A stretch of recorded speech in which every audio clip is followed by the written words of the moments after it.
Is a storm coming, Sid? Will there be... Sid, perhaps you can help me solve a mystery. I can certainly try. Who's gone missing this time? It's not who, but what.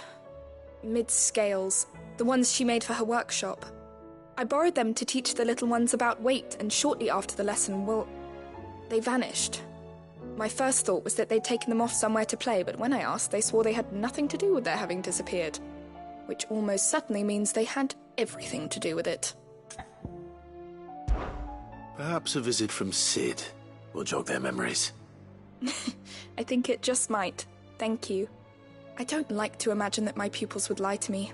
But if they have, I'll have no choice but to discipline them accordingly. They were in the atrium when I last saw them. As always.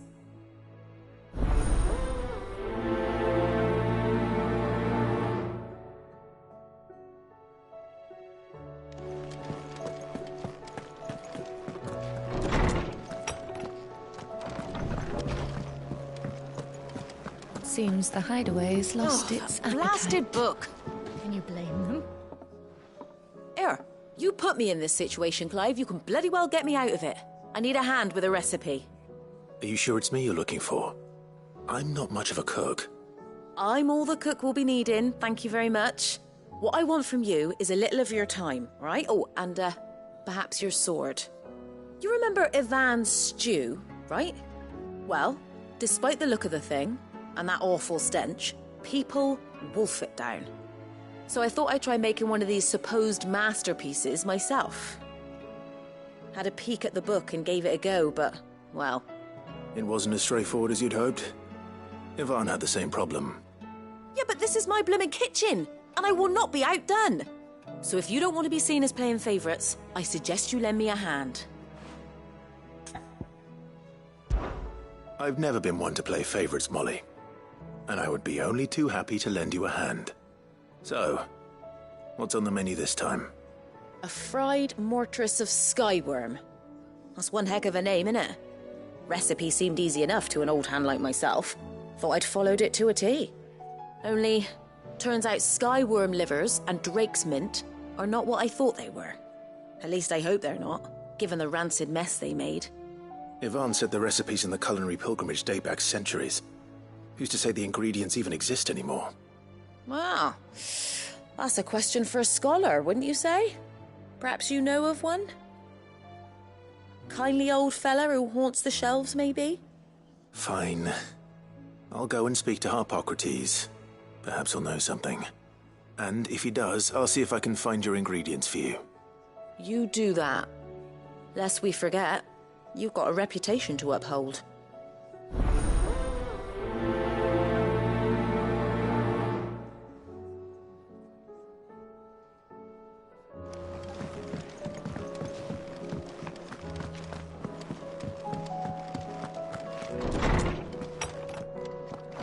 Is a storm coming, Sid? Lawsman Harpocrates. I've come to pick your brain if you don't mind. It's about the book you lent Ivan. Ah, Valicia, A Culinary Pilgrimage, a classic. One of my favorites, in fact. The young man did a wonderful job with the Chance's stew. I do hope we shall be able to sample more such marvels in due course. That's actually why I'm here. I don't suppose you know where I might find skyworm livers and drake's mint. Ah, so the fabled Saint-Brecois delicacy is next on the menu. Delightful. The descriptions of fried mortress never fail to make my mouth water.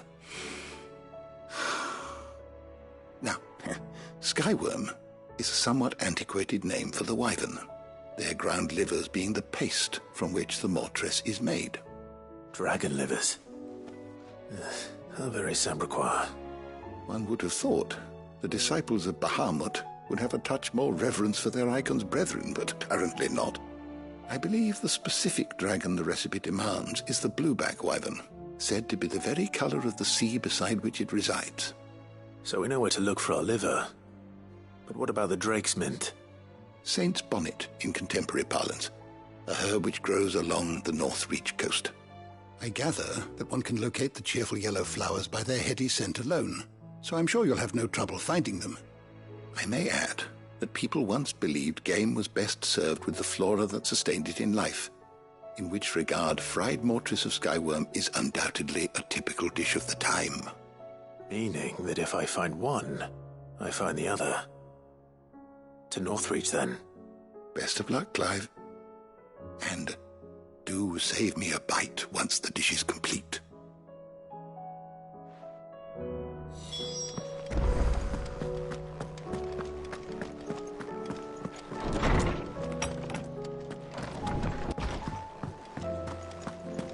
It seems that Hideaway is lost its...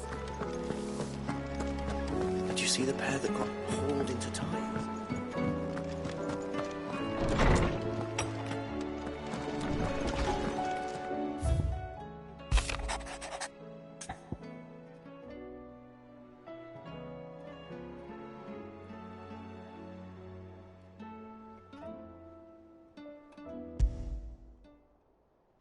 Rutherford. Wasn't that the name of my uncle's manservant? Why would he be at Martha's Rest?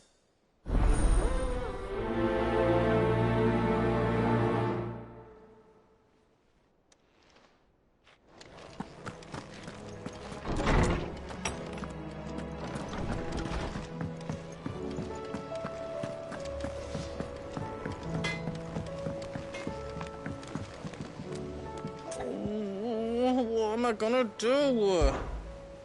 Is everything all right, Goots? You seem more discomposed than usual. Oh, I don't know what that means, but I'm in a bit of a muddle. Oh, I think Nan might be in trouble, and she's... It's all right. You can tell me.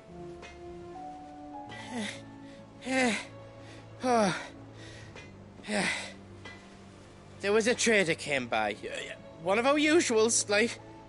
Said he'd heard some rotten rumours about her down Dallymill Way. Folk are saying she's been selling to bandits and cutthroats and that. I mean, she's fond of a chance to make a coin or two, aye, but she'd never do business with baddies. Especially not the kind who go hurting people who haven't done out. I wanted to ask her about it myself, but I'm scared she'll give us a tongue lashing. She'd never give your tongue a lashing, though, would she? Don't worry. I'll speak to her. Oh, thanks, Clive. You'll let me know what she says, won't you? Of course.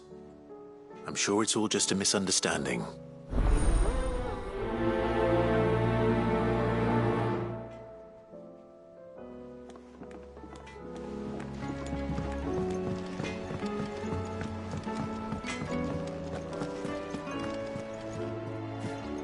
Lady Karen. How's business? Not nearly as foul as the weather. You're doing good trade, then? Both in and out of the hideaway? Can't complain. Wait. What exactly are you getting at? Not once in 5 long years do you pay my affairs half a care, but here you are today, raking me over the coals like a bloody popoto? Just asking. Out of interest. All right. I'm here because I was told that certain rumors have been circulating. About you selling weapons to brigands. Oh, are you? And who was it who knows me so well as to tell tales of my evil exploits? I didn't exactly hear firsthand. All I know is that someone in Dallymill has been spreading word to that effect. And what? You believe it? You think I'm profiting off the blood of innocents, do you? Look, I've done things I'm not proud of. Might be there were a time when I turned a blind eye to the wretchedness of the world so I could line my pocket. But that woman is no more. And you'd know that if you'd ever paid the slightest bit of notice. You're right, Lady Karen. I apologize. It was wrong of me to doubt you. Aye, it was. Now, I reckon you've got better things to do than pointing your do-gooding finger at a poor old woman. Of course. Good day.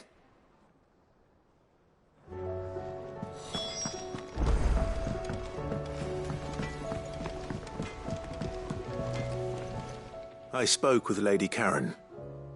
What did she say? That the rumors were unfounded, and that I was a fool for thinking they might hold any truth, along with some other things that made her feelings clear. And while it sounds like she may have done things she regretted in her past, she says those days are behind her. Oh, well, that's good. I knew Nan wasn't caught up in out bad. But why would people say she was? What did she ever do to them? It's not right. No, it's not. But people do things for all sorts of reasons. Perhaps we'll never know. Well, I'm going to find out. That trader, he said they were all talking about her in Dalimil. So that's where I'm going. I'll find someone who'll tell me, you'll see. Are you sure that's wise? Whoever's spreading these rumors means Karen ill. Oh, right. But that's why you'll be coming with me, isn't it, Clive? I suppose it is.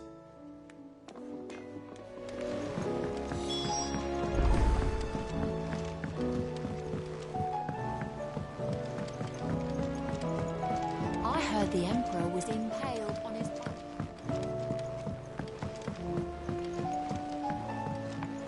We're all gonna die! You hear me? What do you reckon we should do? I say we should just tell Miss...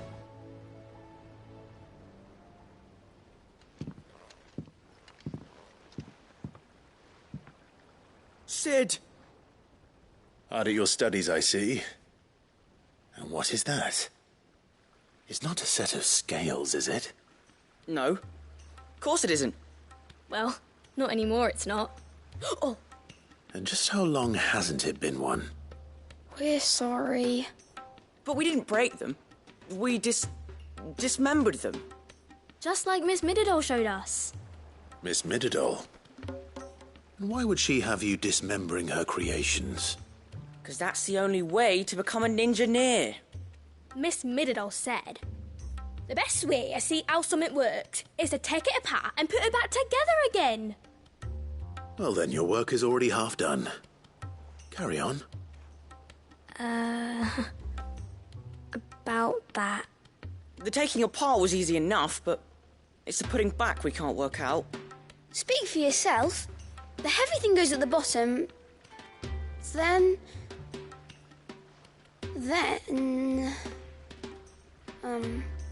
You three need to learn to take responsibility for your actions. So let's have a look at these parts with fresh eyes, shall we?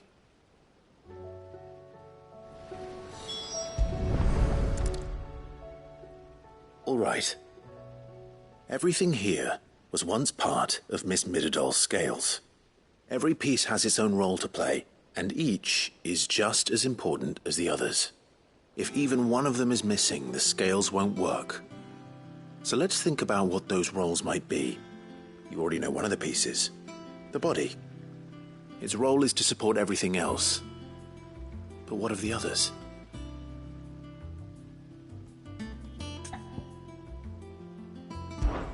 This is called the arm.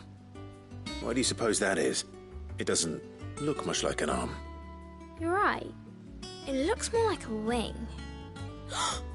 Like a chocobo wing! You've ridden a chocobo before, haven't you, Sid? Will you teach me to ride one day? I'll think about it. Now, what do arms do? Hold things. So wait, maybe this arm holds things too? Good thinking. You're on the right track.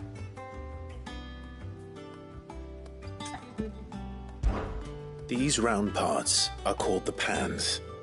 You all know what a pan is, don't you? I do. Molly uses them in the kitchens to fry bangers. But these aren't for frying bangers, you idiot. They're for weighing stuff. But what if I wanted to weigh Goots? I don't think he'd fit on that little thing. Probably not. What are the chains for? Holding the pans up? Well spotted. Which means something must hold the chains up in turn.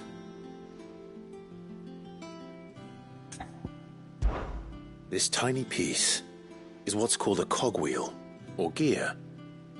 Have you ever seen one before? I have. Miss Middledale's dungeon is full of them. Most are on the floor. She puts them in all her inventions. They spin round and round and round and round and... That's right. They're very useful when you want to make things move. Do you remember if there was anything on the scales that moved? I remember the arm moved when I tried weighing an apple. And then somebody ate it. It's not my fault. You shouldn't have tried weighing it before lunch. We know what part's supposed to move and how it's supposed to move. So, let's put the pieces together first, see what doesn't move, and then stick the cogwheel to that. Not a bad idea. You see? It's not so difficult. So, now that we've taken stock of the parts and learned what they do, what do you think? I think we've got it. Then here's what we'll do. You tell me what goes where, and I'll put the scales together. Well, obviously you need to start with the body. All the other pieces fit onto it, don't they? And the arms go on the body, just like real arms. Or wings, if you're a chocobo. And then the arms hold the pans by the chains. Very good. Let's see if that works. There. All finished.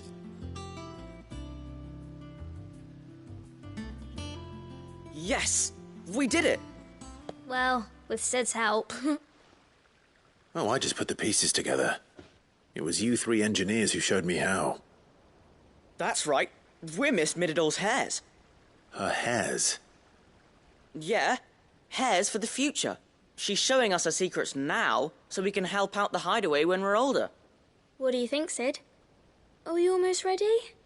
With a little more help from Miss Middledale and Miss Shirley, I'd say it won't be long at all. You hear that? It won't be long. Until then, though, do try to be honest with Miss Shirley.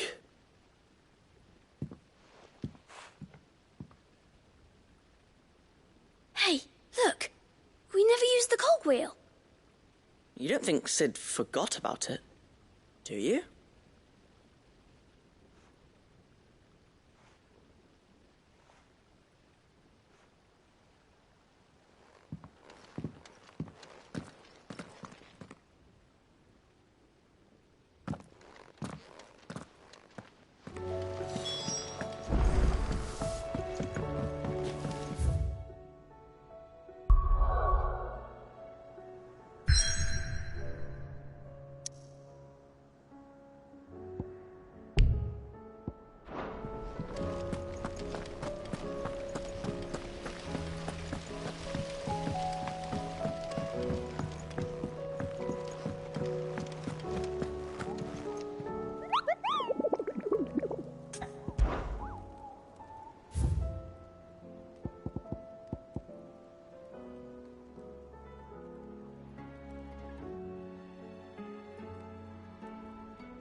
Did you see that?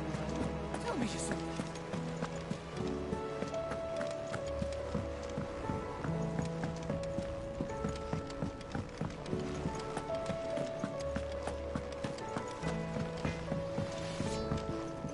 To what do I owe the honour? Not saying Fornian, do you?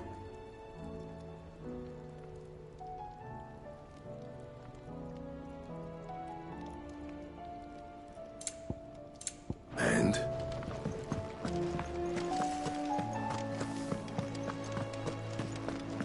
Seems the hideaway is lost.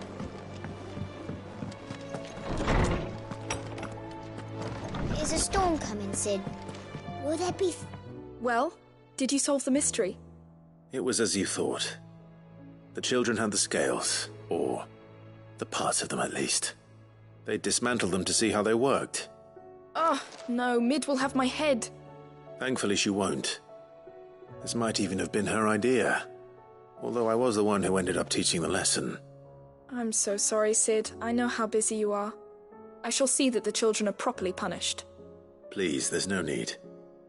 Mid seems to have taken the 3 of them under her wing. She's even calling them her heirs. She'd have them follow in her footsteps. And her father's. I see. Sid, do you know why Mid has been spending so much time at the hideaway of late? She told me it was because her studies have been interrupted by events in Canva. Is that not true?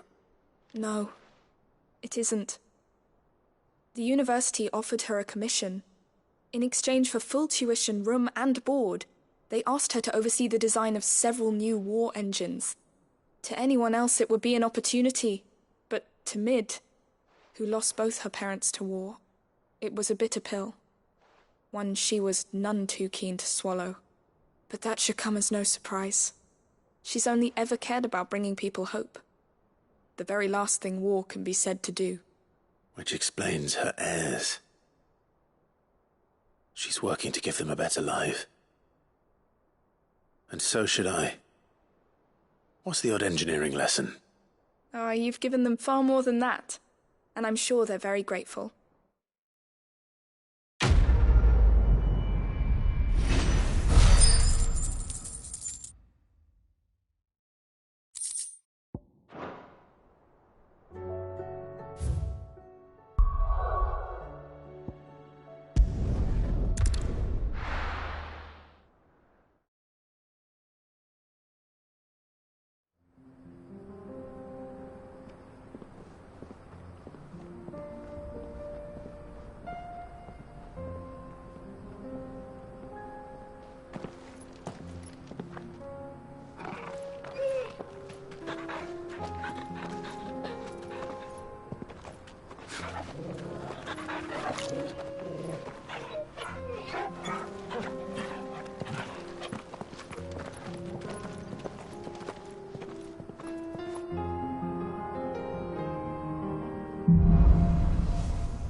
It's like a dream.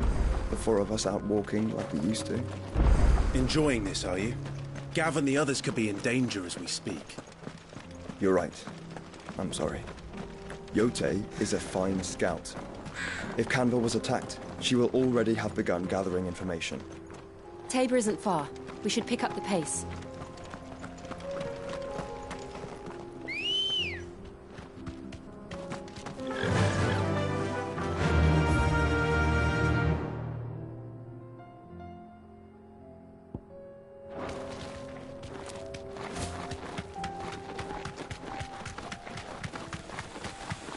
We can use the ruins to cross the ravine.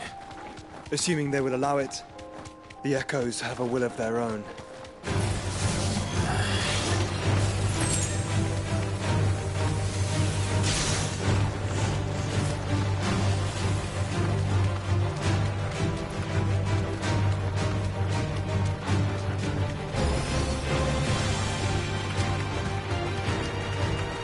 Tell us about Yote, Joshua. She's strong-willed, loyal, and deadly with a blade. Much like Clive, but with better manners.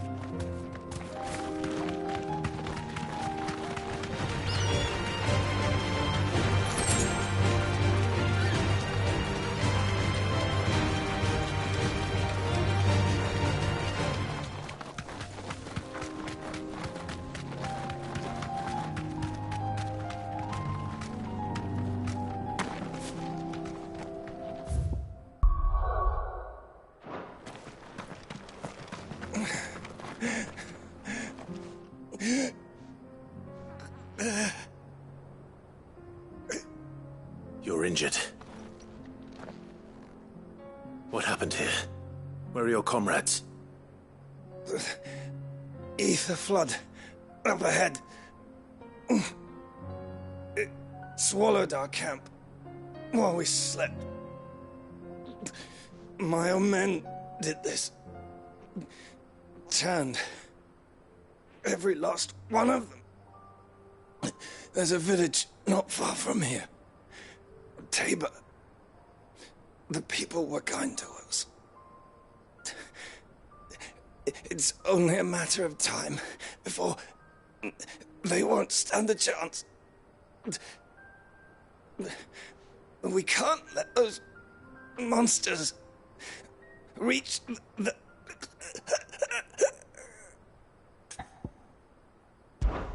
I'll go. You catch your breath. Thank you.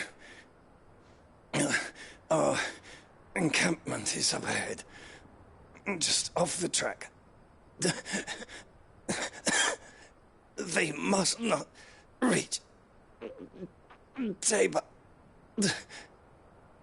Forgive me, Lord Kupka.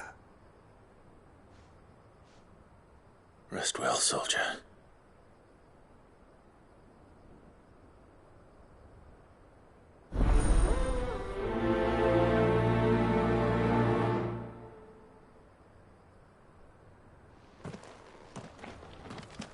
You said the encampment was close. Let's hope the Akashic are still there.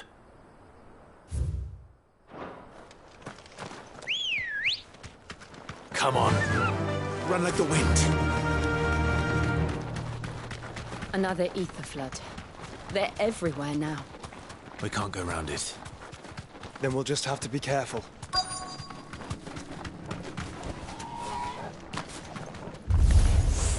Good. We got here in time.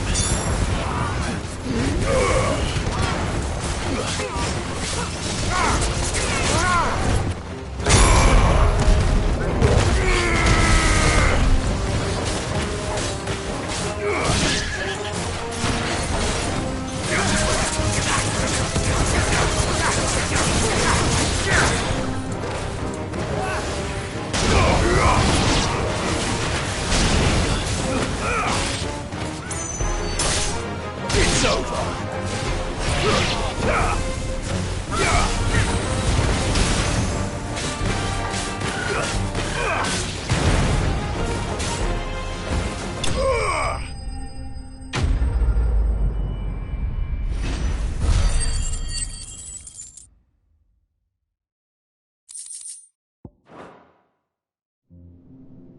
Is someone there?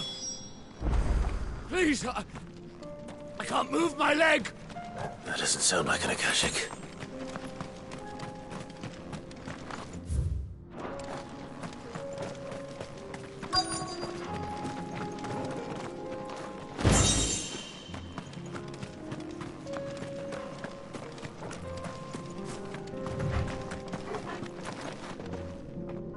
You're with the battalion?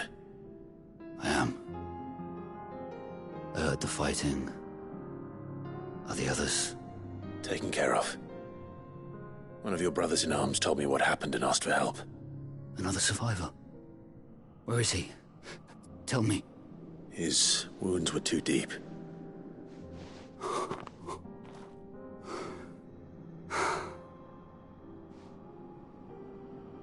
He was right to send you.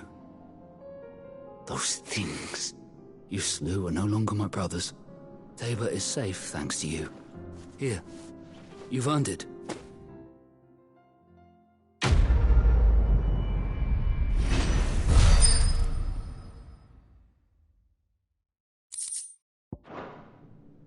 You seem familiar. Have we met? You must have me confused with someone else. Wait. That scar. Son of a whore. You're Sid. I was there, in Cosnis, when you killed my brothers. I was there in Rosalith, when you killed my commander. My war with Hugo Kupka is over. I bear no ill will toward those who followed him. And what of my ill will? Coward!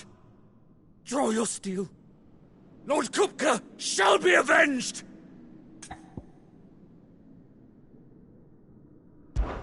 When your wounds have healed and your head has cooled, come and find me if you must. Though I hazard your life would be better spent in service of those who need it.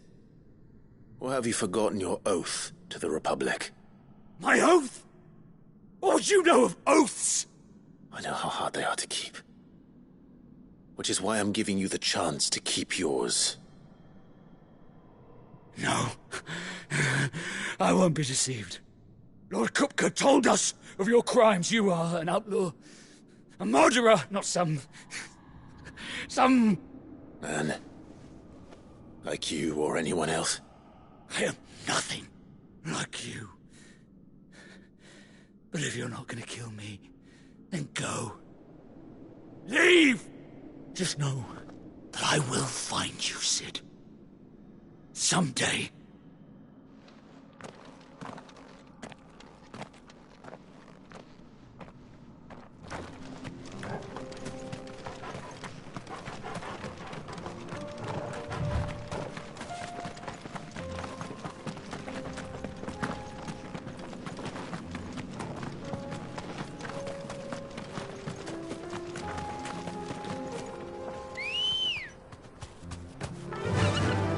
Fly, Ambrosia.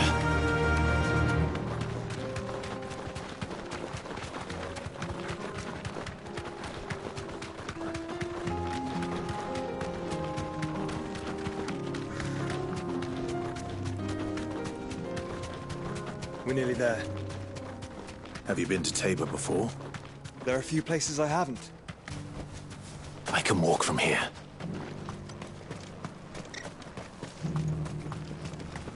Where now, Joshua? There is a residence just inside the city gates. She awaits us within.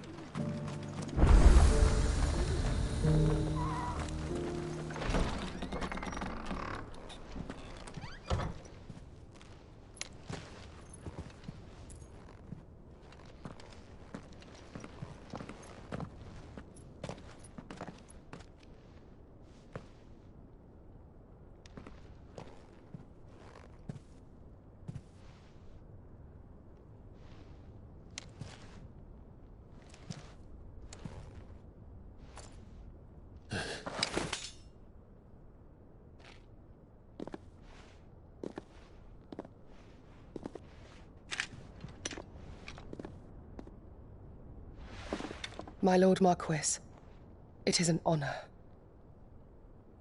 I am Yote, Knight of the Undying, charged with the protection of His Grace Joshua Rosfield, Keeper of the Flame of the Phoenix. Of course. It all makes sense now. Would you care to elaborate? The Undying are loyal servants to the ducal throne. Or more specifically, to its heir.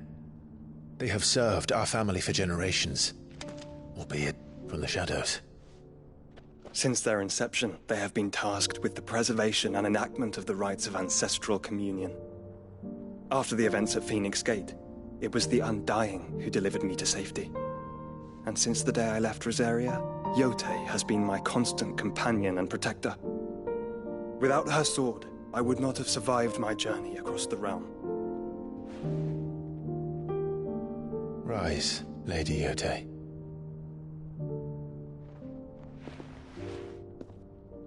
You saved my brother. I owe you a debt I can never repay. I but did my duty. Come now. Tell us what you've discovered.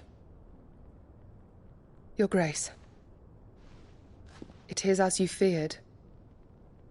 The vessel we spied off the coast of the Crystalline Dominion on the night of her fall. It was the Einherjar. Beyond any doubt. The Black Galleon.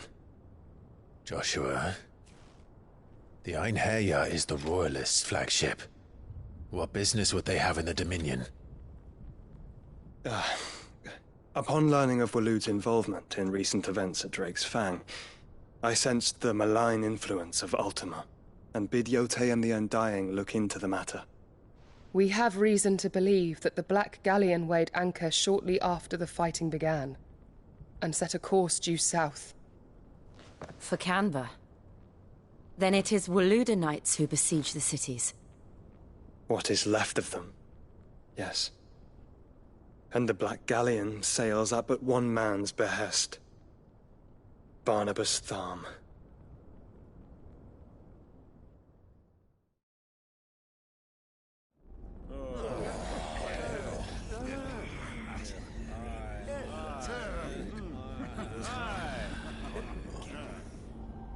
But are we truly safe here in the Agora?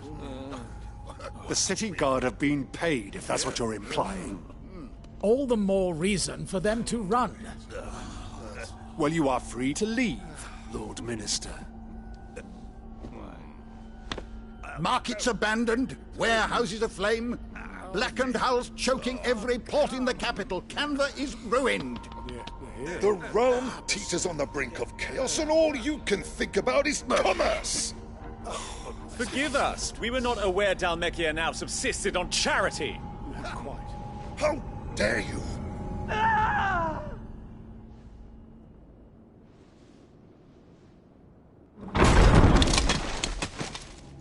Distinguished members of the Council, you must forgive His Majesty this intrusion. What is the meaning of this? A trifle crowded, but I fear it will have to serve, my liege. Very well. My colleagues, do you not see? The king, he has come to save us from the Akashic.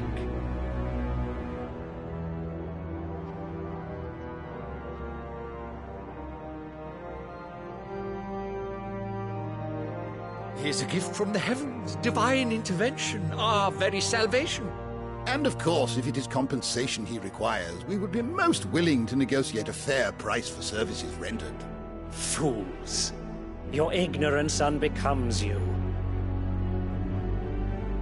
Your Majesty, correct me if I'm wrong, but I would swear that the fiends washing the cobbles of Canva with the blood of her citizens wear the colors of Waloed. Ha! So you do not deny it. Guards, fetter them, and see our guests to the dungeons!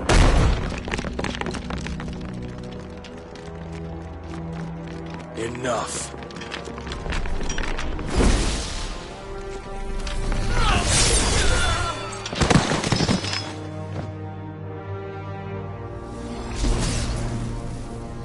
Pathetic creatures.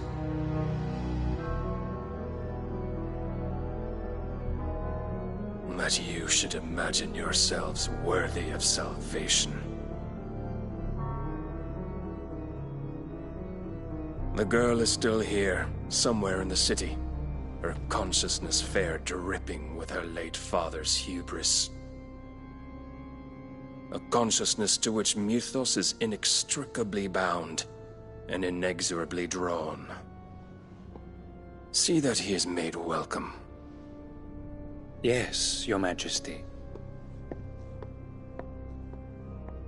Come, Mythos. Surely the prince's light cannot have sated you.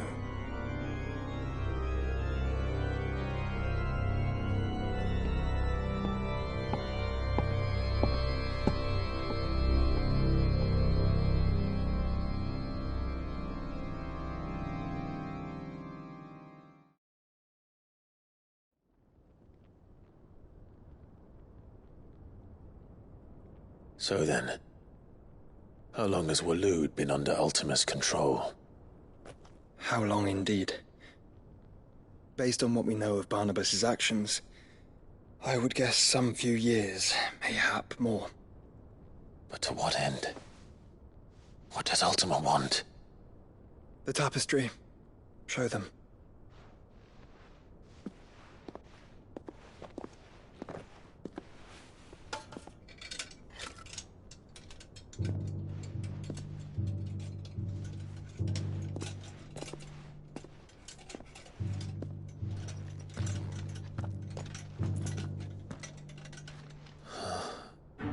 By the flames.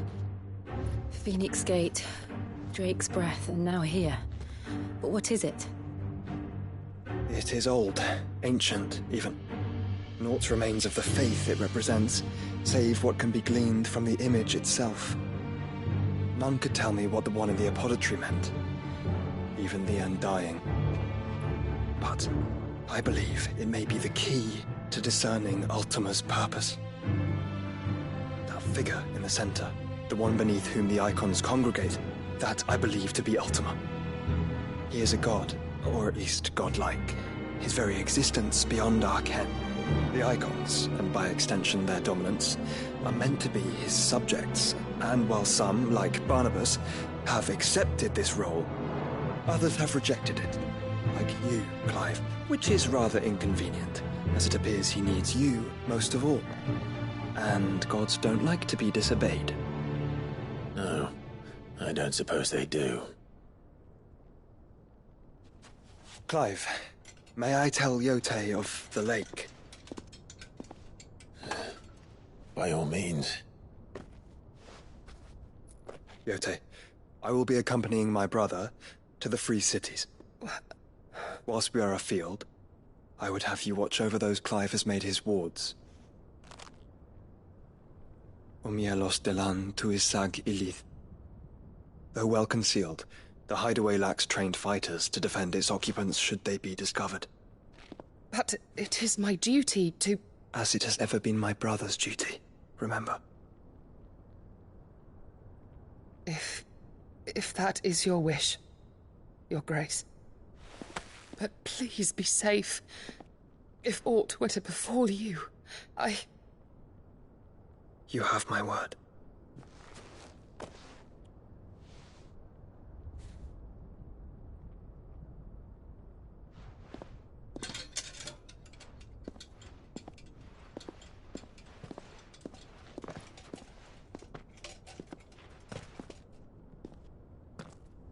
Farewell, my lord, my lady. We are in your debt, Yote.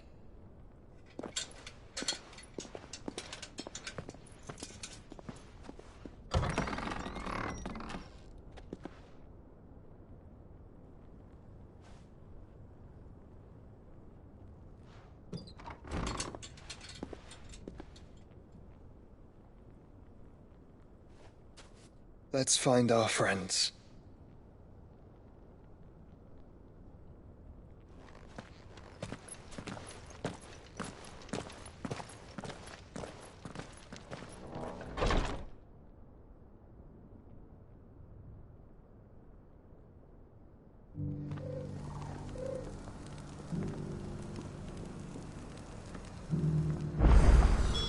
It's plain she cares for you very deeply.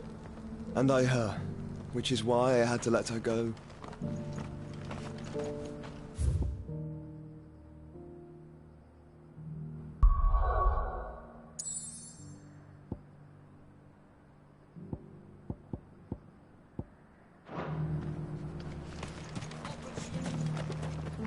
Welcome, welcome. Take care.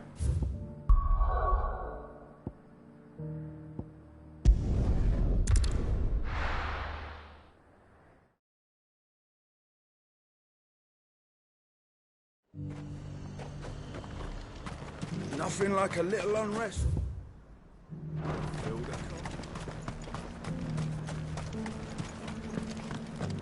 But there were ghosts at the gates, not days.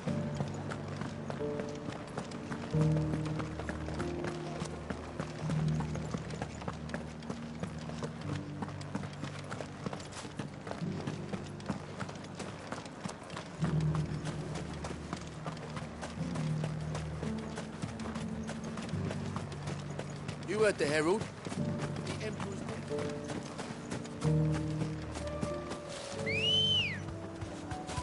Come on. Fly, Ambrosia.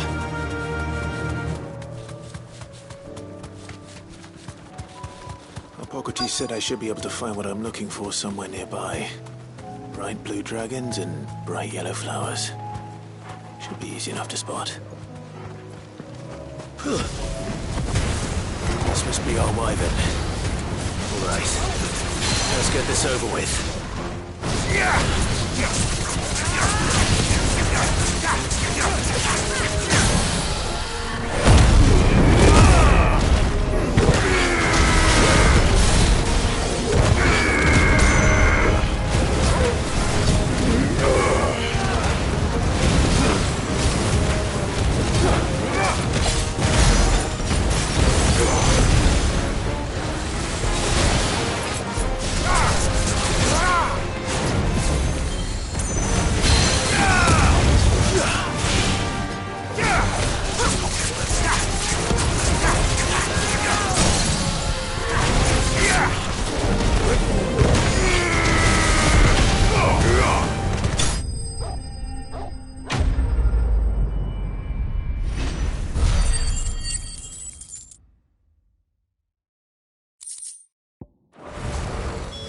That's the wyvern's liver. Now I just need to find the herbs. Bright yellow with a heady scent.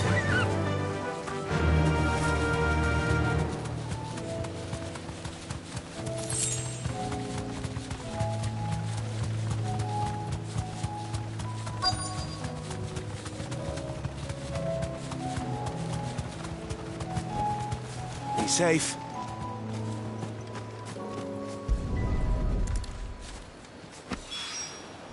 I think that's everything Molly needs to resurrect. Recipe. Better head back.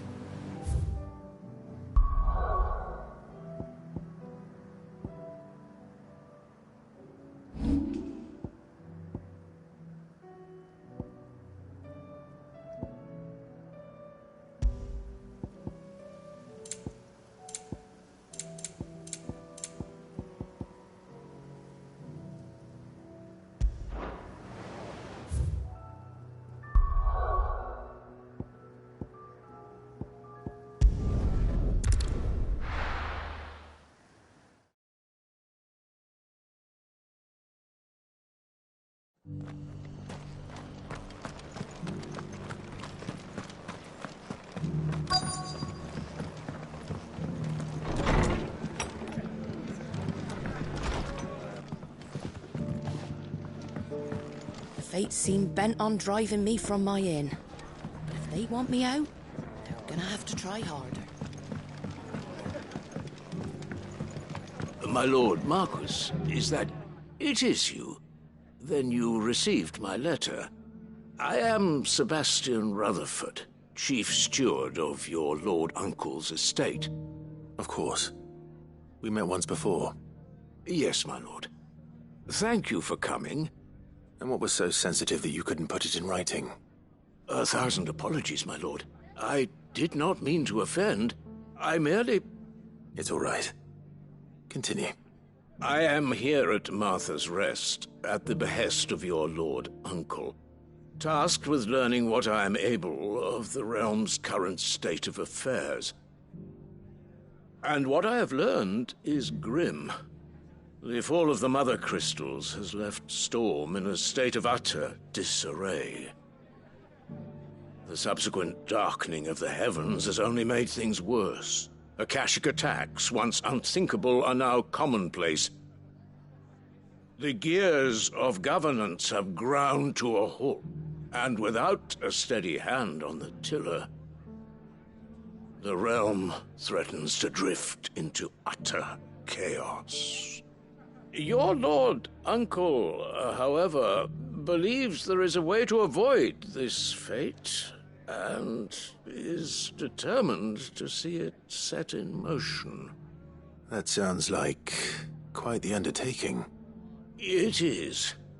Hence my having enlisted the aid of several colleagues serving the 7 high houses. Alas... Alas... I have lost contact with 2 of those colleagues already. They are both able-bodied and trained in the sword, yet in these dark times even that may not prove sufficient to keep a man safe on the road.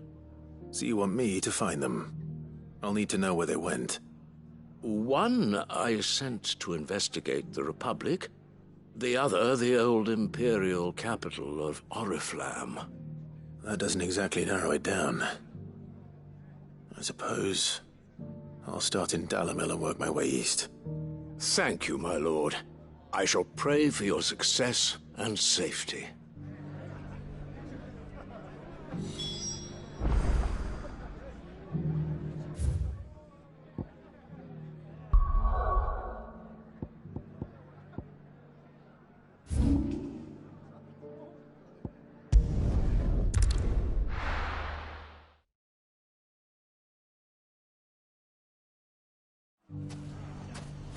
It's not going to be easy finding one man in an entire republic. Let's hope someone here's seen something. It shouldn't be too hard to find goods. The gentleman of the town guard was...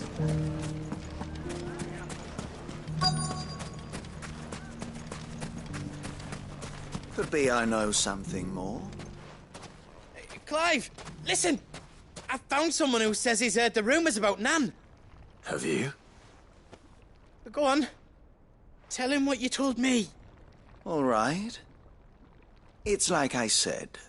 A wizened old crone by the name of Karen's been selling steel to whoever will pay her price, be they knight or knave.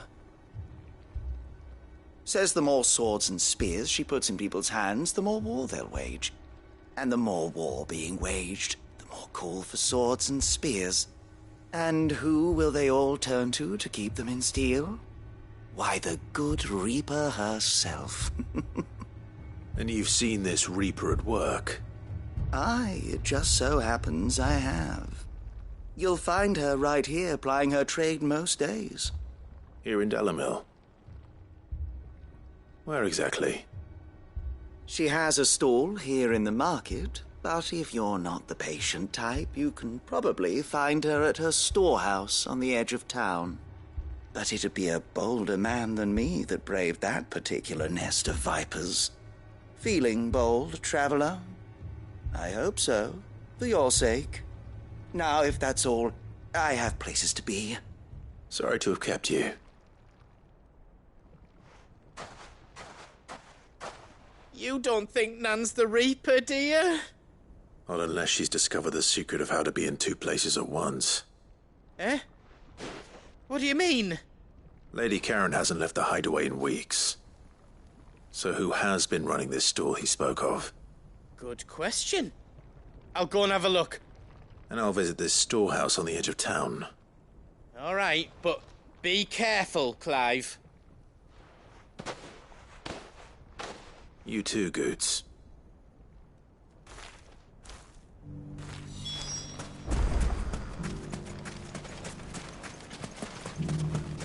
The finest shell swords in Storm, good knowledge. Fuck! The gentlemen of the town guard are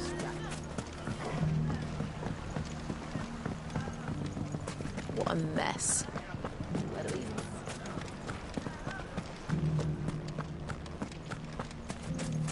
we... You fought very bravely. The safety of the town is in our hands.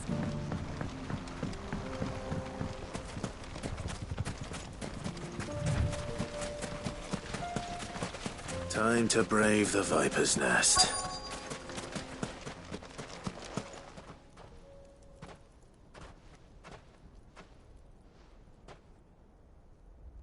Just you, is it? Thought I might have laid it on a bit thick. It was a fairly unconvincing tale. So, what now? That's up to you. Die a slow death, or a quick one. Boys, he's all yours. But that sword is mine.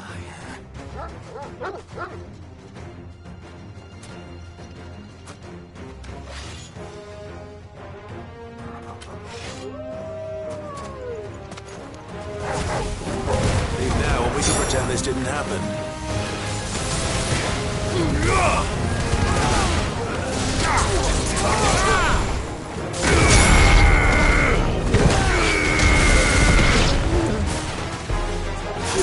It's over.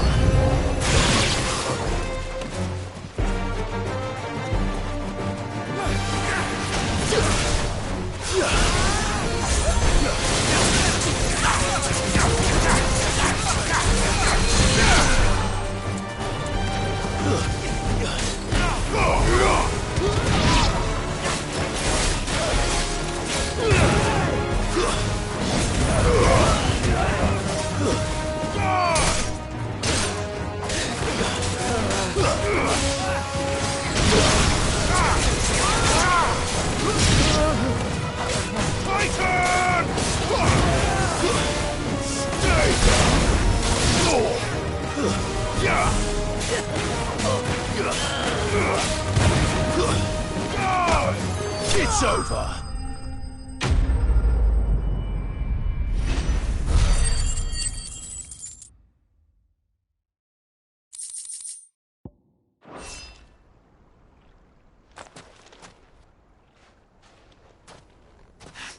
Oh, you've done it now.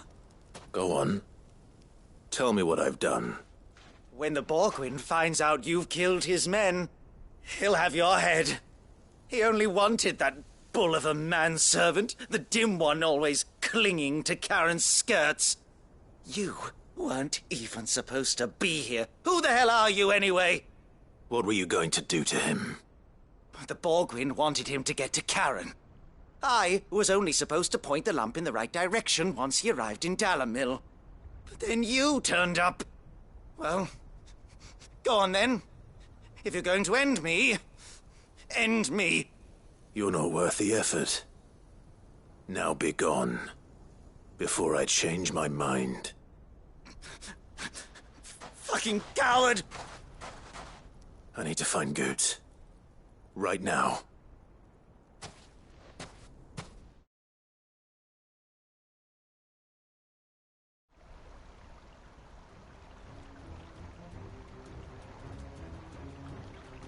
Get your filthy paws off me, you naughty-pated lout!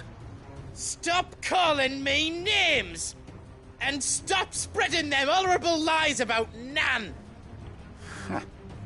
Well, that will be easy enough. For they are not lies. Every last word is true.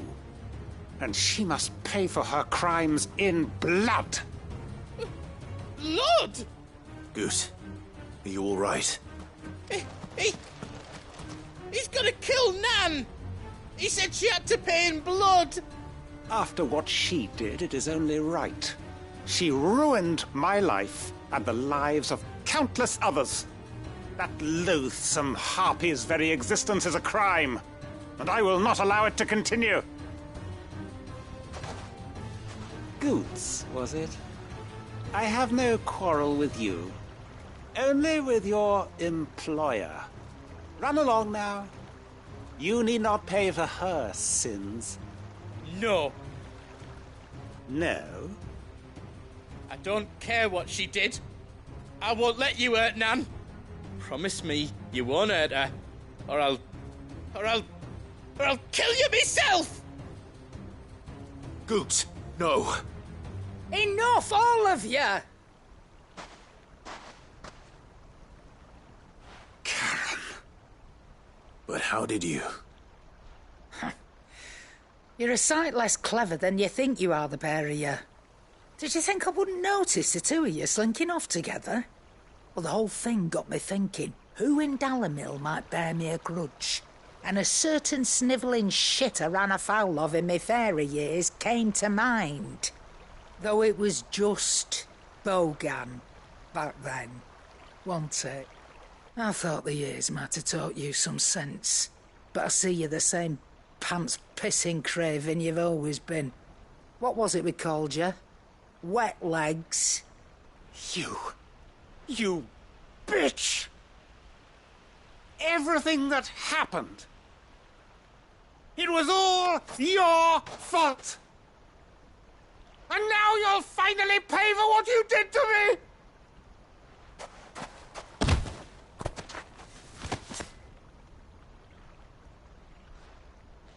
Goetz, you... If you want a piece of Nan, you'll have to go through me. Fuck! You great galoot! Out of the way, I can handle this myself. So, wet legs, you remember what you told me when we last met? An eye for an eye. Wise words, Sam. Wise words. And now, it's time to collect.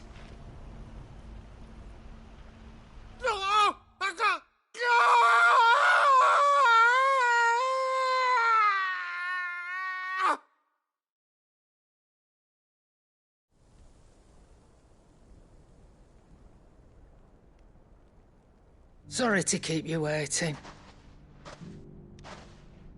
Is he... Dead? No. But I reckon he wishes he was.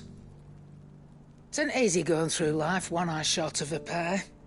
After all, I should know. You don't mean... Oh, don't tell me you didn't notice. Lost it to old Wet Legs back when we were working the same routes. Said I'd stolen from his strongbox. I'd done nothing of the sort, mind, but that didn't stop him taking his little revenge. So I took some of my own. Sorry, lost everything. His coin, his clients. Always knew he'd be back one day to claim his due. But he crossed a line dragging poor Goots into this. He didn't hurt you, did he? No, Nan. Still got all my arms, see? Legs too. But what if he comes back again? What if he does? First we take the other eye, then we work our way down. He'll learn his lesson soon enough. But something tells me the Wet Legs has learned it already.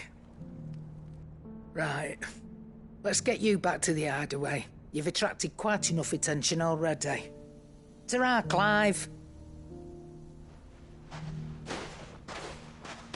Remind me never to cross you, Karen.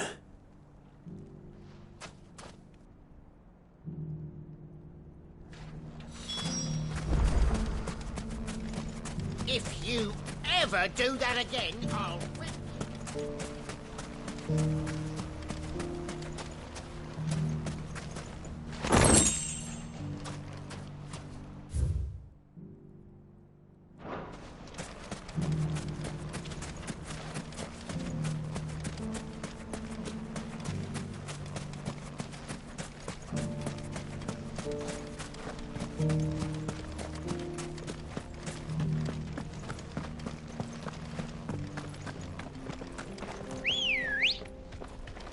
Good girl.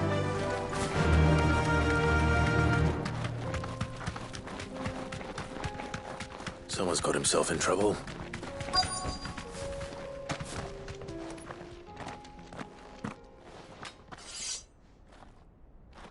I don't see your master here, so you can start by giving us all the coppers in your purse. I already told you, I have nothing. Then maybe we'll take that pretty outfit and the steel you're wearing. Please! These men are trying to rob me! I'll deal with this. Thank you. You that one's master, then? If you'd kindly pay the coin he owes us, we can pretend you didn't draw your blade on Republican soldiers. Or you can go back to your garrison and I won't report you to your captain. Oh, you're more than welcome to. He hasn't had many visitors since we slit his throat.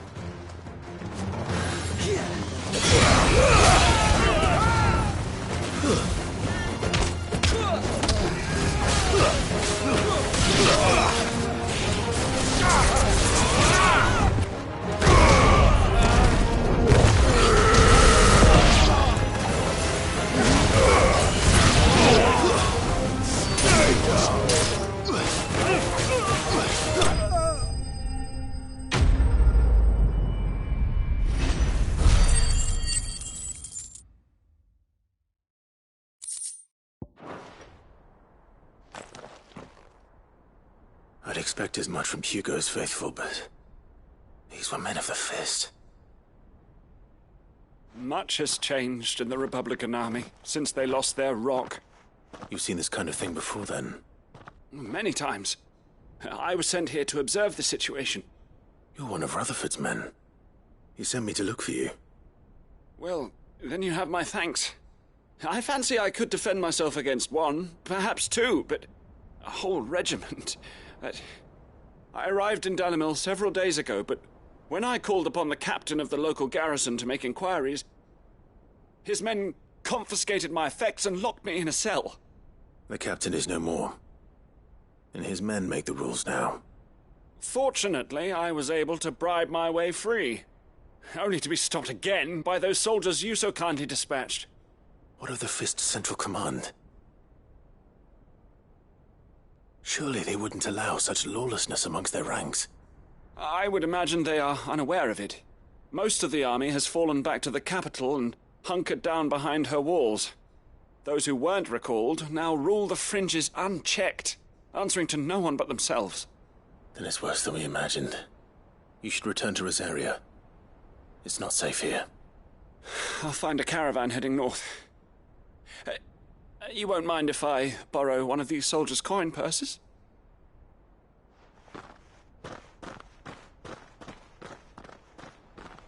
Not at all. Now, to find this second associate of Rutherford's. If he was bound for Oriflamme, I'll start at Northreach and see if I can pick up his trail.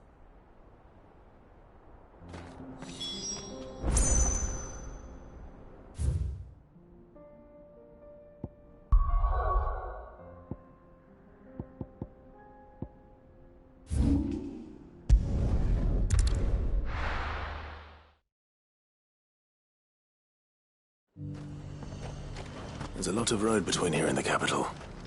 Rutherford's man could be anywhere.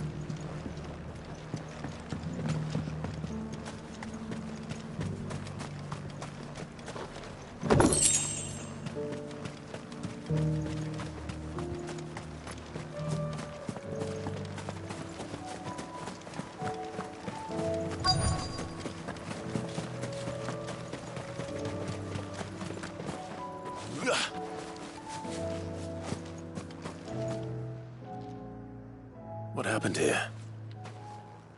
If you're with the others, they've already relieved me of my belongings. I'm not. I'm looking for someone who was sent here by a man named Rutherford. And then you found him. I'm Alistair Rockford, attendant to the Lady Ariane of House Wellesley. Of the 7 high houses of Rosaria. It's been a long time since last I saw my great-aunt. Is she well?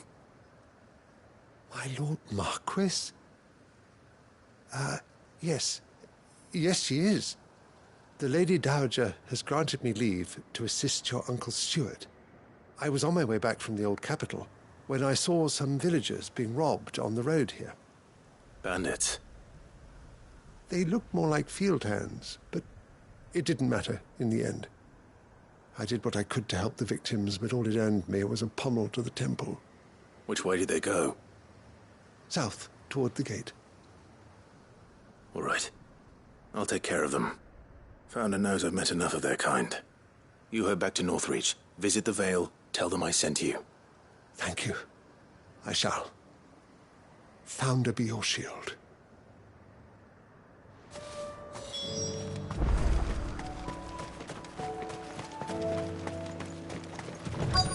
They just couldn't resist, could they?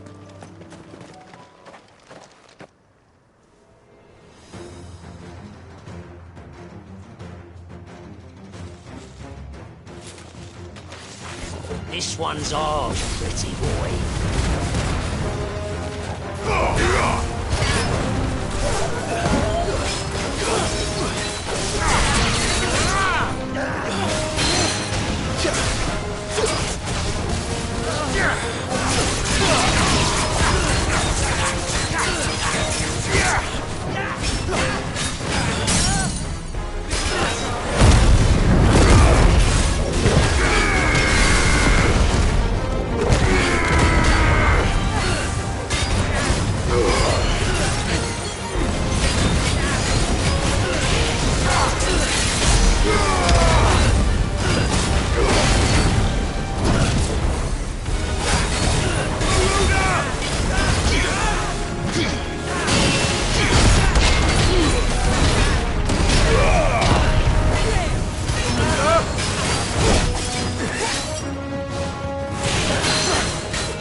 Make for the town while you can. There may be more bandits nearby. You don't need to tell me twice. Many thanks, traveler. This looks to be all of them. I thought I told you to make for the Vale. And stand by as ill might befall the heir to the ducal throne. It's just Clive, and I'm fine. which is more than can be said for you. I will survive. Strange that the garrison wouldn't intervene in such a brazen attack so close to their gates. The garrison have their hands full inside the city.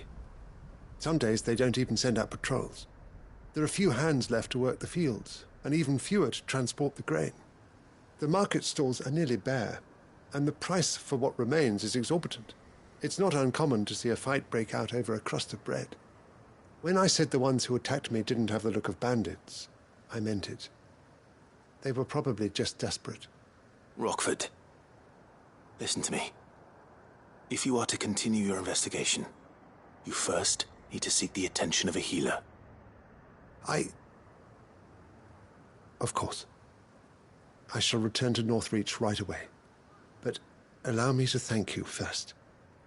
Had you not happened along, Don't thank me. Thank Rutherford. It was he who sent me. I suppose he'll be wondering where I've got to. I shall send a Bastolus as soon as I'm able. Good day.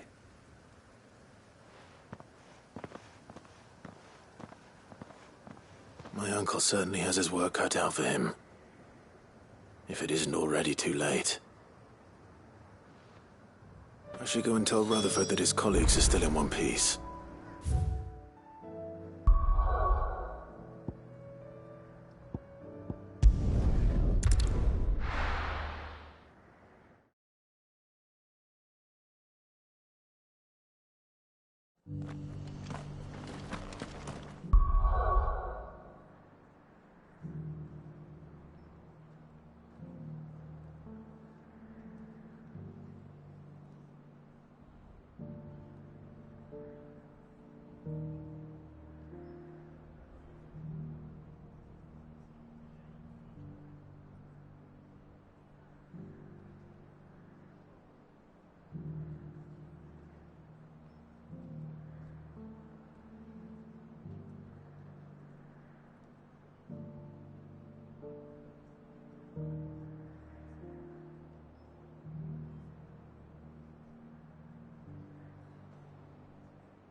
I see you're still here.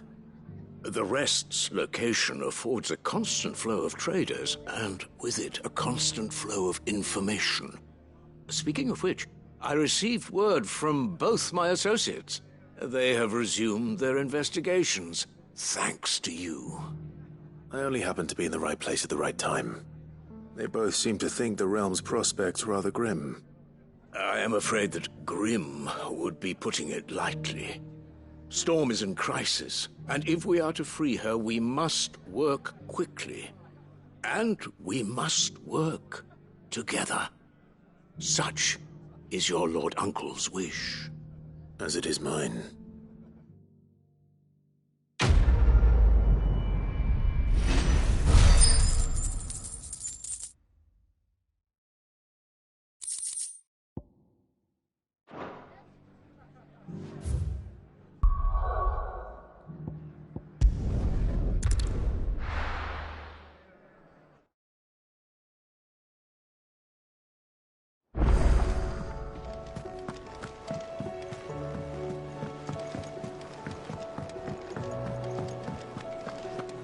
Seems the hideaway's lost its appetite.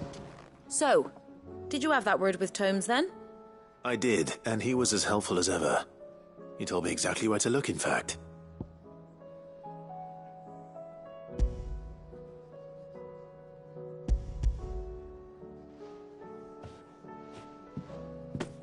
And what precisely will I be cooking up? Or is it better not to know? Blueback wyvern liver. And, a herb known as Saint's Bonnet. Ah, wyvern livers, was it? Well, at least it weren't actual worms, I suppose. Now then, you stay right where you are. I've got some cooking to do. Let's hope these grand old chefs of yore knew what they were on about.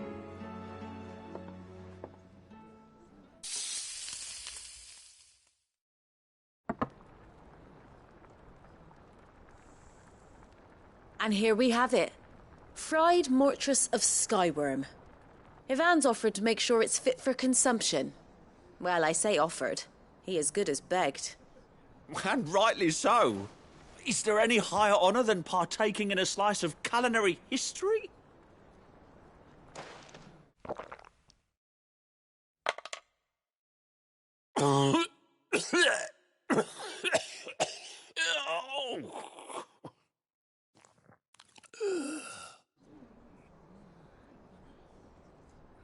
So, not fit for consumption then? What witchery is this? The crackle of the crust gives way to an almost violent richness. Yet, it is the piquant kiss of the saint's bonnet that tames this savage dish. It is a tour de force. A force of nature, even. A maelstrom of flavour and sensation. A graceful beast emerging from centuries of slumber. I think he likes it. Well, I can't quite tell with all that nonsense he's talking. But I reckon you might be right. It was decent then, I take it. Decent? It's remarkable. And I defy any man to say a word to the contrary. Sid, might I suggest that you command a party of your finest men and women to procure a dozen blueback wyverns forthwith? I'll give it some thought.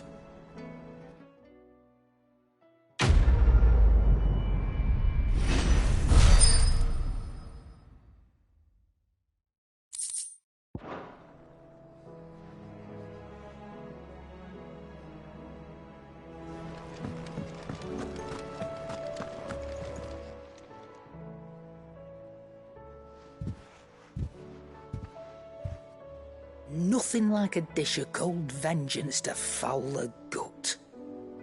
I'm sorry, Nan. I didn't mean to make things worse. I just thought I had to protect you. Like you've protected me. Aye, well, someone had to. Your parents certainly didn't give a whit for your well-being. Reckon the both of us would be worse off if I'd not taken you on. You've always been me right eye, Goots. And I'd have you stay that way. So don't you dare go looking for trouble again. Well, I will. If you ever need help, I'll do it again and again, and you can't stop me. Why, you big lump. Fine. Play the hero if it makes you happy. Thanks, Nan. I won't let you down.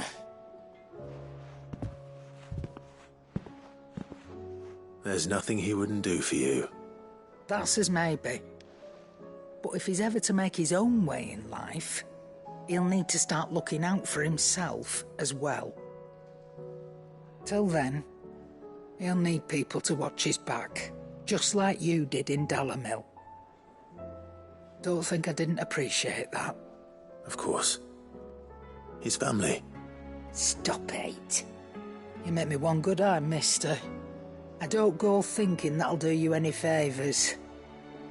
A potion today'll cost you the same as it did yesterday.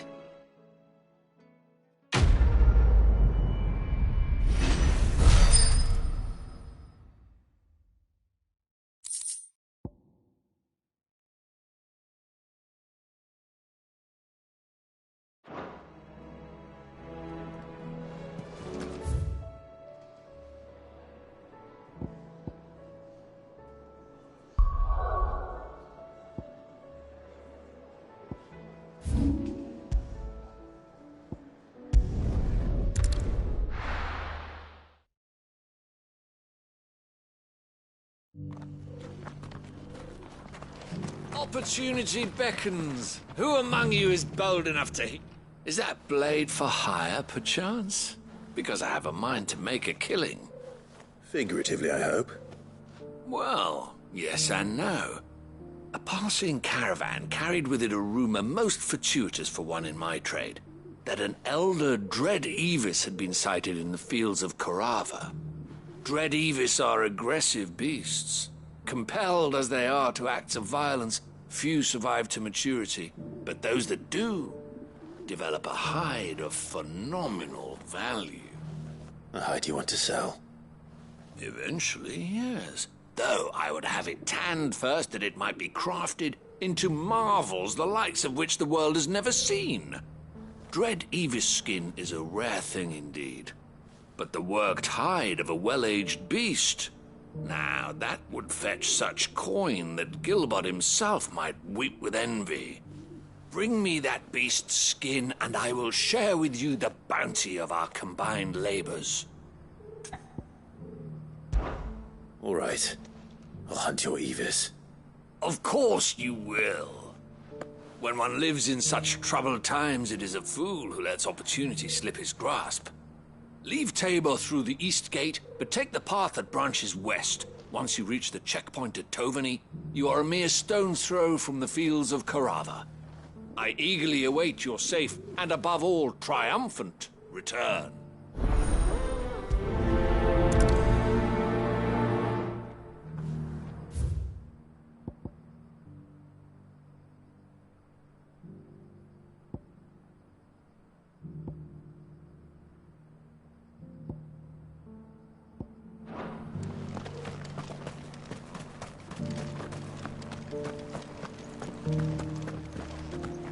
Careful how you pack that leather.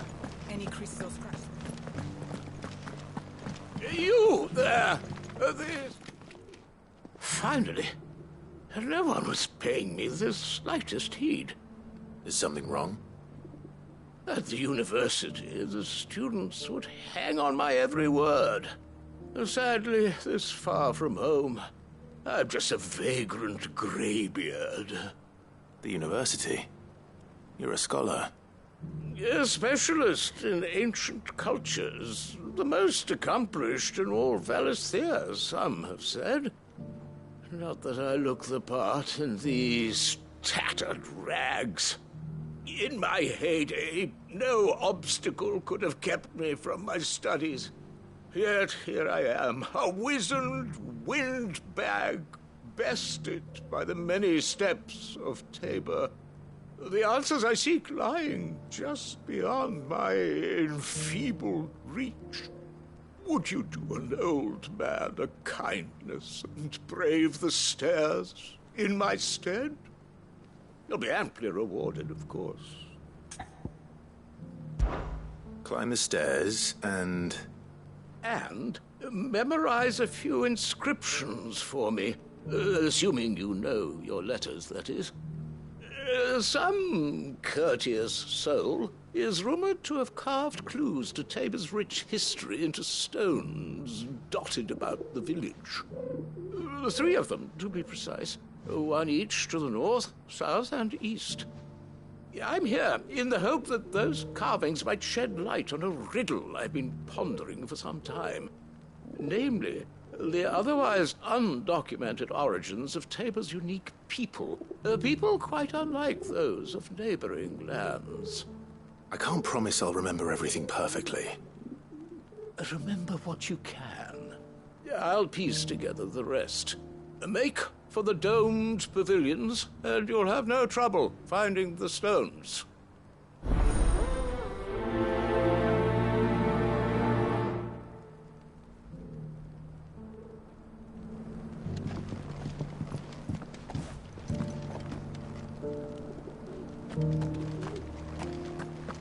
How are those new boots treating you?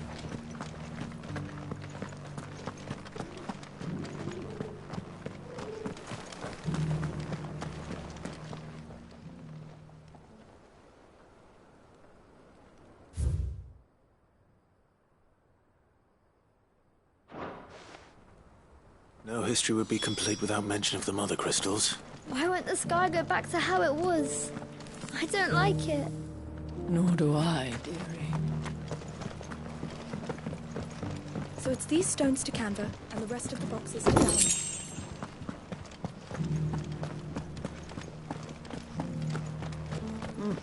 And a scratch on them. Have you noticed the Elder has been coffinless?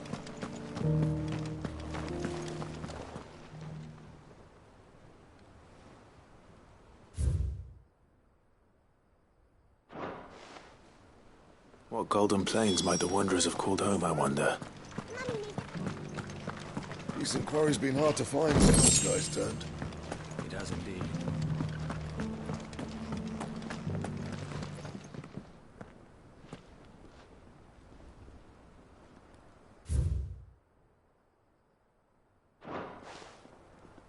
Farmers must have settled here in Tabor. I should speak to the old scholar before I forget everything I've read. The engravings were in good repair considering their age.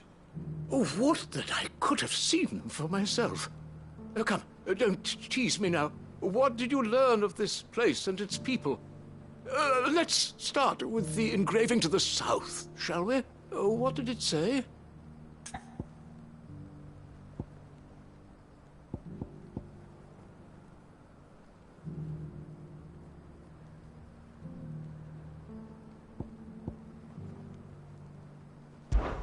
Guardians of the Crystal, the first stones of Tabor, sacred hold thy noble blood, till ends the mother's labor. I'm pretty sure that was it. Fascinating. It would seem the founders of this city were descendants of those fallen charged with protecting the mother crystals. But whatever could have driven the Guardians so far from their sacred charges, I wonder? The engraving to the north is next, I think. Wanderers of the Golden Plains, lay your roots in stone. With pride recall thy noble past, and make these rocks a home. Or, I think that was it, at least. No doubt you're right. There are vestiges of nomadic customs in Tabor its guardian roots could never account for. This is proving most enlightening. Now, for the final stone.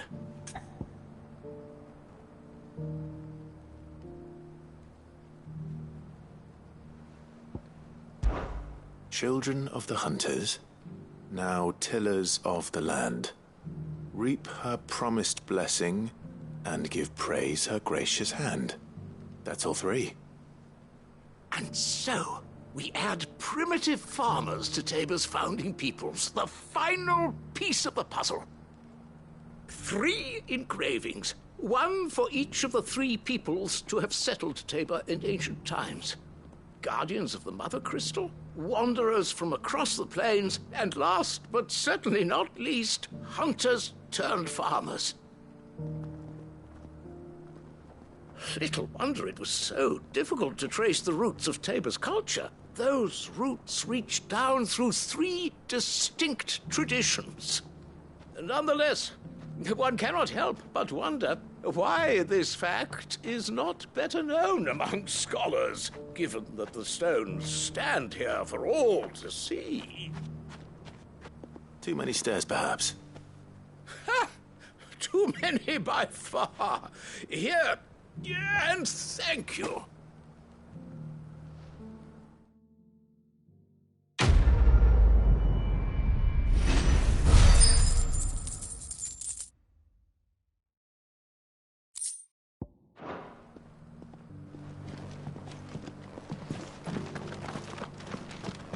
How are those new boots treating you?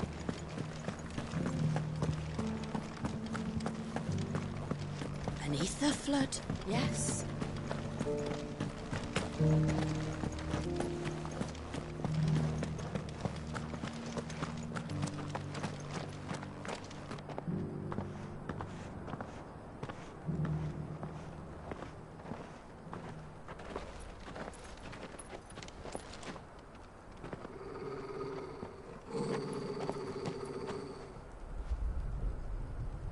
Cyril. How fares the search? Well, Your Grace, my report shall be with you ere long. Ah, yes. Yotei is otherwise engaged, at my behest. And the duty of wardenship? Fulfilled. For as you see, I've been reunited with my first shield. I am Cyril, Knight of the Undying and bearer of the Burning Quill, charged with chronicling the mortal deeds of His Grace, Joshua Rosfield, Keeper of the Flame of the Phoenix, and rightful Archduke of Rosaria. I entrusted Cyril here with overseeing the investigation into Ultima's origins. Findings from his brothers and sisters afield are delivered here to be collated and catalogued. Just how many Undying are there? Not nearly enough, milady. Yet we are glad to give our all in service to the Phoenix. Such is, and has ever been, our creed. I see. You have your associates, I have mine. But you may now think of them as ours. That won't be a problem, will it? The Phoenix is our sun, and we but the shadows that quicken in his radiance. It is from the darkness that we serve, both him and now you.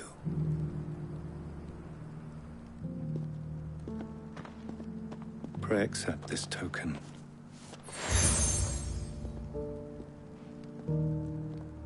For as long as you bear it, members of our order will reveal themselves unto you. If there is nothing further. No. You are dismissed. Your Grace.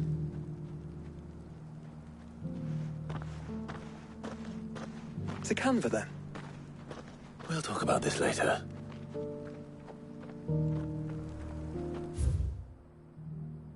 Cyril seemed very, You certainly keep strange bedfellows, Joshua.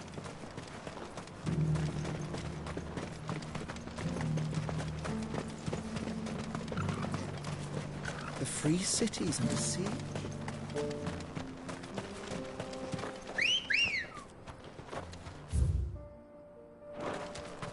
Let's go. Yeah! Are you sure this is the right way, brother?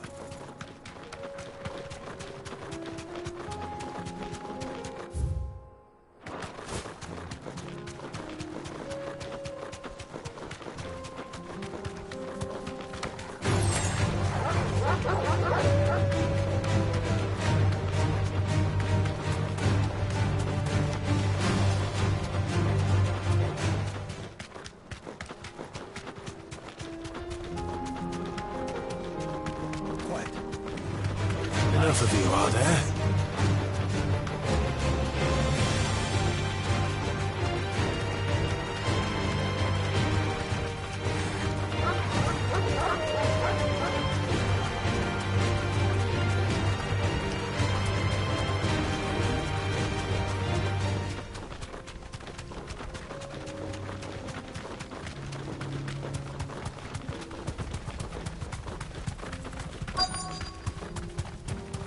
Have care. Old he may be, but it looks like there's still plenty of fighting in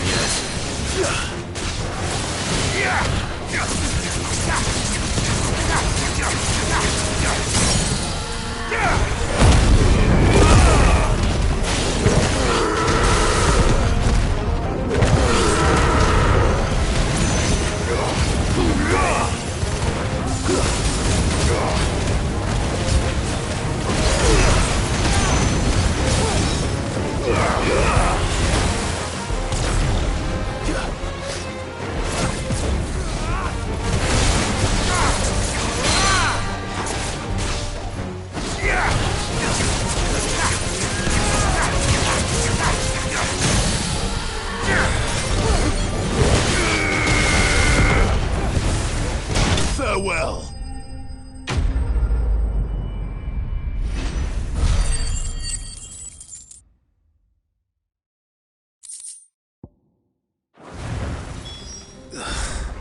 This thing reeks.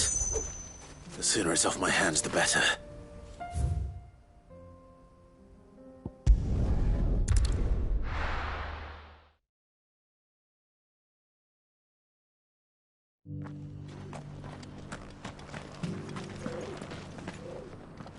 Here's your hide, as requested. I worried you might never return. Quickly, let me see it.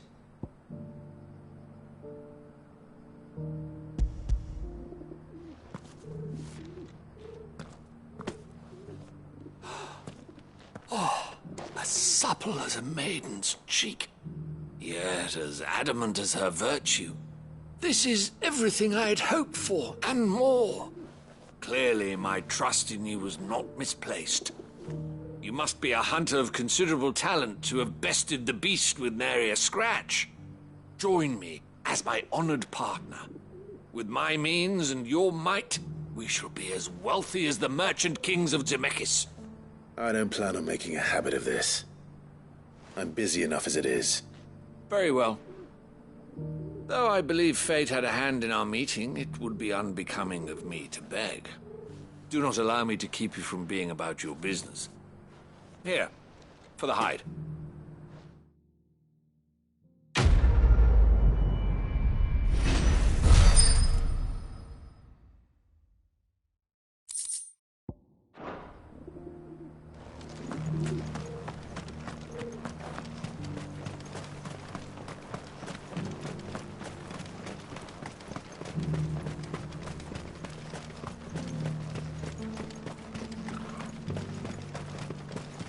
Ah, Lord Rosfield. I'm afraid I cannot stay to talk. I must leave to collect the reports of our spies in the field. Not here. Let's go. Faster!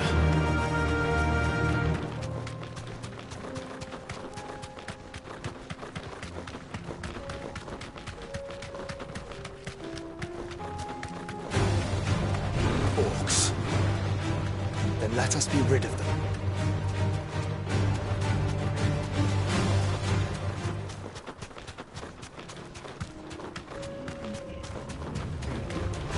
Enough of you are there.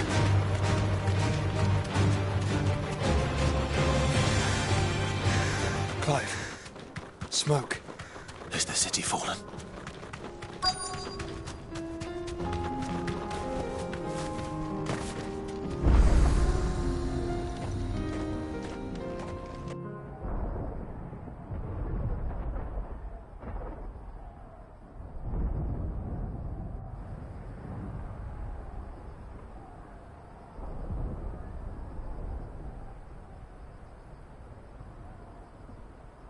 The free men are still holding their own, then. Do we have any idea where Gav and the others might be? There's a warehouse near the docks where we agreed to meet if there was any trouble. We should hurry.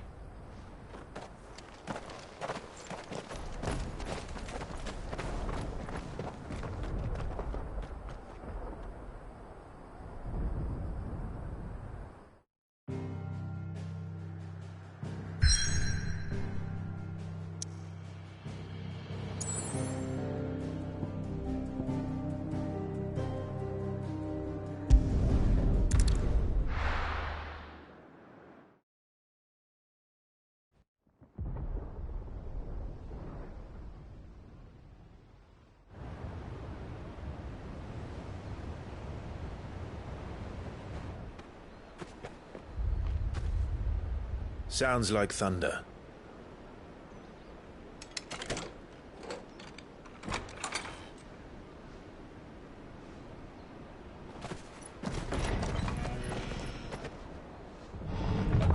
You're late.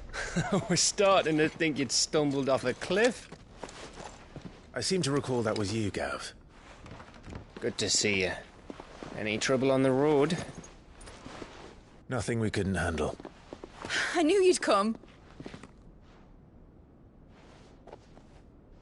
Is that who I think it is? Yes. Allow me to introduce my brother, Joshua. Clive's told me all about you. Or even listening most of the time. Name's Mididol, but everyone calls me Mid. My lady. Hey?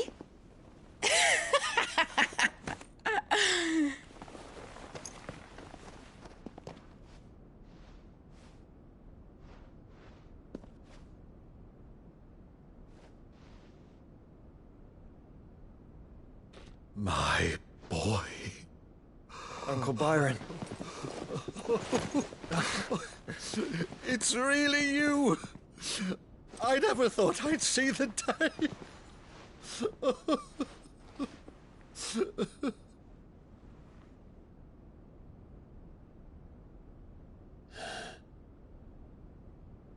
So these Akashic are being controlled?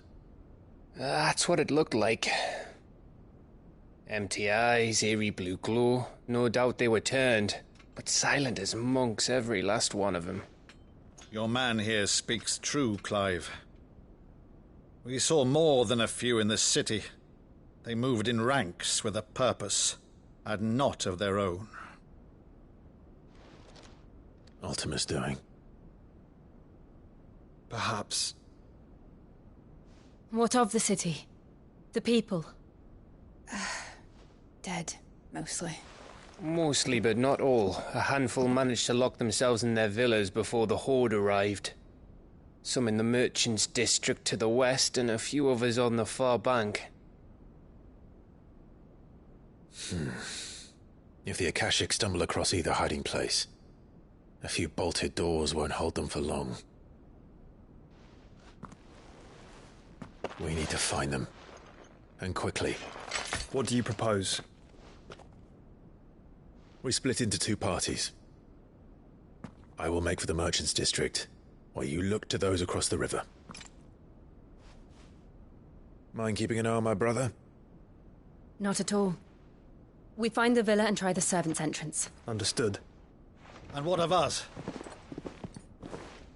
Mid, is she fit to sail? The ship, the Mithril engine could probably do with a few more tweaks. Then you better work fast. Even if we do reach the survivors in time, they'll never make it to the hideaway on foot. You leave that to me. See that Mid doesn't get herself into trouble, would you? Think I can manage that? I'll keep him safe. Looks like you stuck with me, Byron.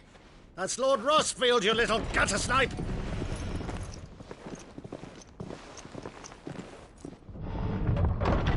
Shall we then? And you keep Clive safe. Be careful. Both of you. You too.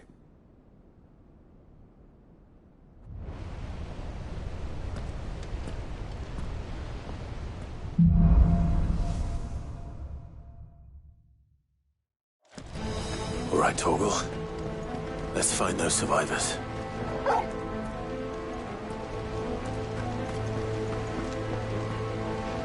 They don't stand a chance against those things.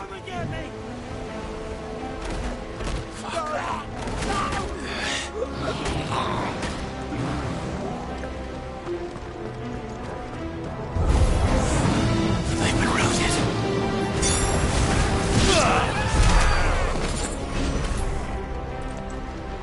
They're wearing Waluda armor. Slow.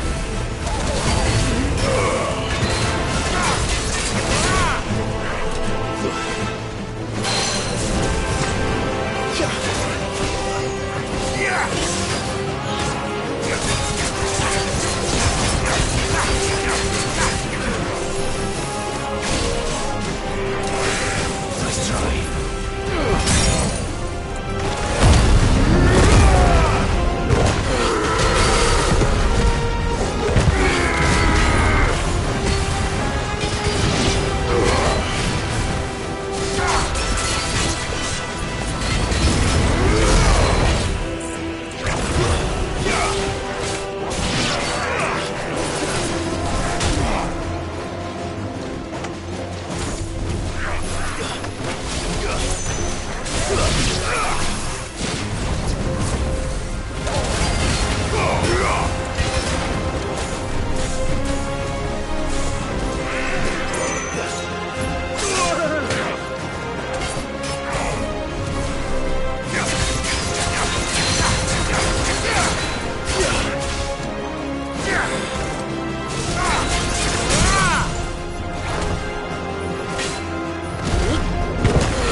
slow.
Where the city's leaders gather.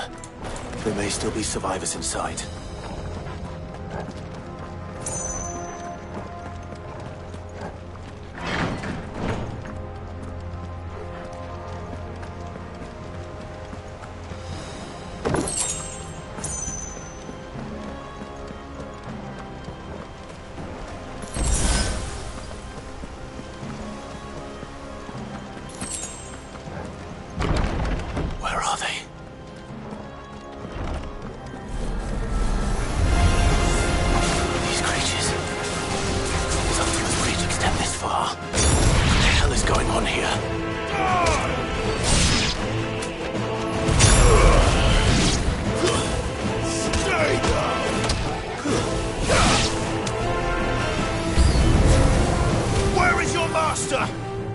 What does he want?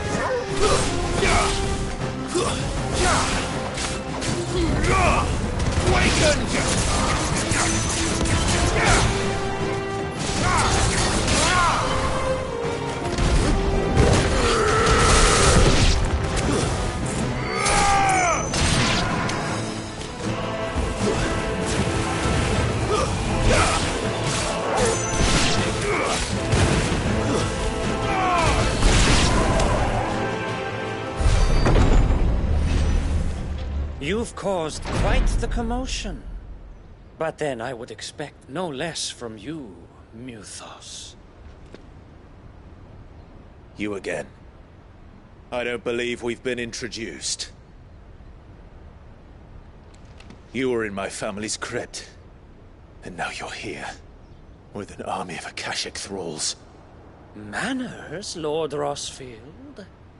They are men, like you and me. Albeit ones unburdened by the wills that drive our kind to madness.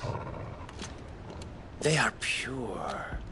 They are divine. What? And they are all that remains in this once raucous city. You'll pay for what you've done. As you wish.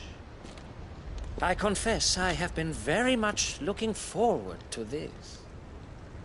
Pardon me this indulgence, Your Majesty. The vessel shall not be spoiled.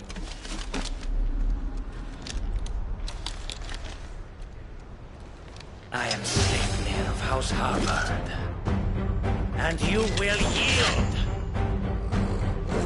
Or not. As long as you don't hold back.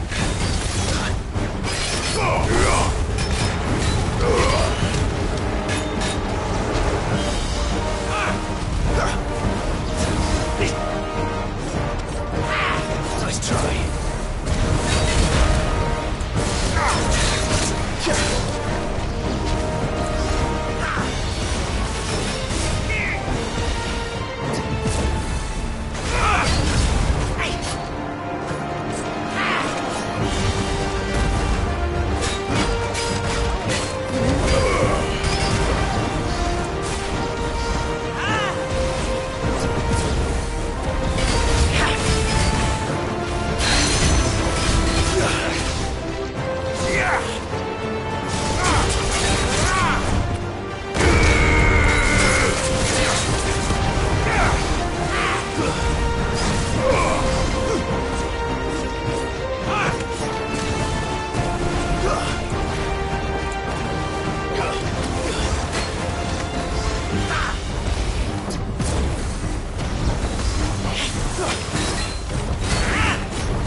You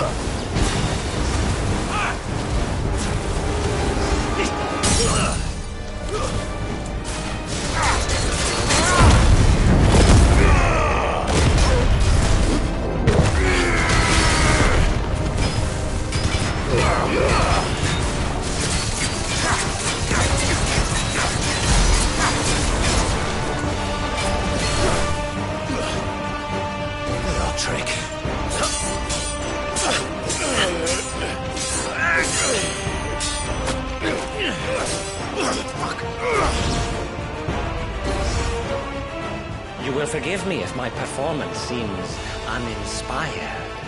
It is just that I expected so much more from our chosen one. Perhaps this will kindle your flame? What now? A gift from my liege lord's armory. Gungnir. Watch closely, Mythos.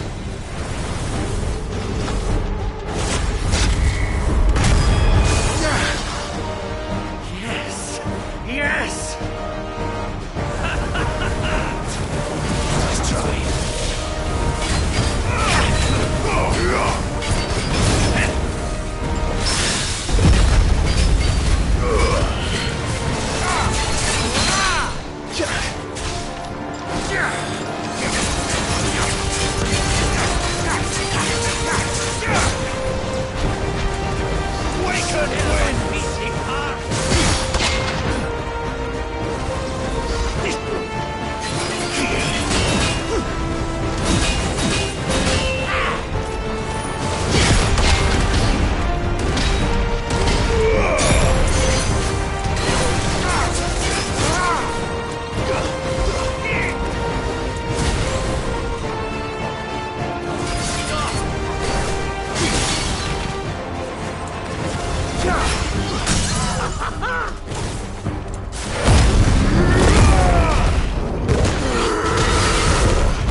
Actually, I wouldn't.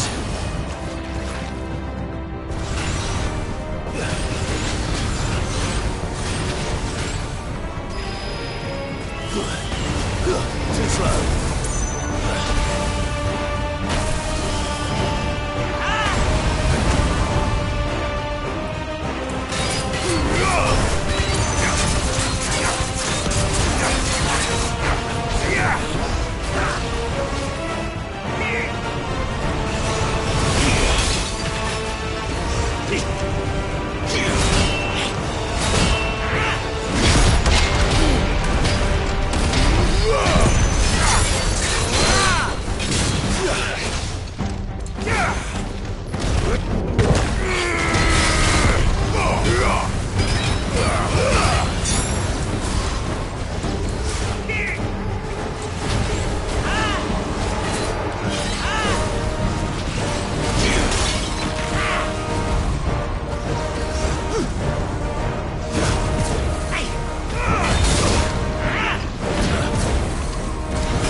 The vessel is strong. My liege.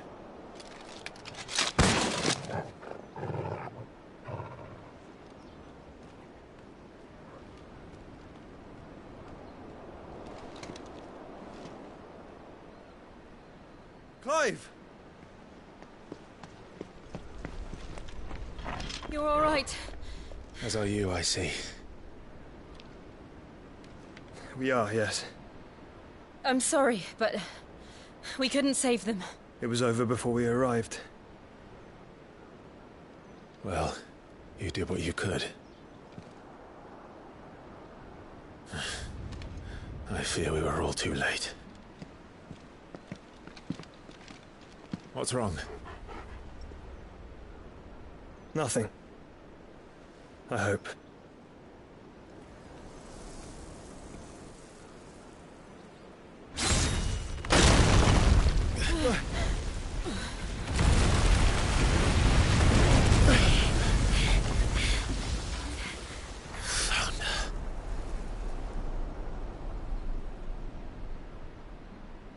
Leaving so soon, Mythos? It's the king. Indeed. You may kneel before Barnabas Tharm, Warden of Ash and King of Waloed. Get back.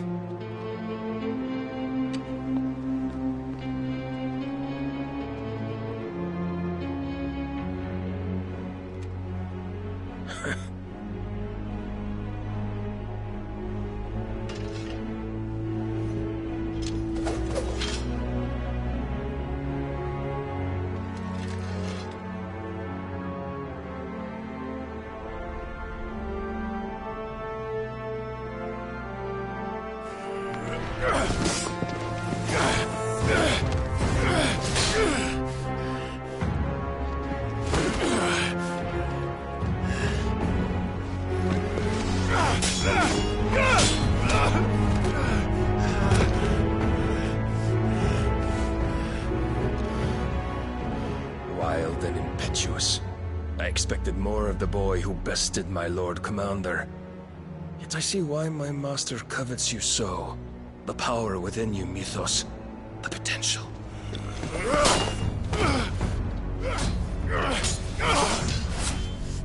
Stop calling me Mythos.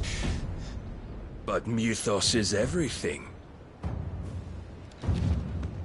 The cornerstone of all creation. The Lord's vessel. Your purpose. My purpose? To surrender my mind and body to that thing.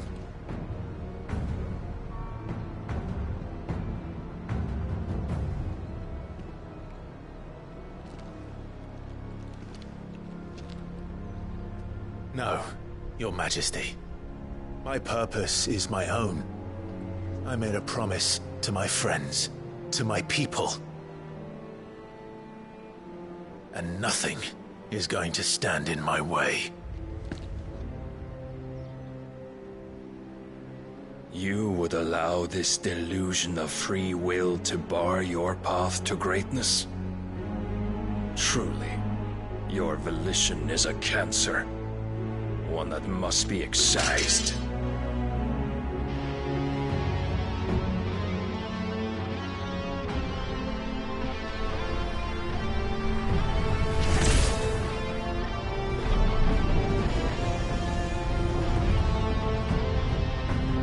Try it.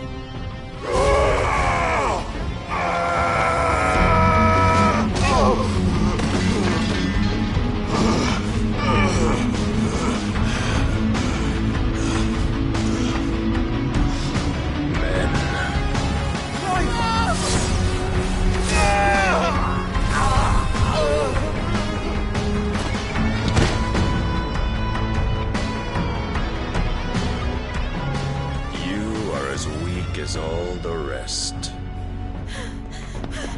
Joshua!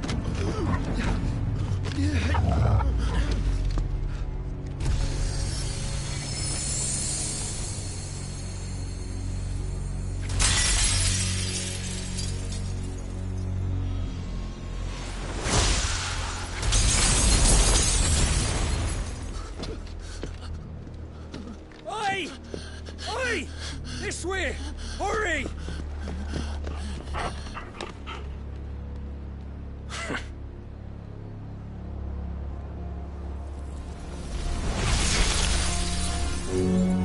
Power beyond reckoning. And they use it as a crutch.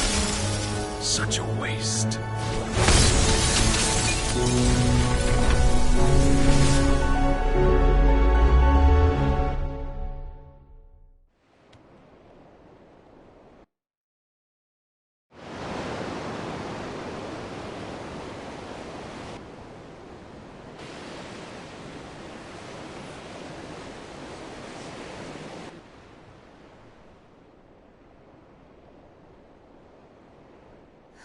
Will you be all right? The phoenix can mend flesh, but the spirit must recover on its own. I'm afraid the rest is up to him.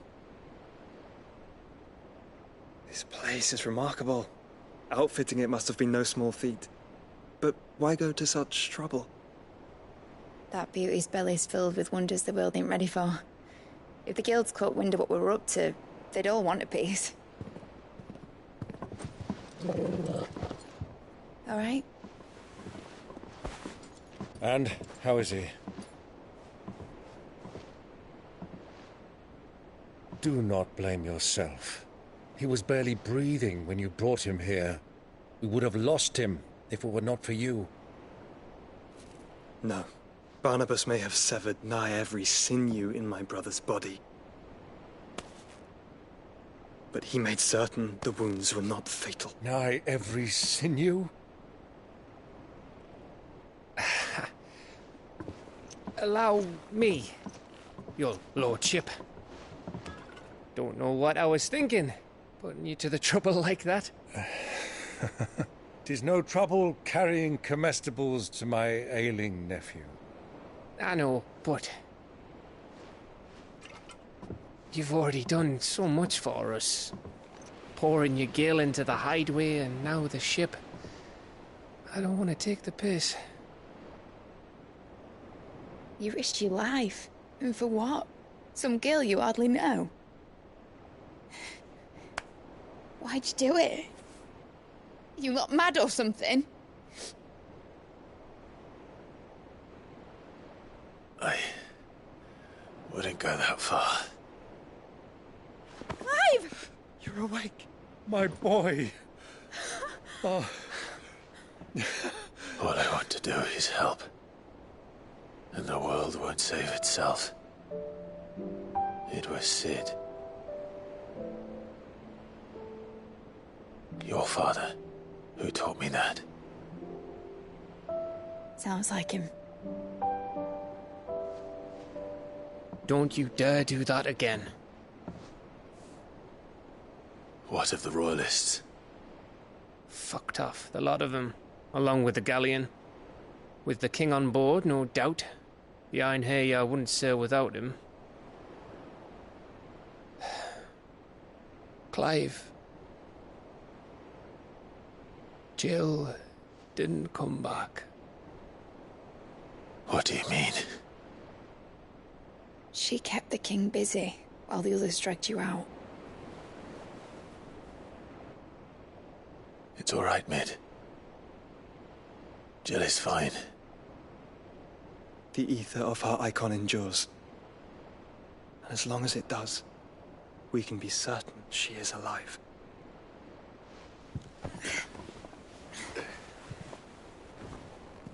We must pursue the Black Galleon. Jill will be with the king, I'm sure of it. Well, good luck catching him, because my ship's going nowhere. It's the Mithril engine. She's got a kick like a wild chocobo and a mind to tear the hull in half. But do you have an idea?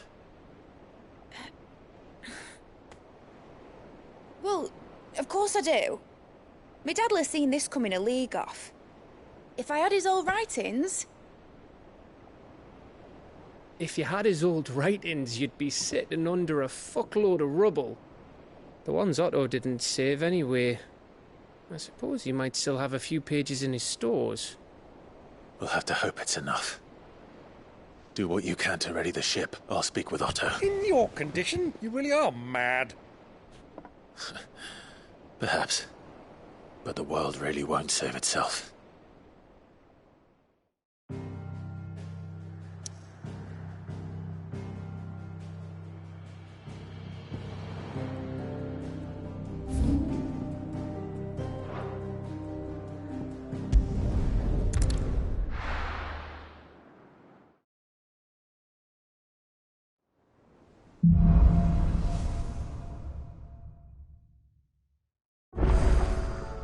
right.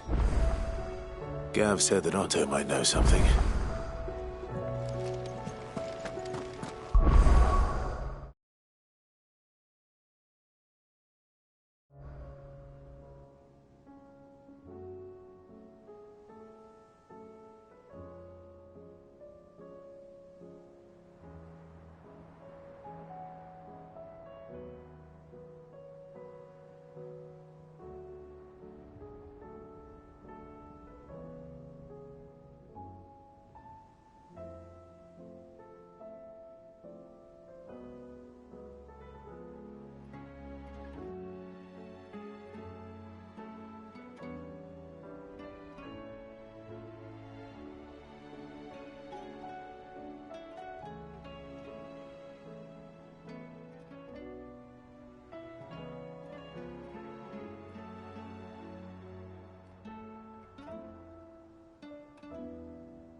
Cole said it was an army of Akashi. How are we supposed to do our duty when the hills are crawling with it? Clive? But if you're here, where the hell is everyone else? Don't tell me. They're all right. But it's a long story.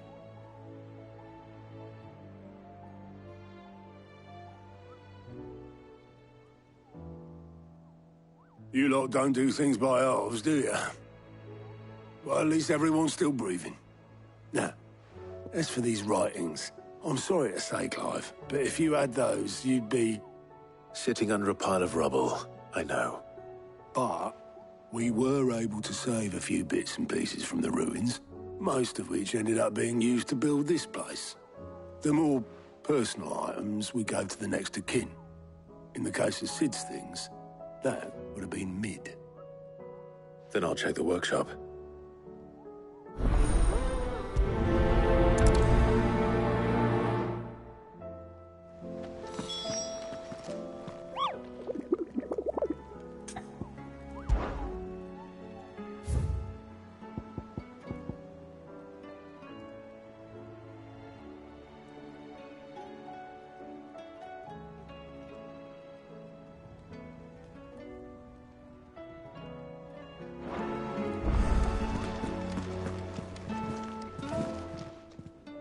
Welcome to the Patron's Whisper. Here you are. Best of luck out there, Sid. Fancy a look at the list, do you? Here you go. Always something in there.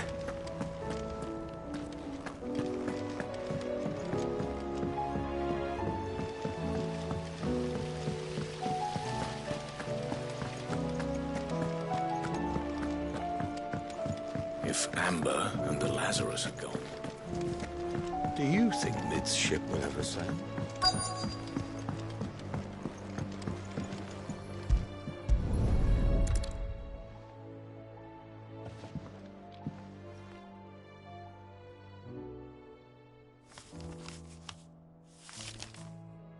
This looks like it's from Sid's old diary.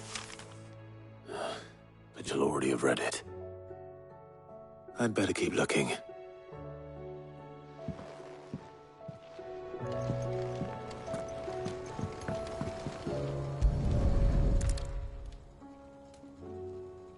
What do we have here? Oh, Sid's pipes. Something tells me Mid won't be needing these.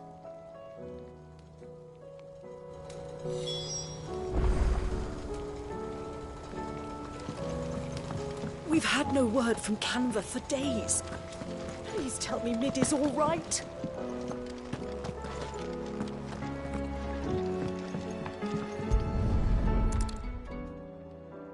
I remember seeing this doll in Sid's cellar. I wonder if it was Mid's.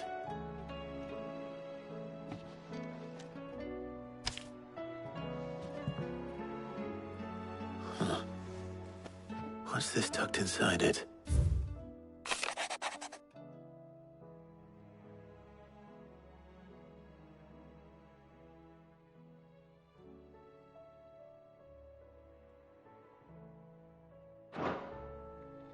Sid's best invention. Huh. That sounds promising.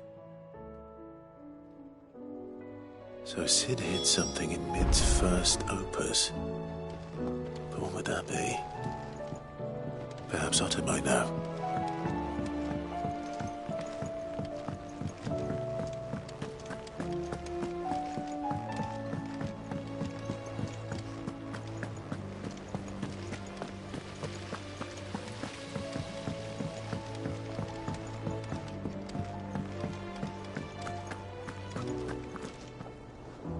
Well, did you find anything? Possibly. You wouldn't happen to know what Mid's first opus was? Opus? That girl's as tone deaf as a banshee. Unless you mean the orchestrion. She couldn't have been more than, what, 11, 12 when she cobbled that thing together? It surprised us all. Not least her dad. You should have seen how proud he was of the little scamp. What's that battered old box have to do with anything? I think Sid may have hidden something inside it. Wouldn't surprise me. Those two and their bloody treasure hunts. Half the things in the hideaway were hidden one time or another. How are we supposed to do our duty when the hills are crooked?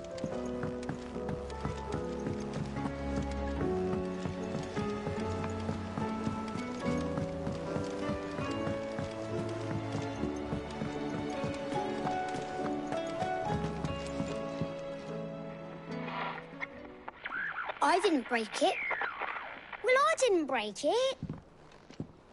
What didn't you break? Nothing. We didn't break nothing. We definitely didn't break the orchestrion.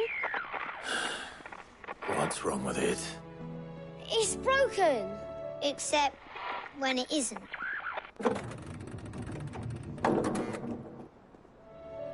See? And you had nothing to do with this? Nope, nothing. We just wanted to listen to all the songs at once. So we pressed all the buttons. Like this.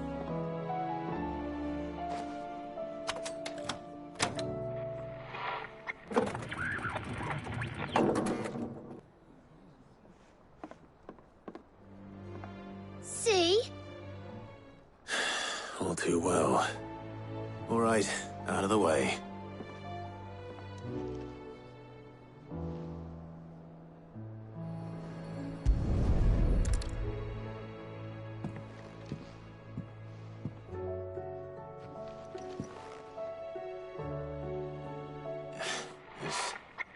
Something caught on one of the gears. Did you break it? Can you fix it?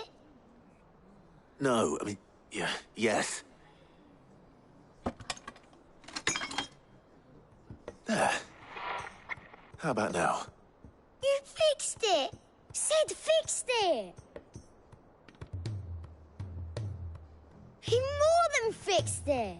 Yeah, new music! Huh. Never heard this one before. They started playing when I removed this.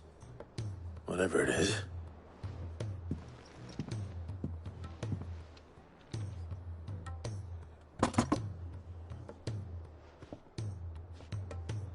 Well, don't look at me. I can tell you it's important, though. Sid showed it to me once and said as much.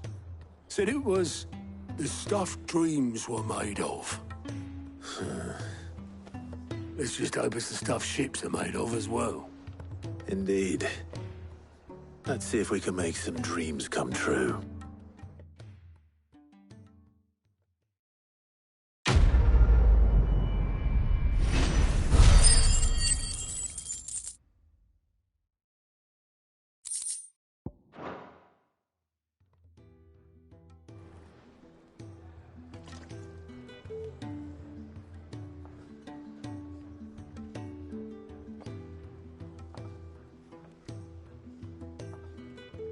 Just the two I was looking for.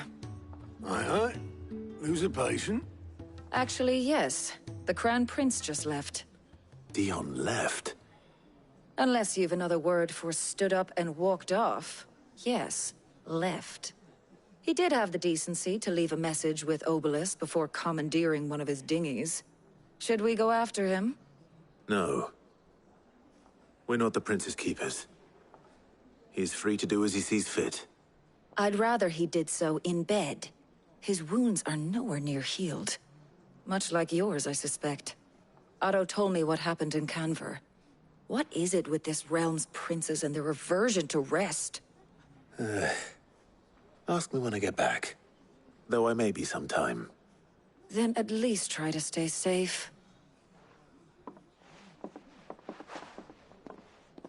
And if that fails, try to stay alive, eh?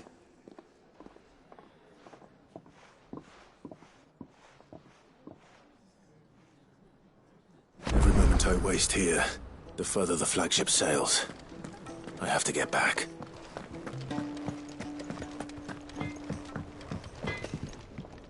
Trouble with your gear, or something for you, dear? Not bad, if I do say so myself. Not my best work, but it'll do. That it? Fine.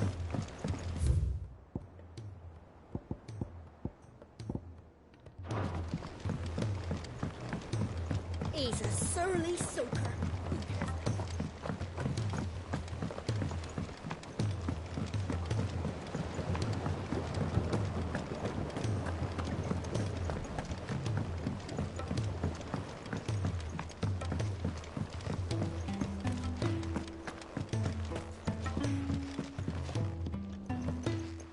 Sid, do you recall the flowers I had you bring back to the yard? Vaguely. Is something wrong? I'm afraid so. I was able to get most of the Morganbeards to take root, but they rarely flower. I fear the soil here does not agree with them. However, I believe I have a solution. I can't wait to hear it. I'm going to marry the Morganbeards with Morbles. I know, but hear me out. Morbles are possessed of a highly choleric temperament. The fire which drives them appears to be maintained by an abundance of nutrient-rich ether drawn from their environs. I believe that by grafting a Morble vine to a Morganbeard, the appendage's wealth of vigor-inducing nutrients might well stimulate the flower to bloom. The endeavor, I assure you, is scientifically sound. I simply need a vine to prove the theory.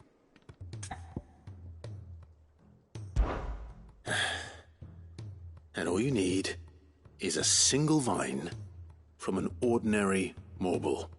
That is correct. A single vine.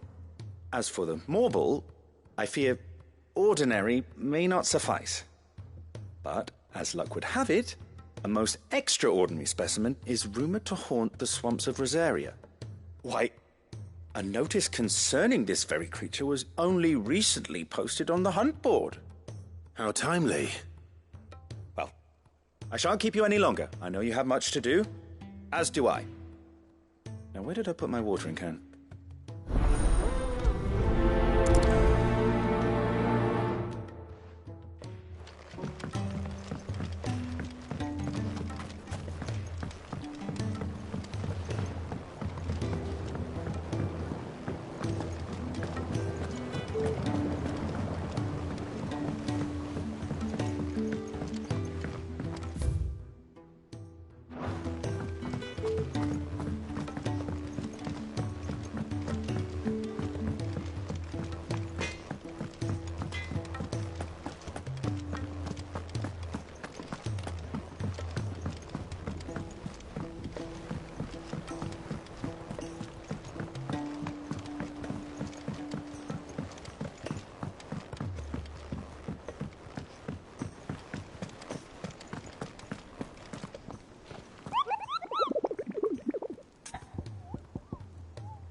All right, Clive.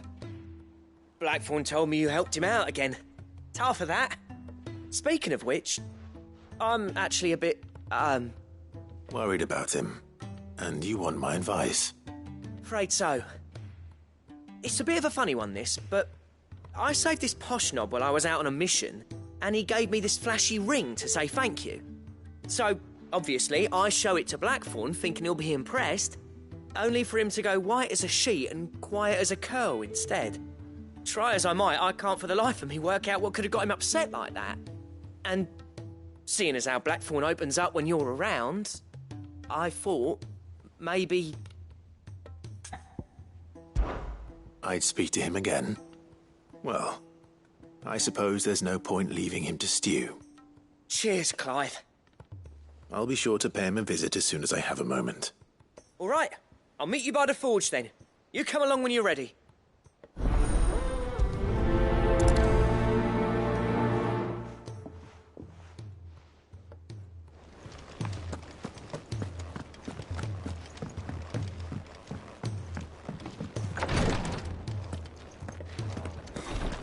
She can't keep this up much longer.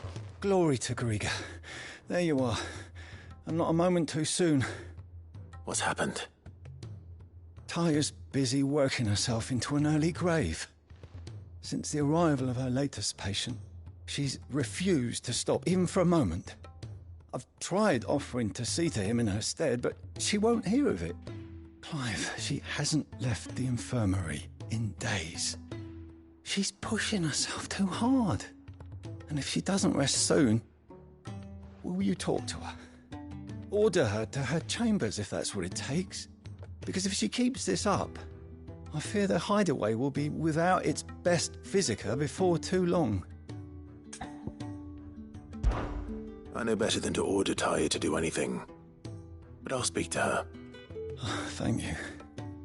I pray you have better luck than I did.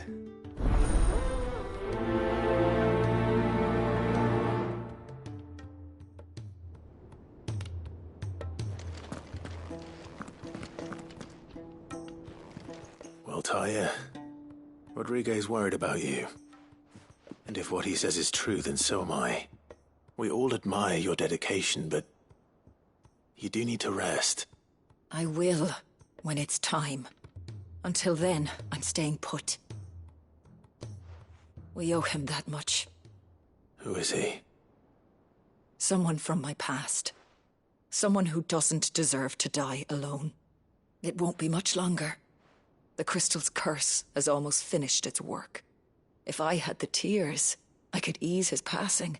But without them, we've nothing that will touch the agony of those last few hours. How would tears help this man? Not my tears. Tears of mercy. Alicia, it's the only thing strong enough. You wouldn't, Taya. Surely. There must be something we can do for him. Sometimes an easy death is the greatest kindness we can offer. You do well to remember that, Rodriguez. I will. We have all the ingredients we need for Alicia Balwam. It needs to be fresh, though, so we rarely have much to hand. I can make the draft if you can bring me what we're missing. Just tell me what you need. There is a species of venom-weeping spider that lives in the forests of Norvent, near Lorbert's Pass. Bring me one of their eyes. Preserve it as best you can, but avoid contact with the tears. I'll make sure the other ingredients are ready before you return.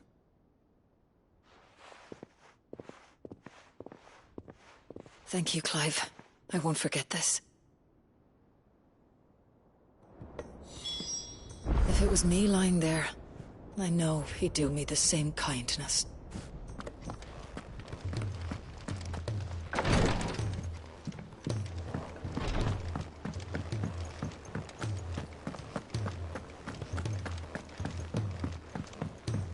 Cole said it was an army of Akashi. What will happen?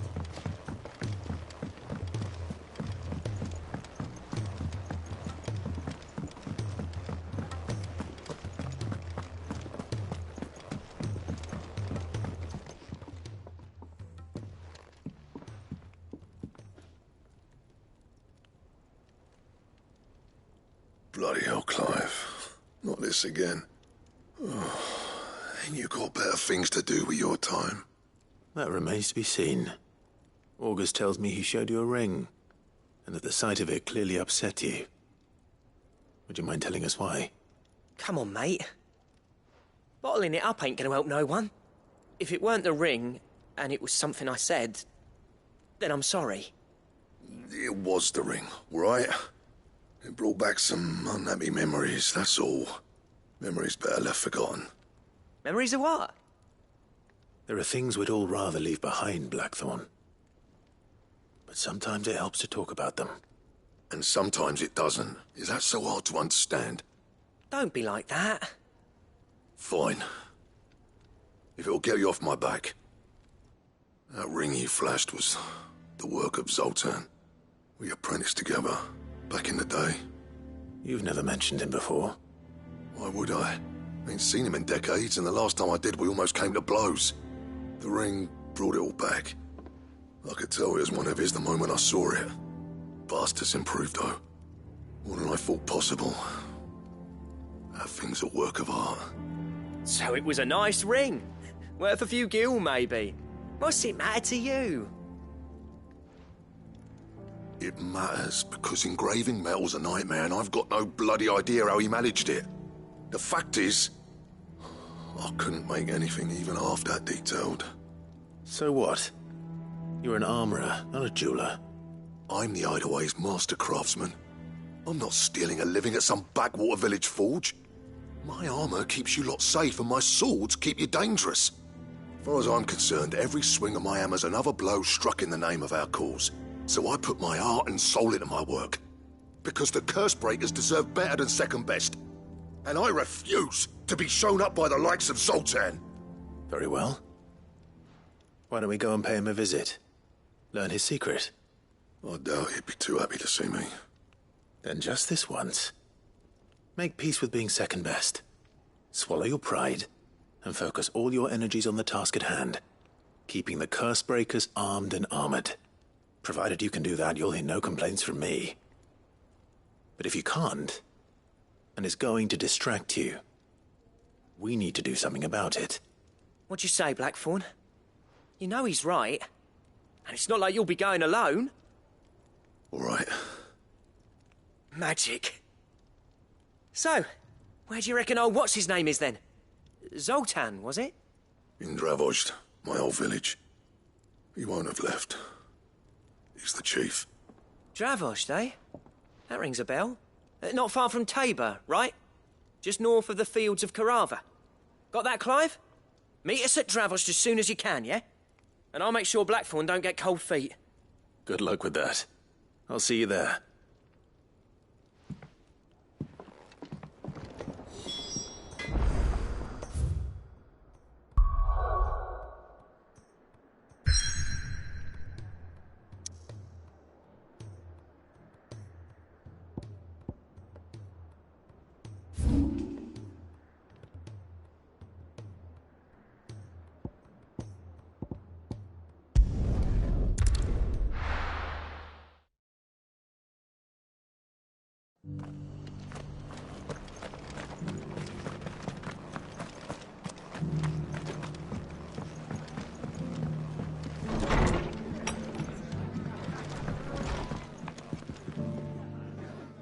Clive, just the man I was hoping to see. Oh? And why is that? You remember how some of Sir Wade's guardians took up residence here after the Akashic attacked? Well, now the rest have come to join him. Seems their barracks in the Lazarus have been lost to an ether flood.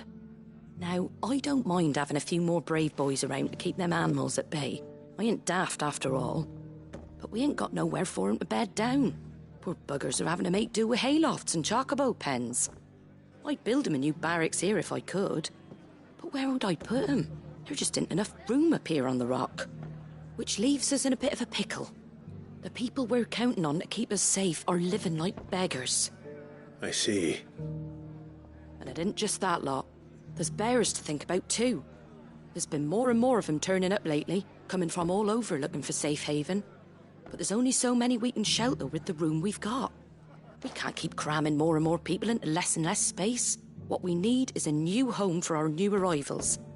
And that's what I was hoping you might help me with. If it ain't too much of a burden, of course. It's no burden. Thank you, Clive. So, where were you thinking of making this new home? Well, I reckon we could do a lot worse than Eastpool. Eastpool. It's been a long time since I thought about that place. It was a tragedy, what happened. And if any of us could have done anything to stop it, we would have. But what's done is done. And those who lived there wouldn't have wanted the village they loved to be left in ruins. I suppose you're right. The blight might be pressing in, but I reckon it's got a good few years left in it yet. There's just one problem. A band of cutthroats have made it their den, and they don't seem like they'll be moving on in a hurry.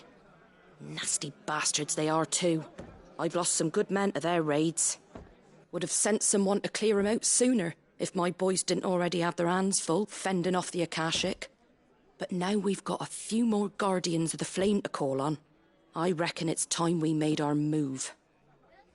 What do you say? Fancy leading a raiding party? I do. Eastpool was once home to people I loved. I won't have bandits sully those memories. I'll gladly drive them out of there.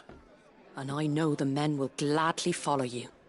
I've already shared a few thoughts with Sir Wade about how we might be able to win the place back. And I dare say he's got some ideas of his own too. Why don't you go and talk to him? Of course.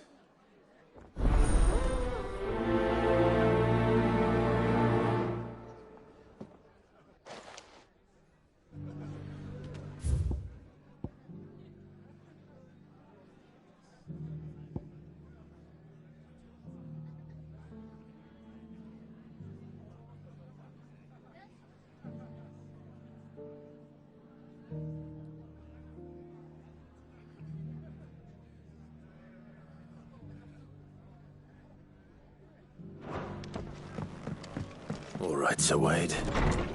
Let's hear your plan.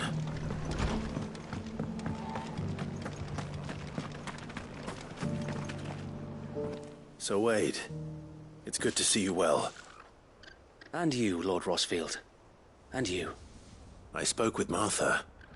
She tells me you have plans to free Eastpool and make it your own. That's right, though it was mostly her idea. I rather fear my men have been treading on her toes somewhat since joining us, not to mention each other's. And then there are the bearers, men and women who found the courage to flee their masters and sought refuge here. We need somewhere to settle them, and I can think of worse places than Eastpool.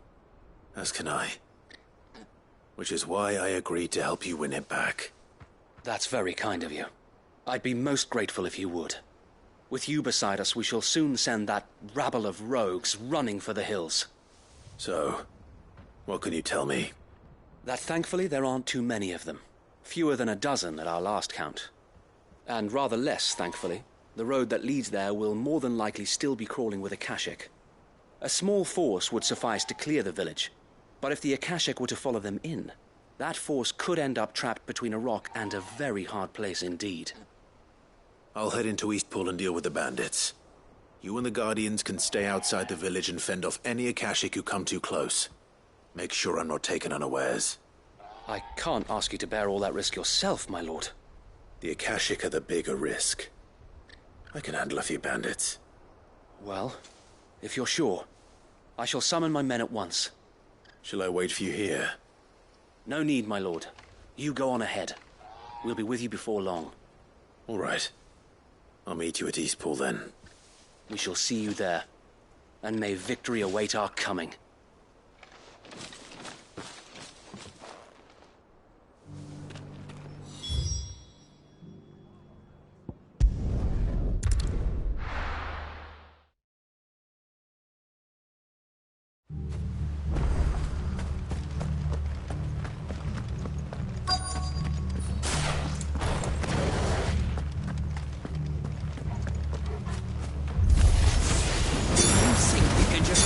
In here. Kill him. You will leave Eastpool now, or face the consequences.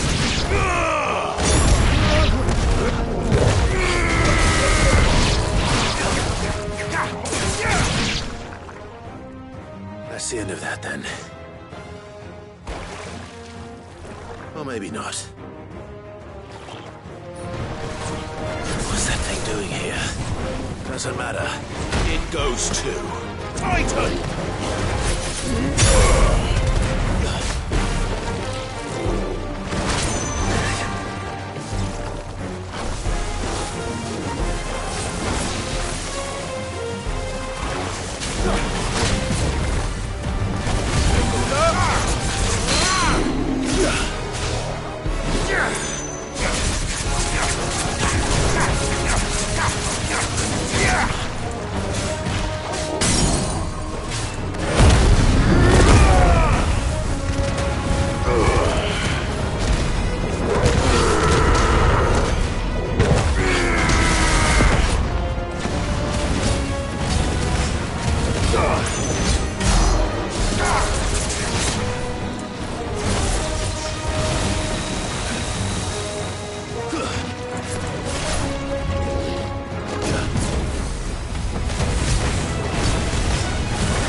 Any more surprises? I'll take that as a no. Bravo. A magnificent display, my lord. You were watching? I thought you were keeping an eye out for a Kashik. We were. Put down more than a few on the road, then arrived just in time to see you slay that... whatever it was. Let's hope it was the last of its kind. Though I expect you and the Guardians will be up to the challenge should another appear. I would hope so, my lord. Your men will be bringing the bearers who'll be living here, I assume. It might be best to send word for them to come right away, before any other unsavory characters move in. Of course. I'll send orders for them to depart immediately. Leave it with me, my lord.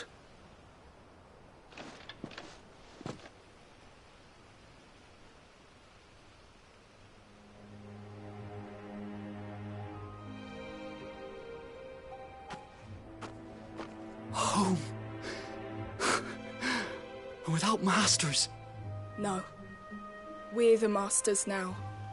Our lives are our own at last. That's all of them. And not a single Akashek in sight. Now to begin the important work of rebuilding the place. It won't be easy. Especially not after 5 years of beasts and blackguards having their wicked way with the place. The masonry might still be sturdy enough, but half the beams are rotted. Those that weren't lost in the fire or burned by the bandits, that is. It'll take a bit of elbow grease, but we'll see Eastpool rise again. Just you wait. So wait. Lady Hannah is buried here. If you don't mind, I'd like Oscar to join the rebuilding efforts. He should be a part of this. Of course. I couldn't agree more. I'll let Martha know that everyone arrived safely. If you need anything more, you have only to send a Stolas. And we will, my lord. Safe travels. Eastpool is in safe hands. Time to go and tell Martha the good news.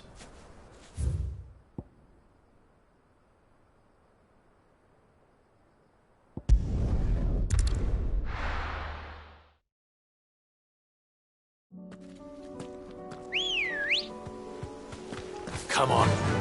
Run like the wind.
Definitely anything but ordinary. Now, let's get this vine back to the yard.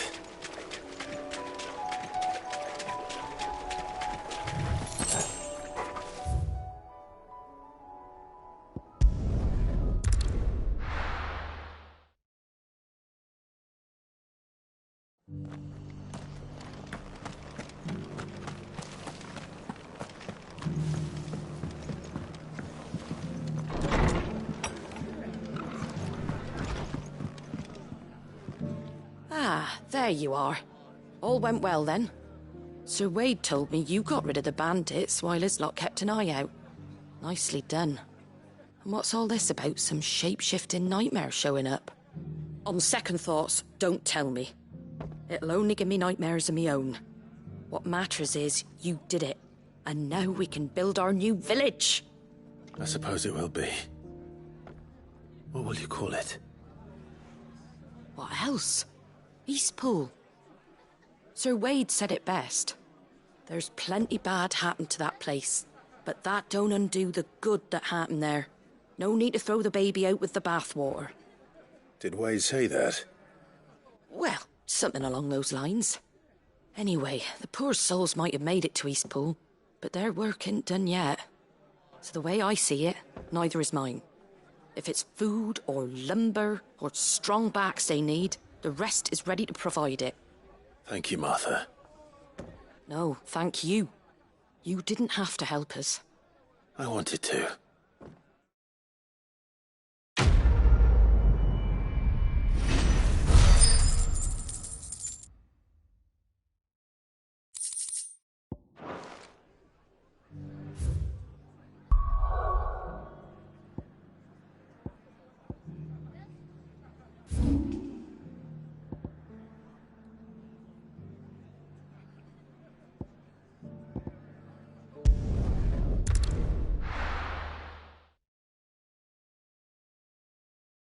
I'll be taking you all to a storehouse in the Bales.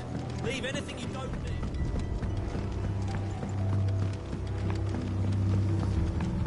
know what you have to do. I won't let you down. Clive, I fear that I must bid you farewell. As you know, our time grows short. The Lord Chief Justice's vultures are circling. We must strike now.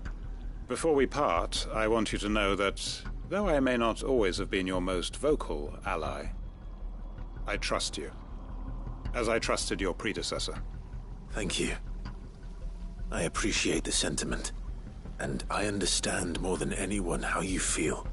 But is revenge really the answer? It is the one I found, and it is all that I have lived for since that day. But what of Lostwing? Everything you've built. I built Lostwing to achieve this aim. Once it is done, the village will have served its purpose. My comrades and I are sure of our cause, and we shall fight to the last, come what may. But there are those among us who cannot fight. Children, the elderly, bearers afflicted by the curse. I would place Lostwing in their hands, if I thought it would do them any good. But a village home only to the frail and the infirm is not likely to stay a safe haven for long. And so, Clive, I find myself turning to you once more. Will you take them to your hideaway, that they might live even should Lostwing die? I will. Thank you. I will not have it said that I did not see to the well-being of those who rallied to my cause. The people I speak of have withdrawn to Gotan's Bales, away from danger in case the Black Shields strike. Understood. I'll make sure they get to the hideaway safely.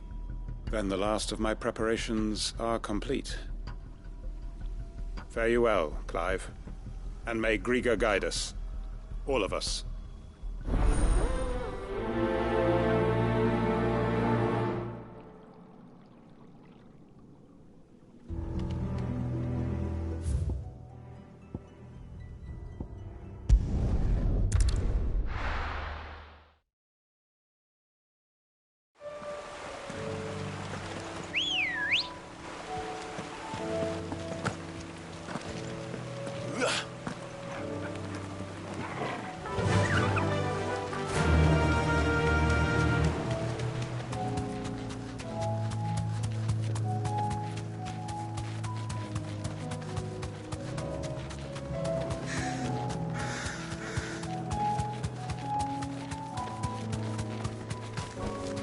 I can walk from here. Everyone, Quinton has asked that you come with me. He can no longer guarantee your protection, but I can. There's a safe place I can take you to. Well, if that's what the Master thinks best. Sid, none of us would be standing here today if it weren't for Master Quinton. We owe him our lives. So we ain't about to start telling him what he should do with his. If he's saying we ain't safe in Lostwing no more, it's 'cause he ain't coming back. And if that's what has to happen, then so be it. I only hope he can see this through to the end. That we get to see justice done. I hope so too. Oi! You lot! Where's everyone else? They ain't already left, have they? They've gone with Master Quinton. Fuck! Fuck! Fuck! What's wrong? I've just come from the Justice's manor. We have to get Quinton to call off the attack. It ain't just the Black Shields protecting the place. He's got a guard dog and all. A fucking monster. They don't stand a chance against that thing. If I don't get the message to them, they're all gonna fucking die. No. We can't let this happen. Sid! Don't worry about us. You've got to catch up with him. We can't let Quinton die before that bastard does. All right. I'll do what I can. Where is this manor? It's way over to the east, through the woods. Heaven Hall, he calls it. Promise us, Sid. Promise us you'll do what you can.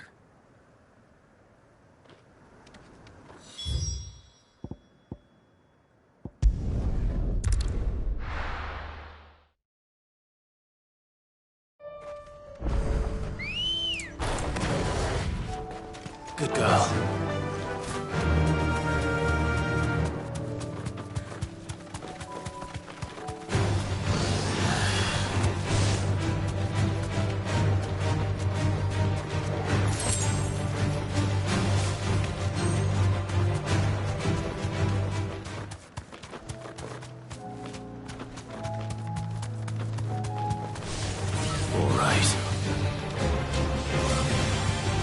Yes!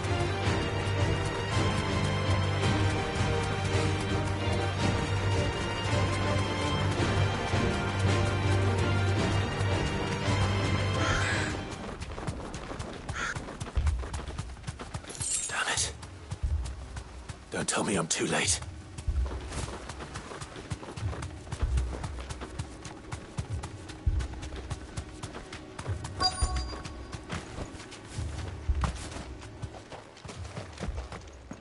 Quentin, are you all right? No. But I am alive. Which is more than I can say for my comrades. They followed me without question all the way here. And they died. For nothing.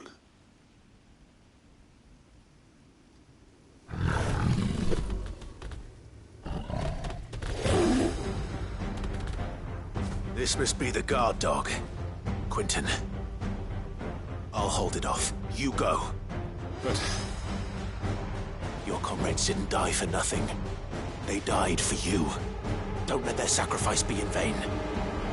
I won't. Come on, then. You're no guard dog. You're just a rabid beast that needs to be put down.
If only we'd arrived earlier.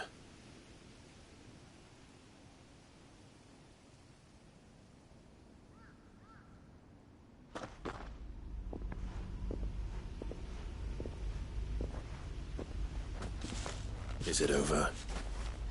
It is. He wept and begged for mercy. And I cut him from ear to ear, just as I dreamed of doing all these years. All my plans, building a haven in Lostwing, freeing bearers from their chains and recruiting them to my cause. It was all for this. But what is this? Justice? My faithful comrades. All those lives lost, so that I might take another. Quentin. Master Quentin! Oh, thank Grieger you're safe. You're alive. And so are you. I'm so sorry. I tried to warn you about that thing. And I hate to say it, but there's more bad news. It's Lostwing. It's been flooded. What?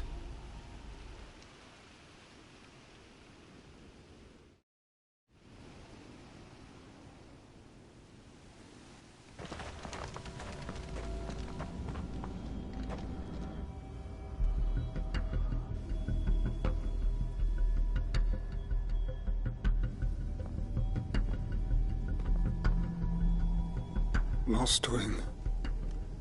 My Lost Wing. And look who's here. They must have stolen in after we left, just before the flood struck. What if there are still people in there? Don't be a fool!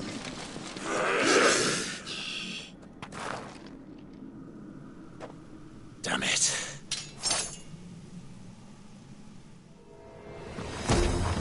Quinton's not going to last long in there. Come on, Torgal. We need to make this quick. It's over.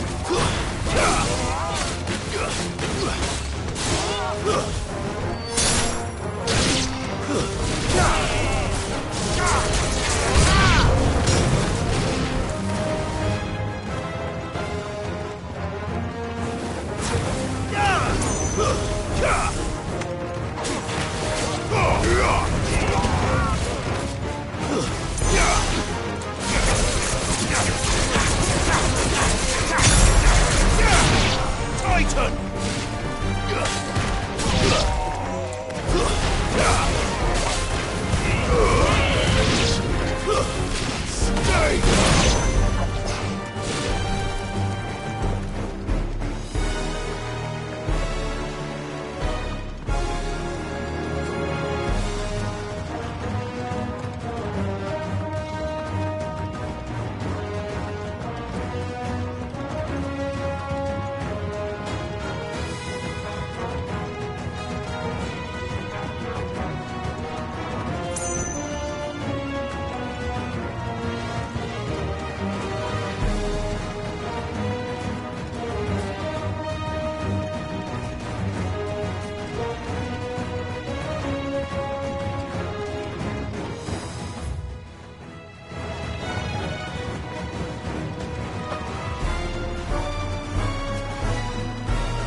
I need to get back to Quinton.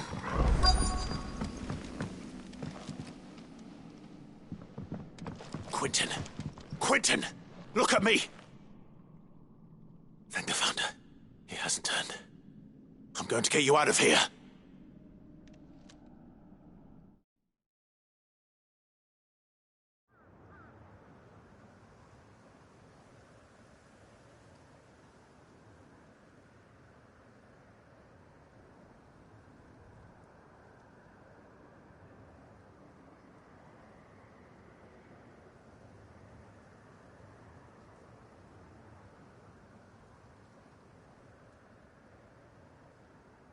Welcome back to the land of the living. Is Lost Wing? The flood has filled the valley. I see. Then all is at an end. A strange way to achieve one's life's ambition. No, Master Quinton. Save your strength. Why?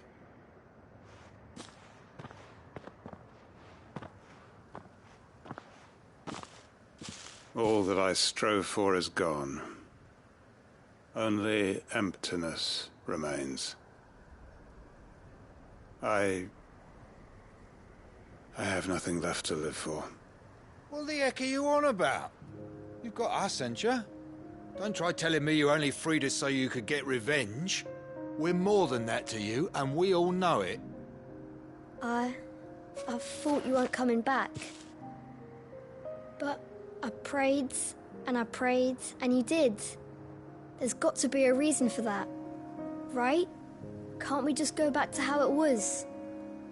You know, you looking after us all. Your work ain't over yet, Master Quinton. We believed that you were the right man to lead us, and we still do. Your village may be lost, but it seems your people aren't, so long as you remain to guide them. But why? After what why would anyone follow me? 'Cause we're family, aren't we? Family? Yeah, and all our comrades who went with you, they felt the same. Lostwing weren't just a village. It was all of us. It was. And as long as we're still here, it is too. We can start again. Build a new Lostwing, right here in the Bales.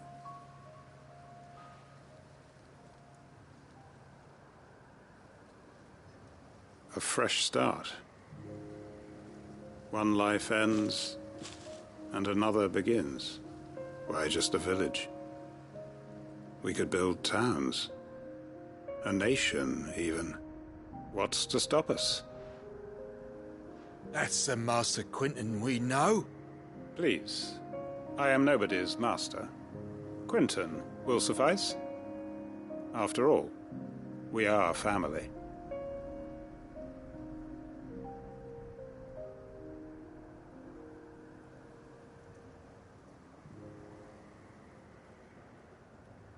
Permit me to withdraw my request. I will no longer be needing your help in looking after my people. I'll pretend you never asked.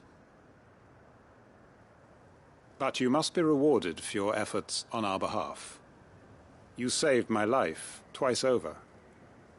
And more besides. A bottle or two of your finest red will suffice. Of course. Nothing but the best. And I have a feeling that this year's vintage will be the finest yet. If you don't mind waiting, that is. I look forward to it.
Soil and stone! Rodrigo could have mentioned his spiders would be the size of curls.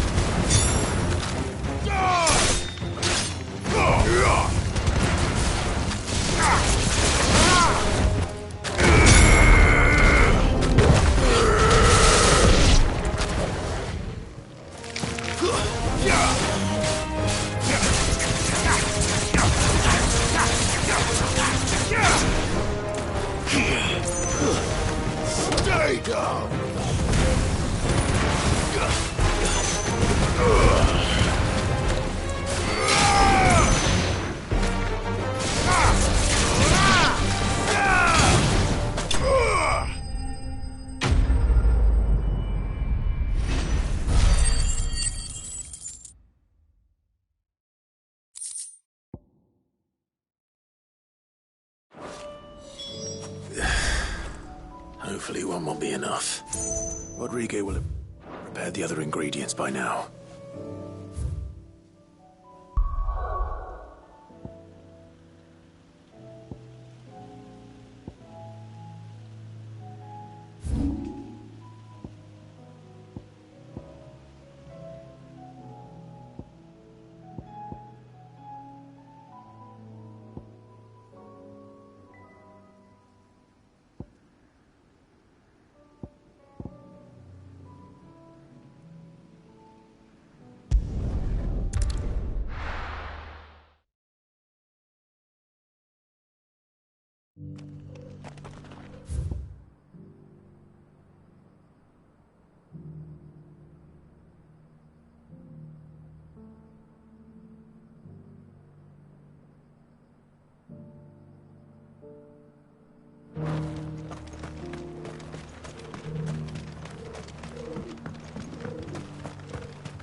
The free city's under siege.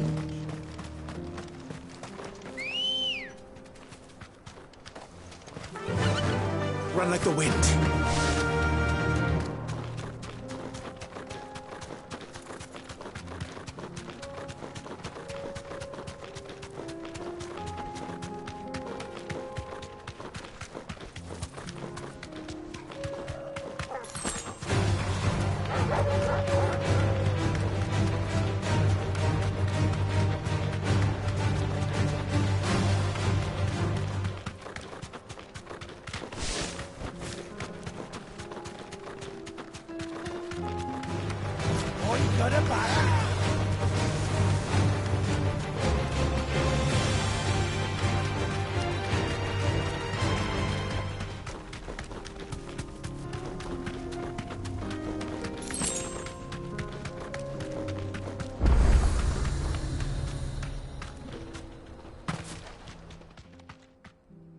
Kicked out already?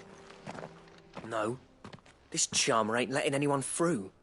Why are the gates closed? Chief's orders. No one's allowed in without his say-so. Not that I'd have let you in anyway. You look like trouble.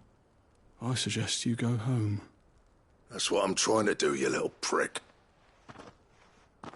Ain't changed a bit, have you, Snotty? No. It isn't.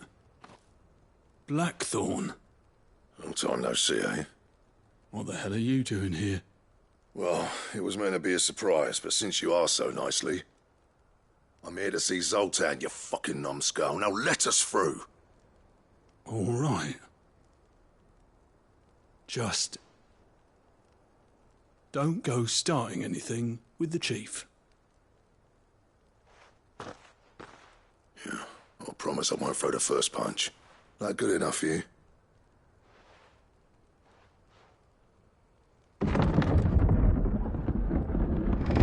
Go on then. Much obliged.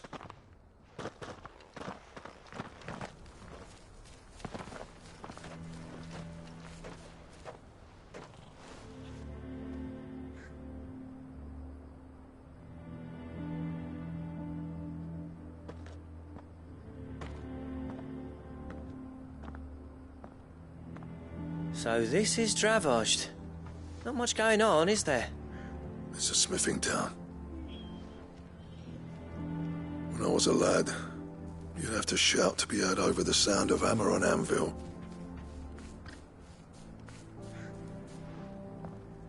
Clive, you're good with people. You speak to Zoltan. Hey, you ain't backing out now, are you? There's a river of bad blood between me and the chief. But if someone can build me a bridge, then I'll cross it. All right. I'll see what I can do. I appreciate it. He'll be near the forge on the hill. It was our master's. He'd have inherited it when I left. The forge on the hill? Good luck. You'll be needing it.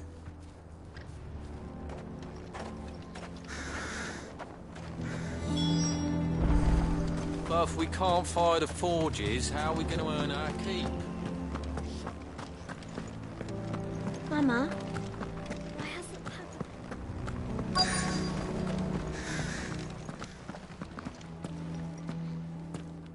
Hotter! Hotter, damn it! Those miserable flames wouldn't melt butter, let alone iron. Pardon the intrusion. I'm looking for the chief. That'd be me. It's a pleasure to meet you. I'll bet it is. Keep the gates closed, I tell him. Well done, Snotty. You're not welcome here. Get out. Before things turn nasty. Blackthorn's here. What did you say? He's traveled a long way to see you. Yes, has he? He's waiting. Down by the gates. Then I suggest you take him with you when you leave. Didn't you apprentice together? So what if we did? Fuck! We're getting nowhere. These bearers' flames are next to bloody useless. We're never going to be able to fire up the forges unless we can find some new crystals. I'm a busy man, as you can see, so do me a favor and piss off. Oh, and if you're struggling to find your way out, ask Blackthorn. That prick knows exactly where the exit is. He's not wanted here. And neither are you. All right. I'm going.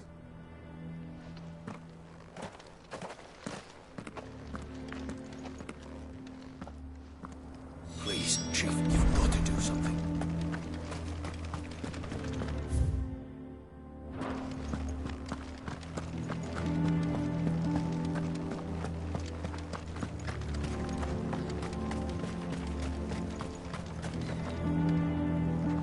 Let me guess. Zoltan told you to piss off. As a personal favor to him, yes.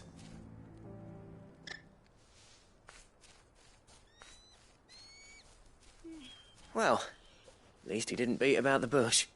There'll be no talking him round. Not after what I did. Which is what exactly? If we're to help, we need to know. What turned the village against you? I left. Dravozd. Zoltan. The burden of leadership our dying master dropped in our laps. All of it. There are two kinds of smiths in this world, you see.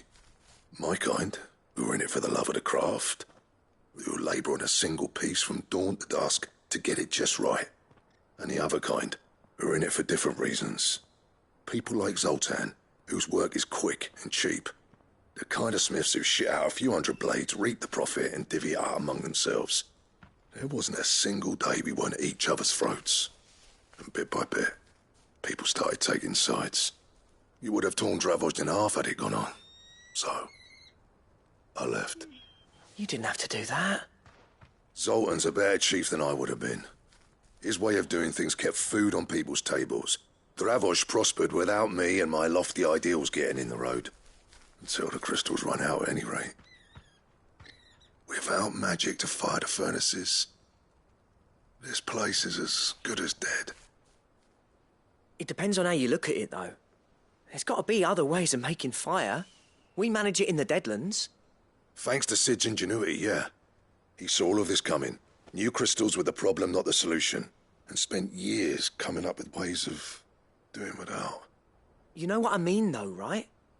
Where there's a will, there's a way. What I'm trying to say is that it's not your fault. You couldn't have predicted this. It doesn't matter whose fault it is. I don't want to be the greatest smith alive just because I happen to be the last. Clive. Dravozd won't last long without its furnaces. So, do you think it's time we shared Sid's bellows with the world? The way I see it, it's your decision to make. Hold on, Blackthorn. Sid made those things for us. They give us an edge over the rest. And you'd be throwing it away. All right. Do it. This place was your home. I won't abandon it to its fate. Sid's creations were never meant to be hoarded. It was only ever a matter of time before we shared them. Let this be another step on the road to freeing Valisthea from the prison of the Crystal's blessing. Dravost will show the world that it's possible. Wouldn't you agree, August? When you put it that way, of course. It's like hearing Sid speak from beyond the grave. Thank you, Clive. Shall I go and fetch the plans, then? I know I'm off by heart. I'll be needing some help, though. Building a furnace isn't exactly a one-man job. Do us a favour and round up anyone strong enough to lug a brick or two, would you, August? All right, then. And I've got a job for you too, Clive. Finding me some salamander skin. I need leather for the bellows and nothing else will withstand the heat. Luckily for us, salamanders feed out in the fields of Carava. Time for a spot of hunting, then.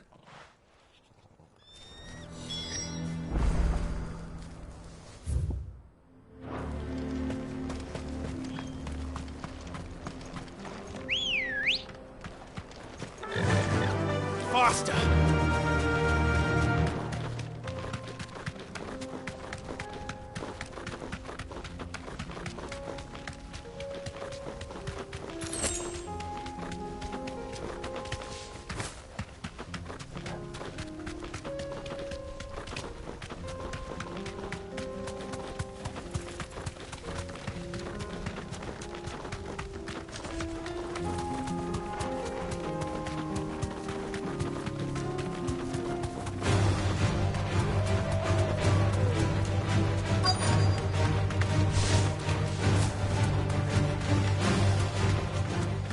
Let's make this quick, shall we?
I dare say that will be enough for a decent set of bellows.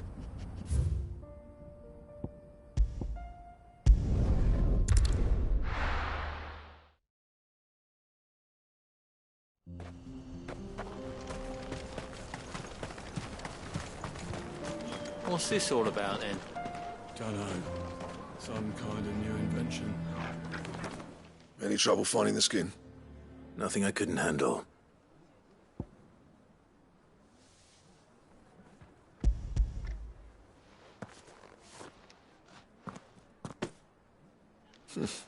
There should be plenty. Right then, time to put these louds to work. If everyone pulls their weight, we'll be finished in no time.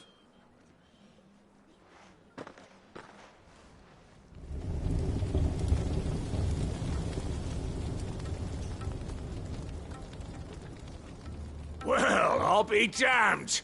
I honestly didn't think it'd work. But it's hot enough, all right. And without a single crystal in sight. You know what this means, don't you? I do, yeah. Dravost is saved.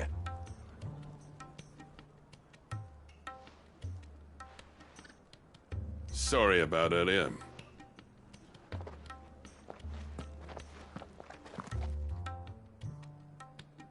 I take back everything I said.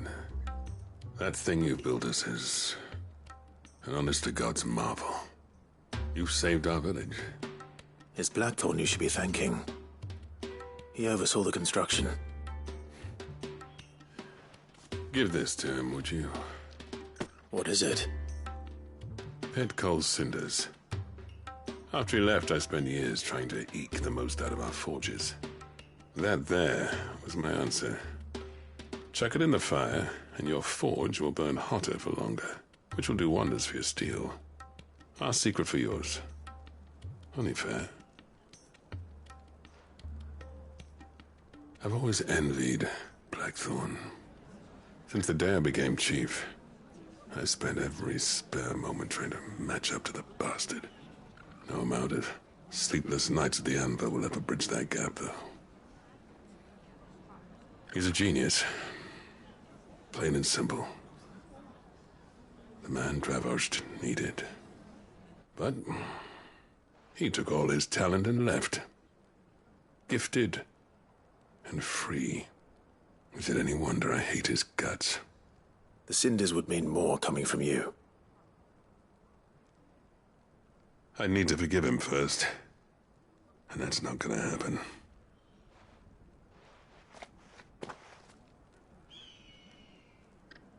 Well, you know what they say. Oriflamme weren't built in a day and all that. These things take time. Especially when they involve two geezers who hold grudges tighter than their hammers. But what matters is, Blackthorn's got that twinkle back in his eye. And I'd call that a job well done. So would I.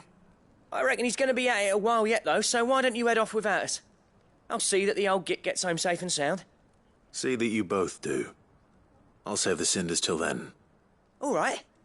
It'll be a nice little surprise for him.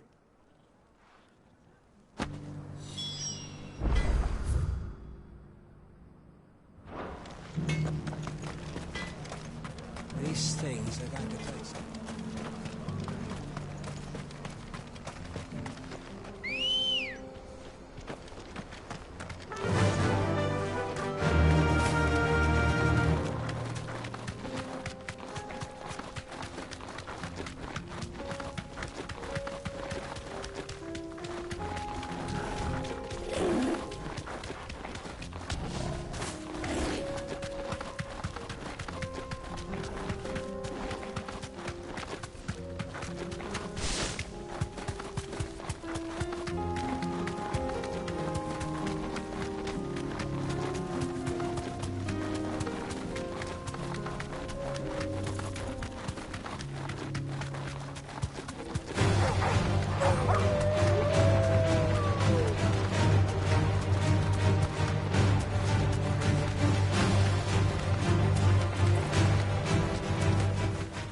Be safe.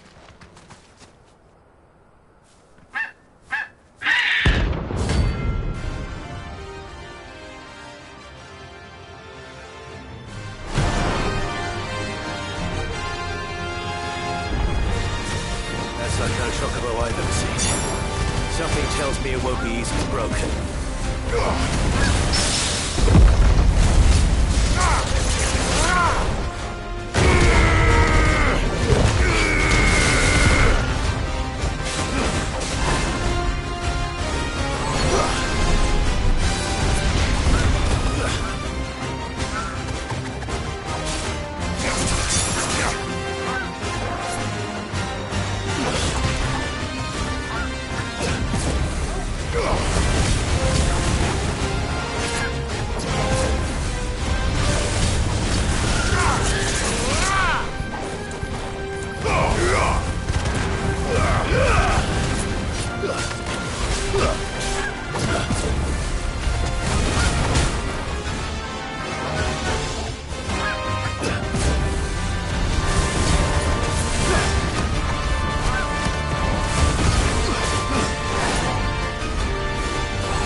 It's over!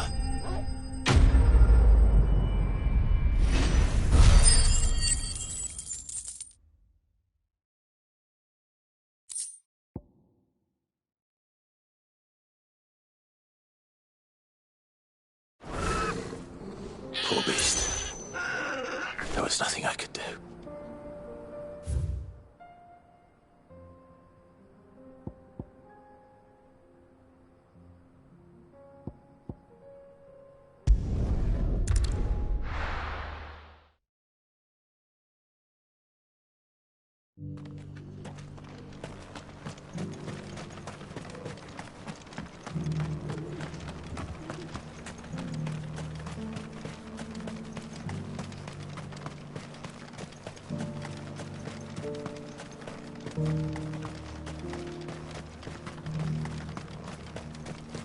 The free cities under sea?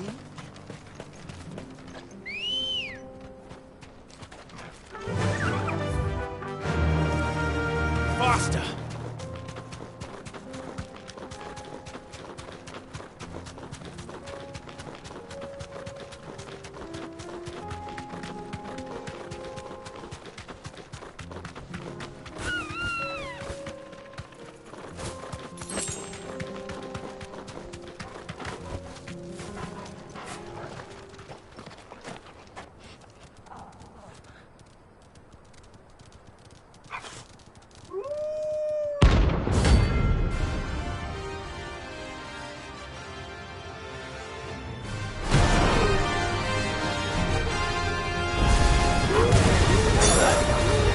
You're on my side, Torgal.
Shouldn't have messed with the leader of the pack, eh, boy?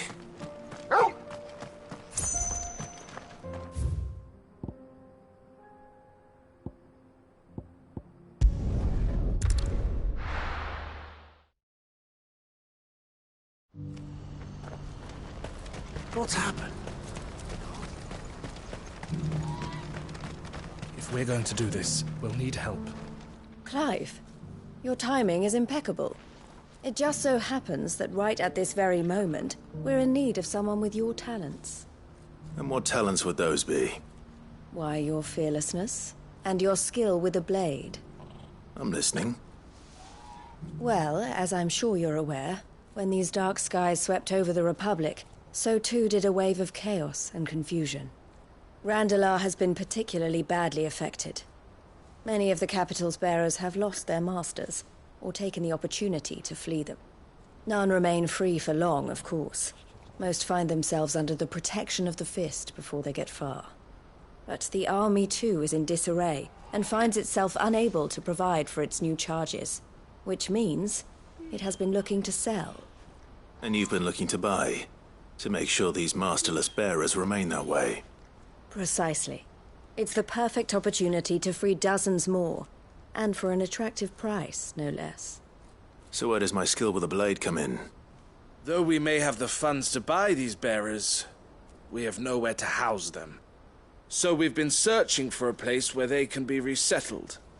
Somewhere far from the prying eyes of those who would see them enslaved once more. And we believe we have found one. Cashlock. A small hamlet hidden in a canyon. The place was abandoned a long time ago, but when the men moved out, the beasts moved in. And so we seek the aid of a fearless swordsman to encourage them to look elsewhere. You'll help, won't you? How could I refuse? Excellent. Theo, if you wouldn't mind making arrangements for the transportation of our guests, as we discussed. Of course. Leave everything with me. Sounds like you'll have your work cut out for you. I will. We have an entire village to stock and furnish. Residents and all. Even if I begin right now, I'll be working day and night. So I'd better get started. Try to clear the place out before the wagons roll in, won't you? I'll do my best. You will find a village in Chairdra's Thread, past Lateney's Cleft. My man there will open the gate for you. All right. Wish me luck. I'm sure you won't need it.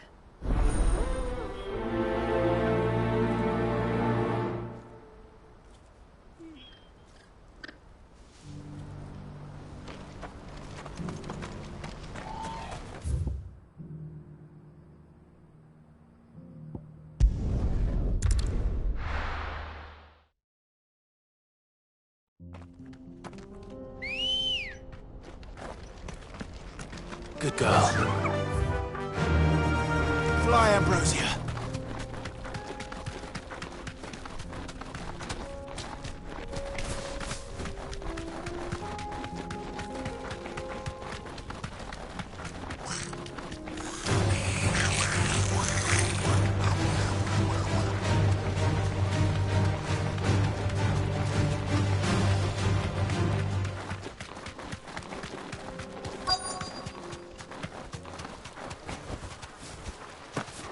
This must have been a nice place once. It will be again.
That's all of them.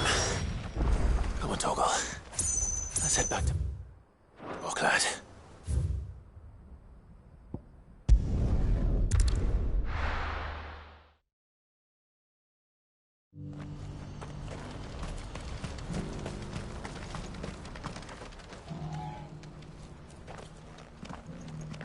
Something the matter, Theodore?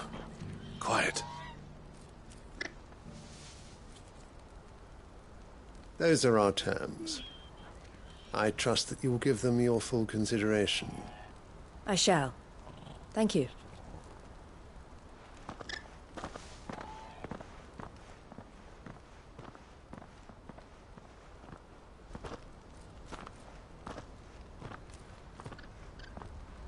Him again. Someone you know? Yes. And, no. But enough about him. How did you fare down in Cashlock? It's done.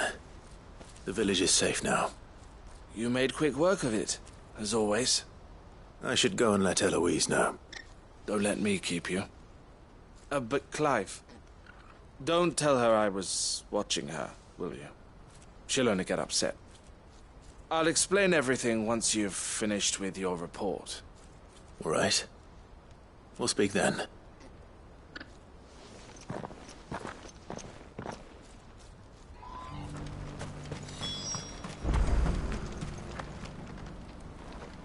Eloise, I just got back from Cashlock. The village should be safe now. Thank you, Clive. Here, something for your trouble. Well then, now that you have laid the groundwork for our little project, I suppose we'd better finish the job. The first thing we'll need to do is make sure our offer for the bearers is accepted. You're still in negotiations? We are. A trusted colleague has been dealing with the Fist on our behalf, but things have been trickier than we anticipated. I suppose it's to be expected. This is the army we're dealing with. Fighting's what they do. But we shall emerge victorious in the end. Well, if you need any help, you know where to find me. I'm not sure I do. But thank you, all the same.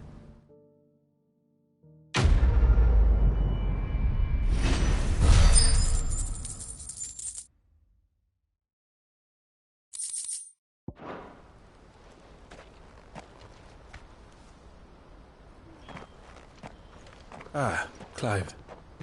You wanted to talk? The man I was watching earlier, the one speaking to my sister. He represents the Silver Peak Consortium. It's one of the bigger trading houses. I don't think I've heard of them. Well, every trader in Dharmekia has. They operate across the length and breadth of the Republic, and they're still expanding. They've been trying to get Eloise to join their ranks for some time now, and judging by her reaction earlier, I'd say she had half a mind to accept their latest offer. And you'd rather she didn't? I would rather she did what makes her happy. And I would never deny her such an opportunity. Eloise saved me from slavery, and we have striven to save others like me ever since. But this was not the life my sister wanted, nor the one she deserves. I won't let her give up on her dreams again for my sake. She freed me from my bonds, and she must be freed from hers in turn. You're a good man, Theo. I have always been grateful for what my sister did for me, and I want to repay the favor by letting her live her own life. But each time an opportunity to do just that arises, she turns it down. For my sake. She loves you. And I love her. Which is why I want this time to be different. To show her that I don't need to be watched over anymore. Though I'm sure I'll still need some help from time to time. I trust that I can count on you. Always. Thank you, Clive. Well then, I had better get back to work. These bearers aren't going to move themselves. That's a job for the Crimson Caravans.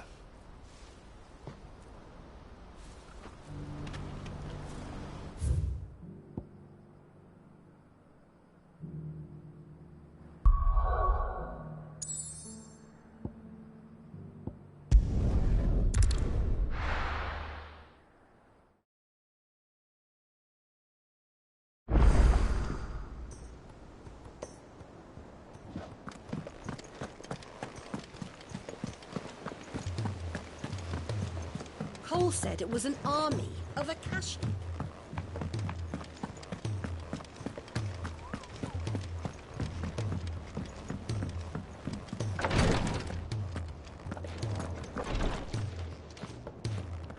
Thank goodness you're back. Taya looks like she's about to collapse. Is this what you needed?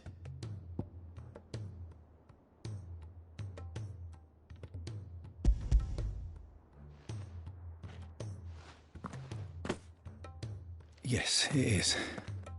Thank you, Clive. I'm loath to give a patient Alicia, but Taya's right. Sometimes it's all we can do. A single dose dulls even the most agonizing pain, and all other sensation with it. It may be a gentle way to die, but it is death nonetheless. I wish there was another way.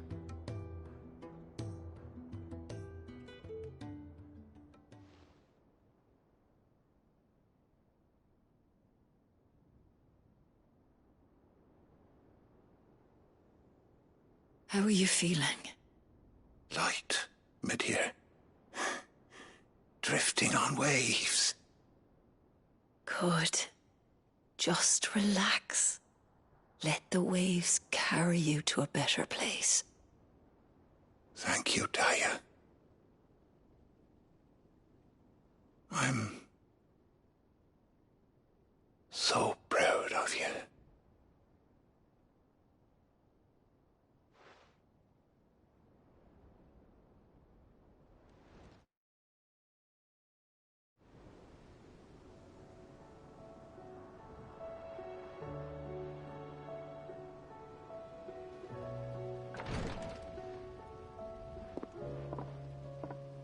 He's gone. Thank you, Rodrigue. And you, Clive? I'll see that he's properly laid to rest.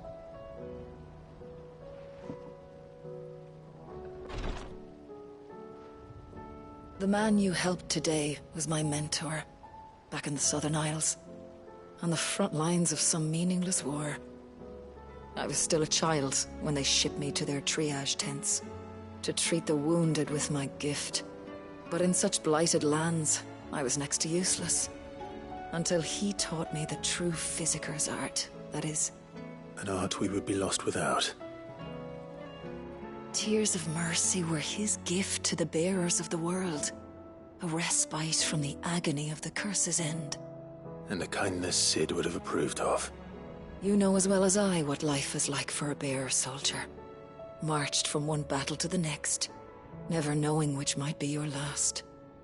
A commander may care nothing for the bearer spent in his service, but my mentor's gift gave the dying one fleeting moment of tranquility before the end. I've no tears left, Clive. I've seen too many of my friends taken. Something needs to change. And we need to be the ones to change it. And we will. I promise. I hope so.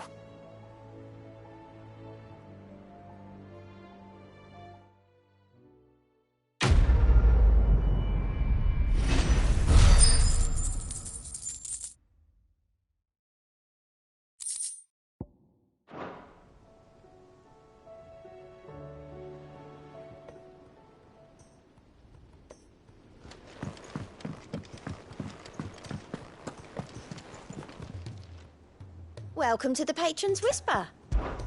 Your benefactors are a generous lot. Here you are. Best of luck out there, Sid.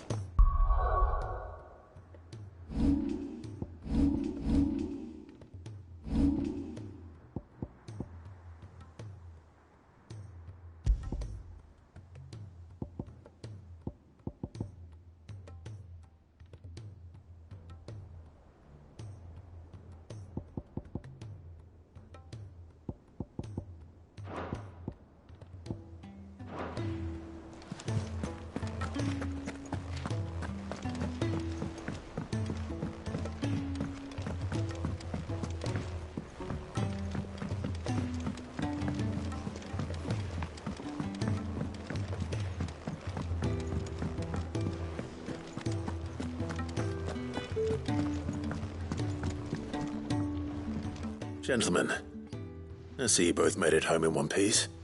Yeah, well, we didn't want to outstay our welcome. The whole village turned out for a go on the bellows after you left. Everyone except Zoltan has. Didn't see hide nor hair of him. Oh, but that reminds me. I have something for you.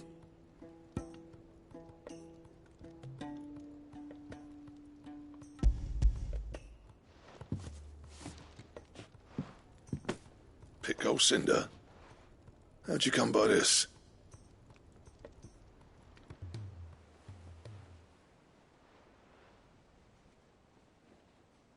And you're sure he wanted me to have it? I'm sure. He didn't say so, but I think he wants to forgive you. Huh. Imagine that. Yeah. You know I could never leave this place, don't you? Every time you put on mail, you and the curse breakers are trusting me with your lives. There's no greater honor for a smith than that. I'm not about to go crawling back to Zoltan for forgiveness, but I will make good use of his cinder. And if that helps save even a single life, then he'll have my gratitude. What was it you said he called me? Huh? A genius? And he spent sleepless night trying to copy me, did he? Sounds like I better get to work. I've got a reputation to uphold. It's good to see you back on form, Blackthorn. I don't know how you pair put up with me sometimes, but I'm grateful all the same. Now, where was I? Oh yeah, about to put Zoltan back in his place.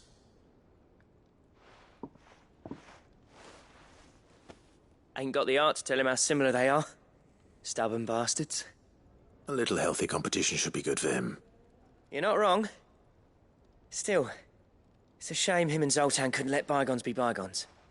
No use grumbling about it now, though. Blackthorn's happy. Or as near to happy as he gets.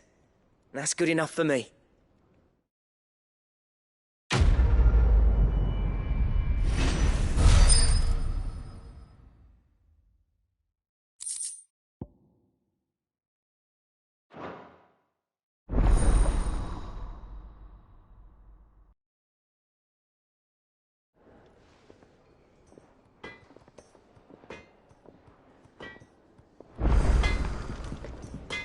Trouble with your gear, or...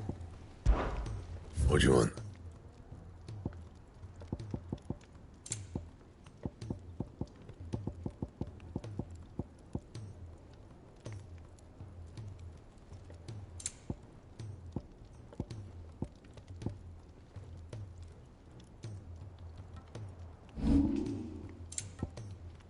Anything else?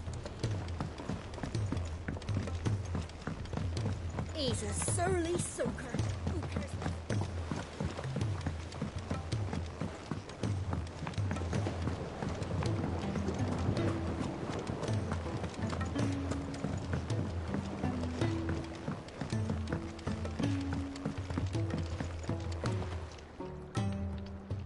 Sid, I can't help but notice that your satchel is twitching in a most violent manner.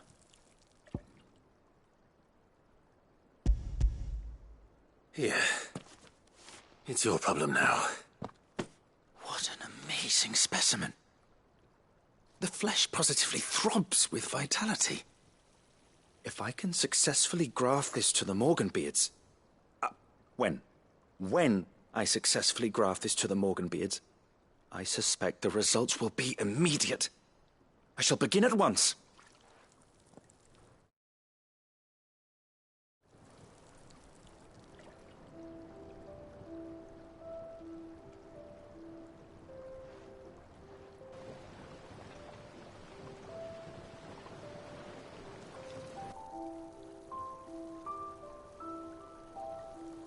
It is just as I hoped.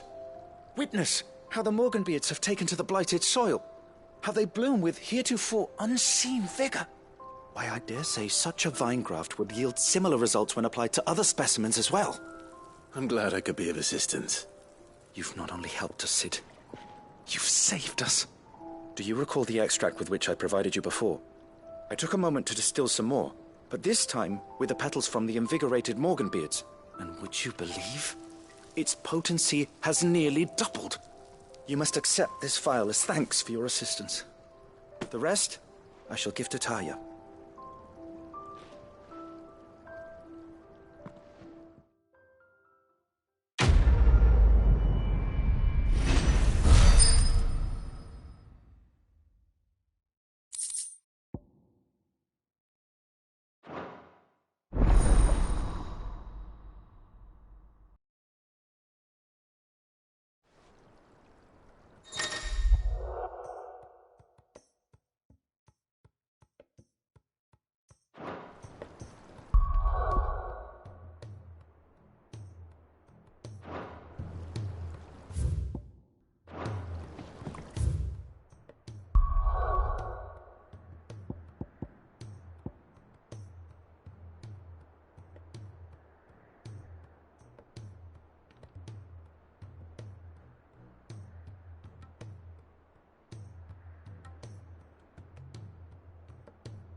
right, Clive.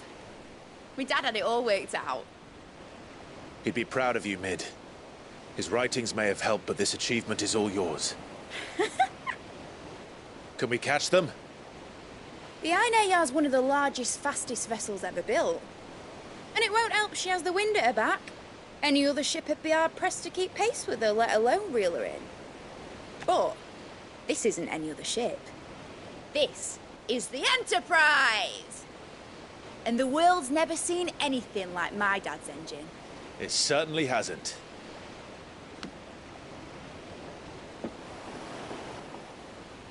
Clive, what do you know of Barnabas Tharm? Only what the bards sing.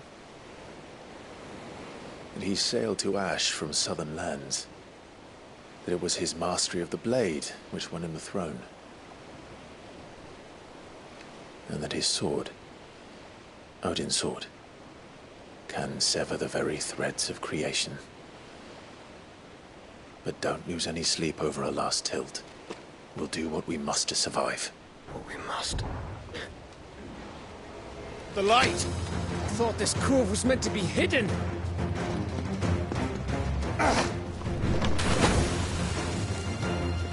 Mid! Company! Eh? We'll hold them off until the ship is ready. But hurry! Bullets! All hands! Man your stations!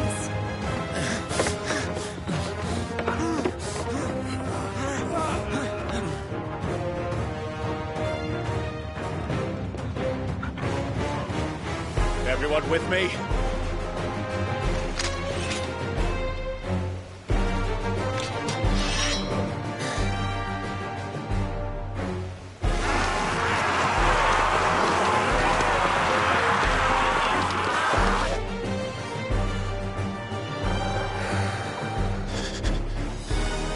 Here they come!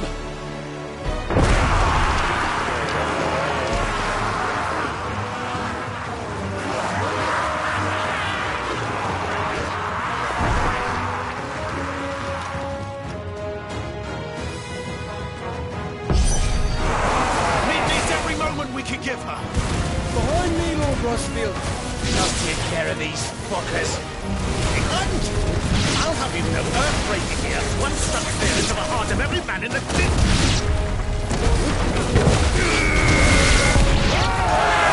About that offer, Gav? How are we doing, Mid? I thought you said that ship was fast! What are you doing? Well, that takes time! So if you fancy giving us a push, you ain't no second chance. Oh? I haven't felt this alive in 20 summers! Come on, then! Which of you lot fancies meeting Ogre Killer next? Don't let the clock out, you curd. We know today, and I'll be damned if I'm going first.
That was easy enough. All right, you lousy lot. Get your asses on board. She's ready to sail. You heard the captain.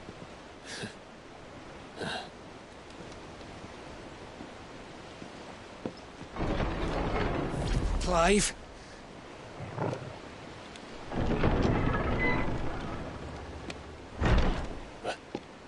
But I thought he was... Confounded. Then it is as I feared.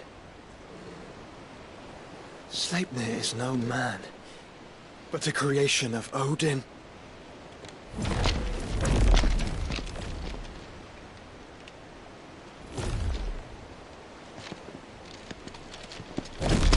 Phoenix's fiery fundament. Have you no normal enemies?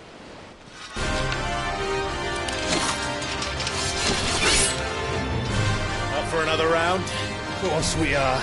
Right, Lord Rosfield? A boy, there was a time people called me the Executioner. Always on my eyes. No matter, heads will roll all the same. Mate! New plan! You leave! We follow! Follow? Swimming, are you? Oh, bugger me! Weigh anchor! Engine's dead slow ahead!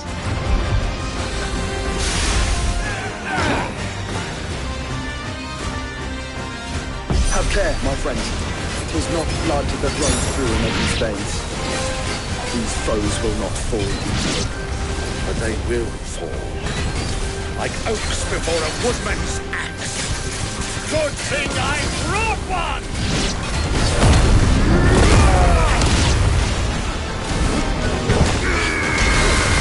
How long are we meant to keep this up?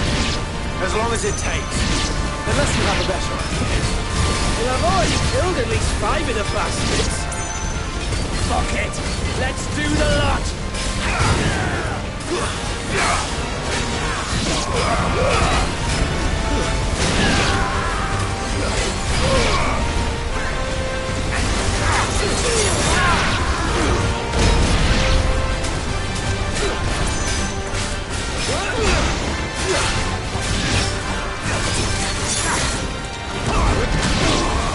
Fire and go! Let's try. Should we make for the ship? Not yet. Wait for my signal.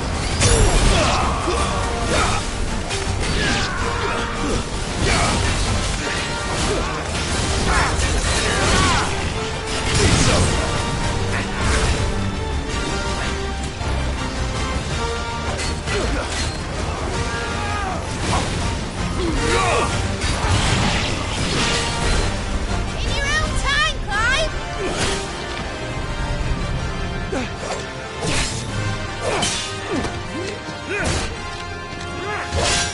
Right, run for it!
What do you want?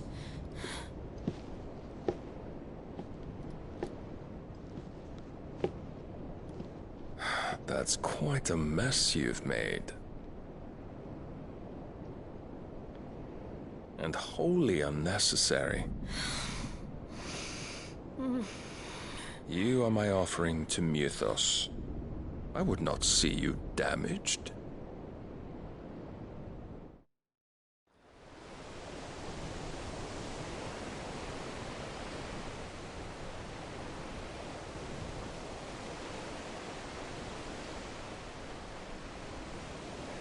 Now back to your stations! Every bell spent treading water puts another league between us and the galleon.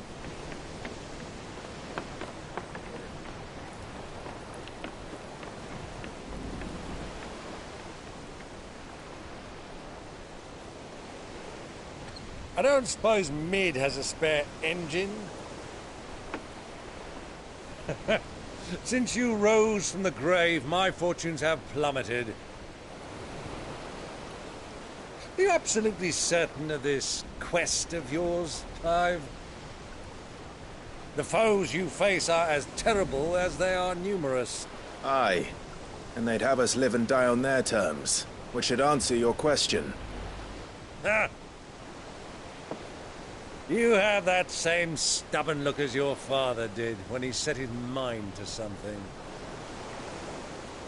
On the battlefield, I am but a single axe. A deadly one, mind, but a single one nonetheless. Yet what you require is 1,000, and I believe my old friend in Randalar can provide them.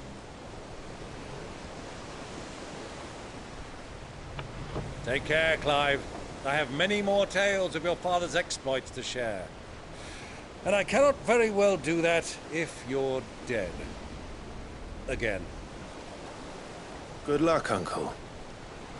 And may fair winds attend you.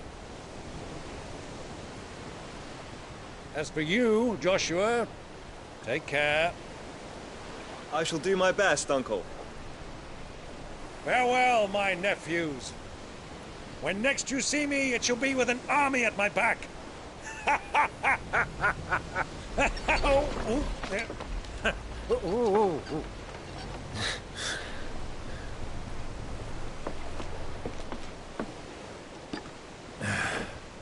Cheerio!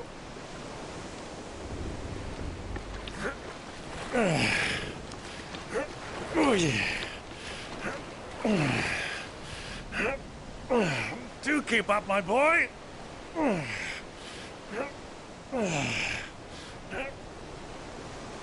Well, we can't have him showing us up now, can we? We would never hear the end of it.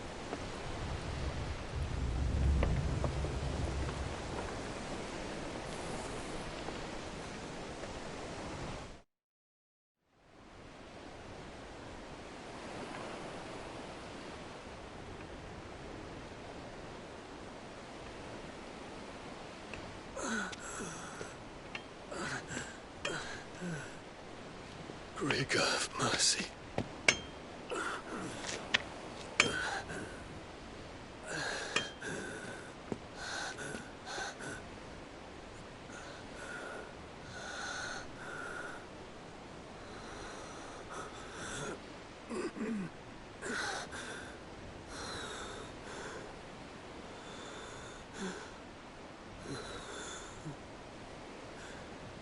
All this.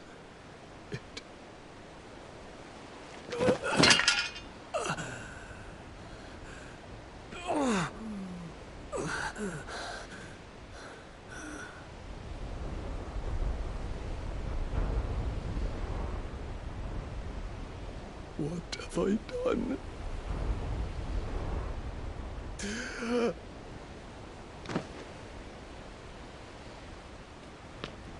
My lord.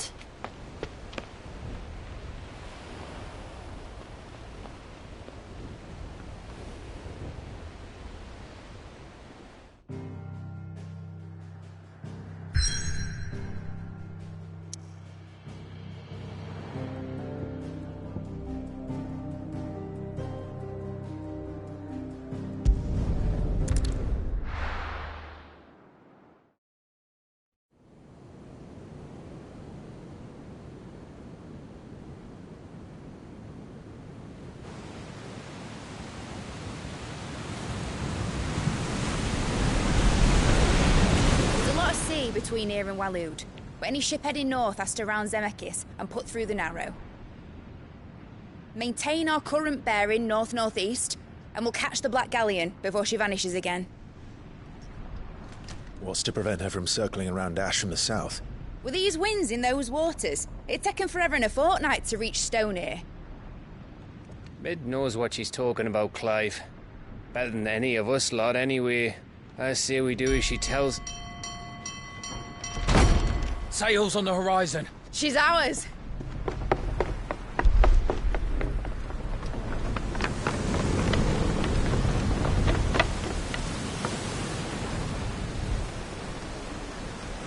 Look alive, boys! Full ahead! And keep those furnaces fed! Aye, aye! Do you feel that? Jill. All hands! Battle stations!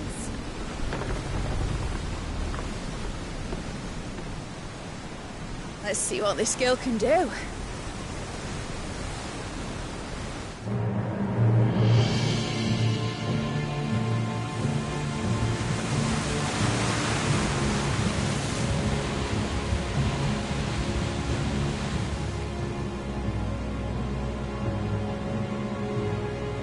Where one leads, so does the other follow.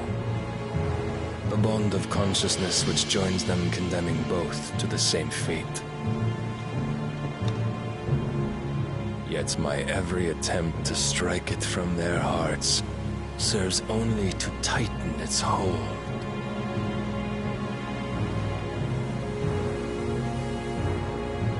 Fascinating.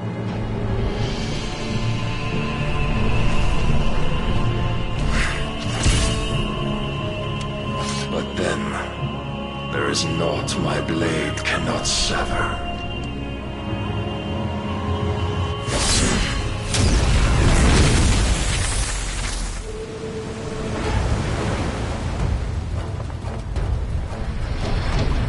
Great Grigos, gosh!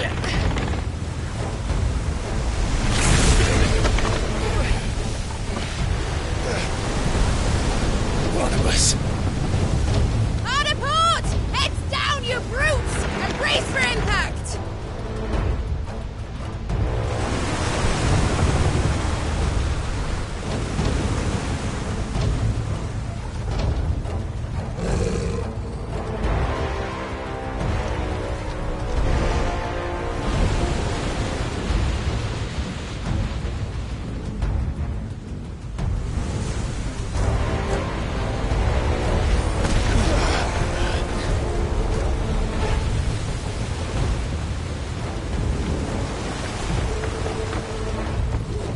It's now or never.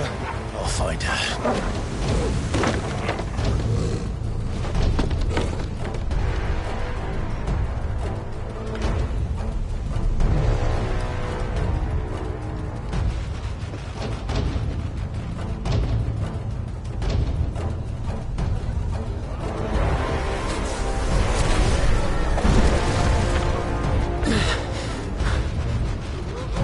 Bloody hell!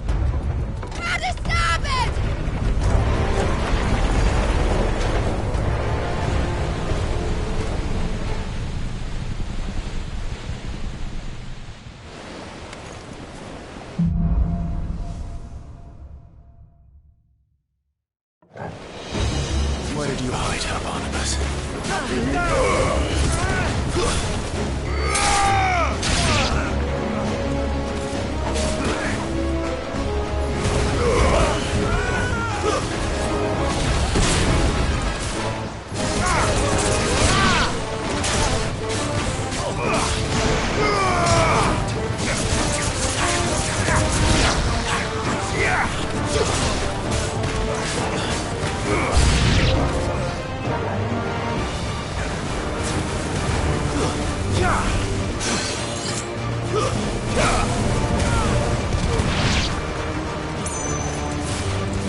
At last, not going to die. I need to hurry.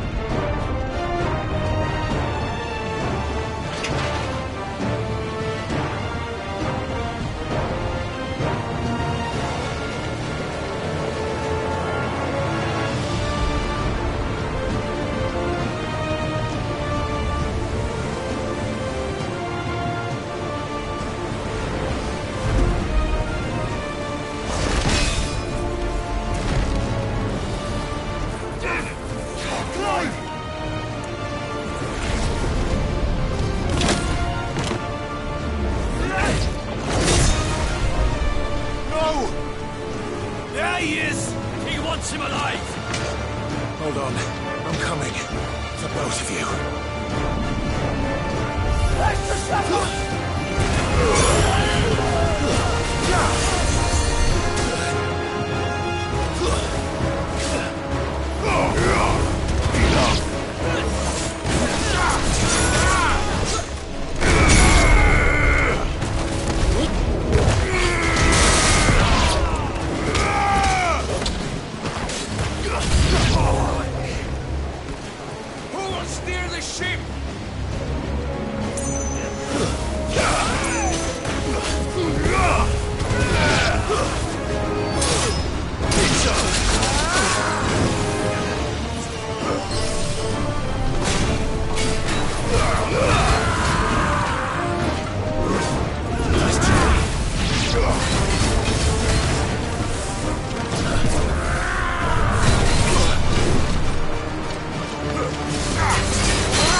did you? I'll explain later. Hands.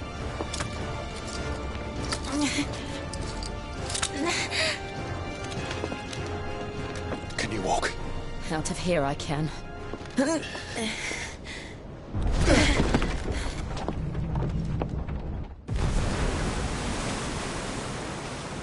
Stand still! Phoenix. Are you not the dominant of fire? I see naught before me but a guttering flame.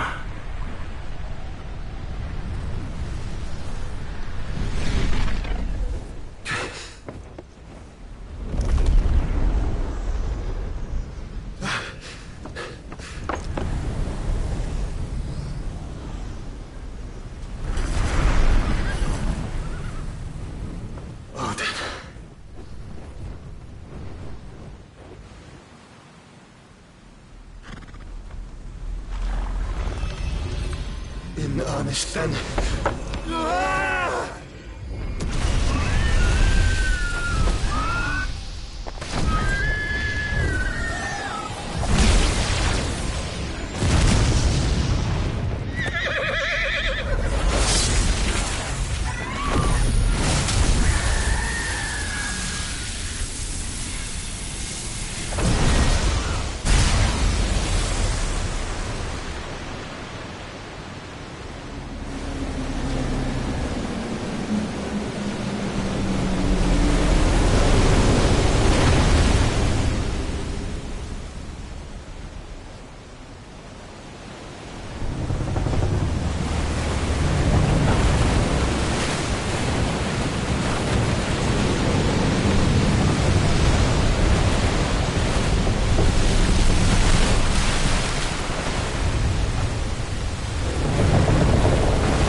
Can you go on?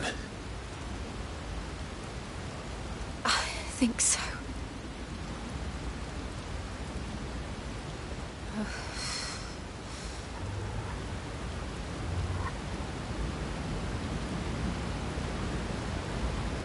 But to where?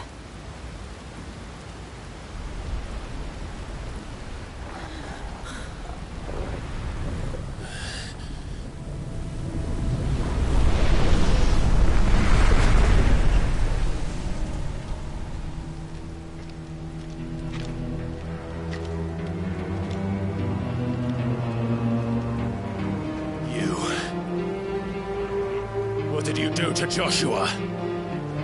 The Phoenix? Oh, I expect he will survive. This consciousness in which you coil your feeble souls is grown thick with desperation. And thus has my master turned to my blade.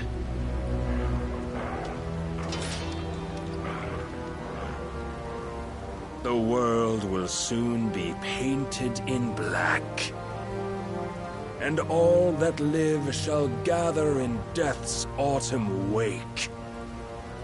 Not if we remove the cause of this misery. Not if we destroy the last of the Mother Crystals and restore balance to the world. Come. Do you truly think it's so simple?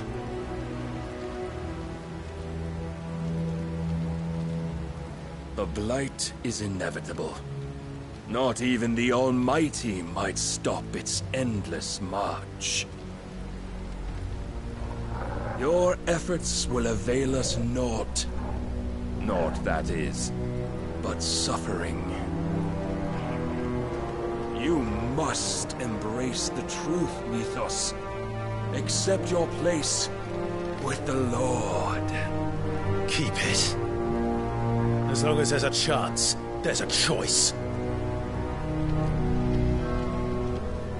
never led astray by your blind resolve.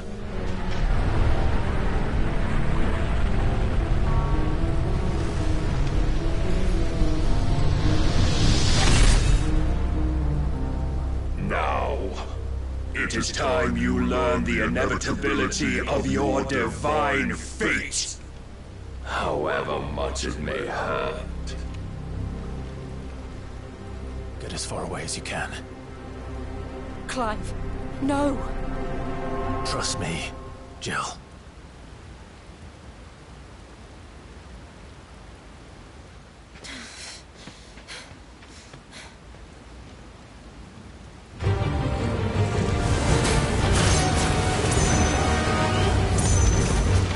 We don't have to do this. Oh, but we do. If only to remind you of your duty.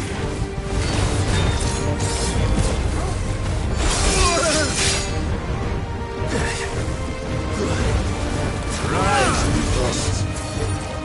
In the short time since our last meeting, you have grown much. Yet as a vessel, I fear my lord will still find you lacking.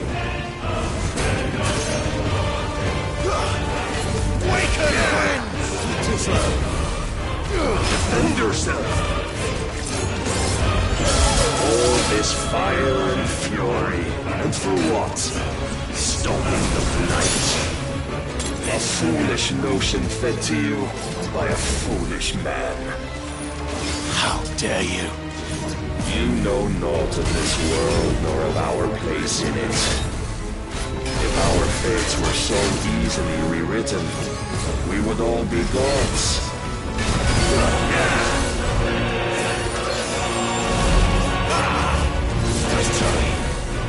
Raise your guard.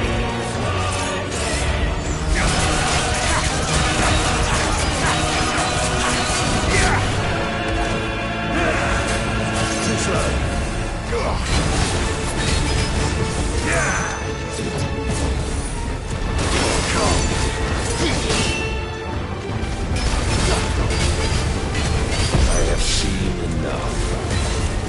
If reason cannot sway you, there are other means of persuasion that might. Cross up the streets.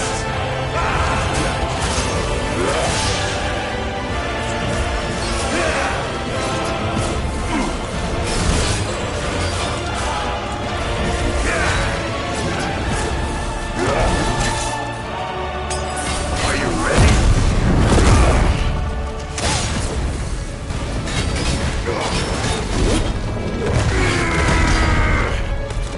I shall cut you free.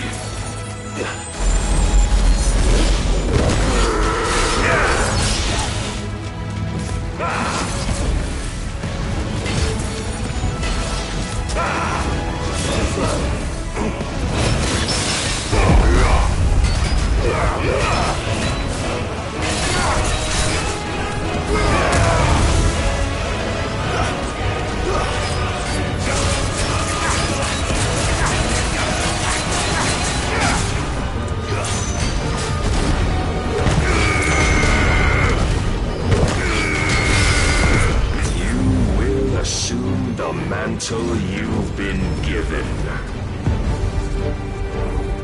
And thus is the light of hope severed.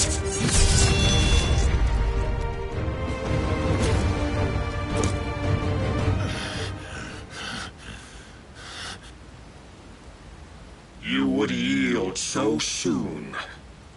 Never. Clive!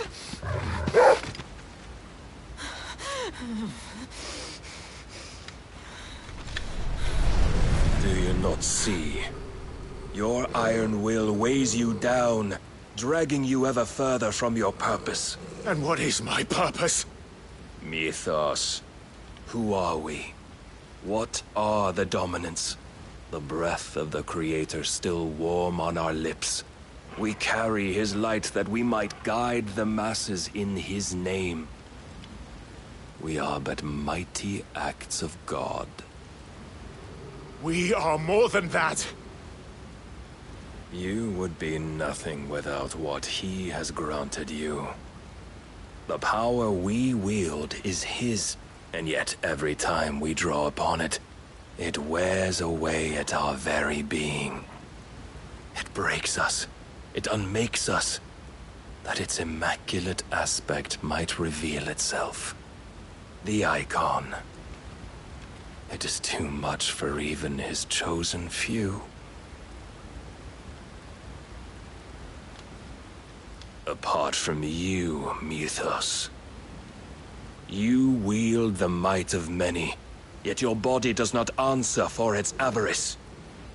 What are you saying? What I am saying is that we dominants are a means to an end. We were created for you, that you might drink deep of our strength and thereby fulfill your divine purpose. Which is? To feed. As you would know, could you only look beyond the walls of your prison of self-regard. As long as you choose to ignore this, you shall never penetrate my defenses. Still, you may take solace in the fact that you are not alone in your plight.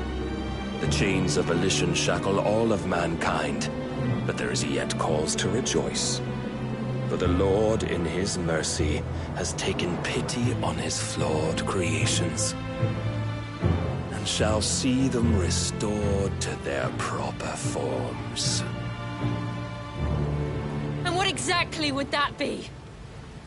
Why, loyal servants to God. No. Manners, Lord Rossfield? They are men, like you and me. Albeit one's unburdened by the wills that drive our kind to madness. They are pure. They are divine. You mean to turn everyone Akashic? Not turn, Mythos. Turn back. For too long has mankind been led astray by their clamorous wills. It is time they return to a world of quiet equality, where they might once more know salvation. Salvation? And abandon everything we hold dear? We don't need your salvation. We'll save ourselves, and we'll do it on our own terms. Not yours. And not your gods. With every defiant expression of your will, the tighter the chains of consciousness become. But perhaps that fact may be put to use.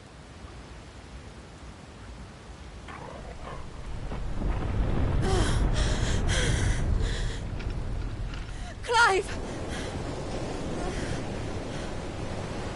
The faster it binds you to the remaining dominance, the stronger your hunger will become.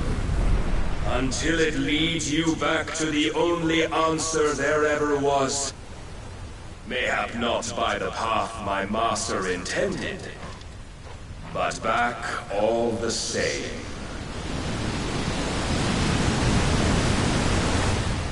Ash is not far. I could freeze a path. You're in no fit state. Probably not, but I can try.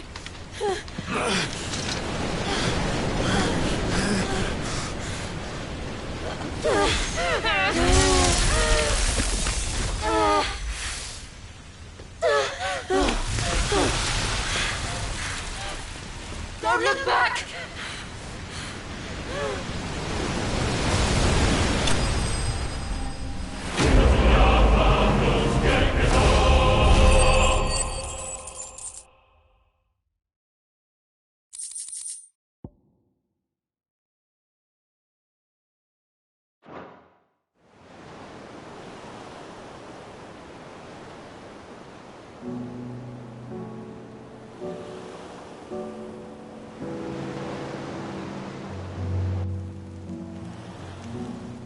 the others are safe. The Enterprise was clear of the gap when we fell. They made it, Jill. And they will have seen the ice where it led. We need only wait till dawn.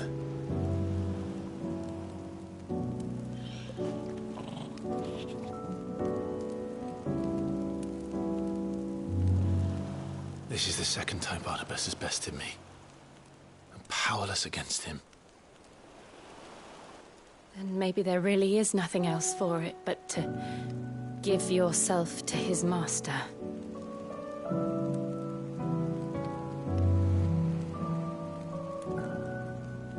Only you won't do that. The Clive I know would never do that. So you believe? But do you really know me? If what Barnabas said was true, then I'm more monster than man. And each time I summon the flames from within, I burn away the things that make me who I am. Do you, though? Think of what you've used that power for. Of all the people you've saved. It doesn't matter how or by whom it was granted, only how you choose to use it. And you've chosen to use it for good, haven't you? I've also used it to kill. What if that's my purpose? What if it's all I'm good for?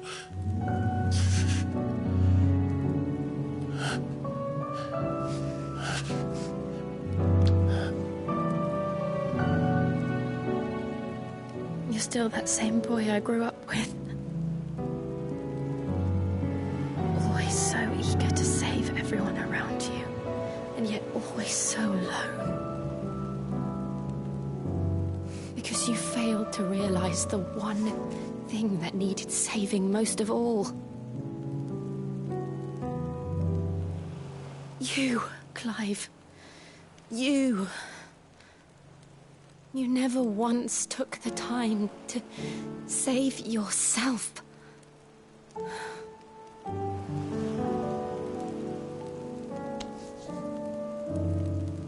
Myself? I think I might be beyond saving. No one is beyond saving.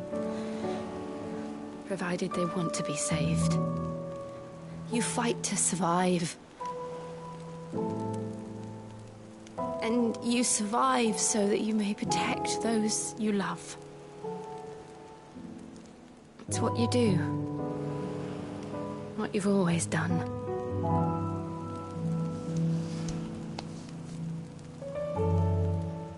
And I know you're not about to change. So I'm going to help you. To give you what you need to protect us all.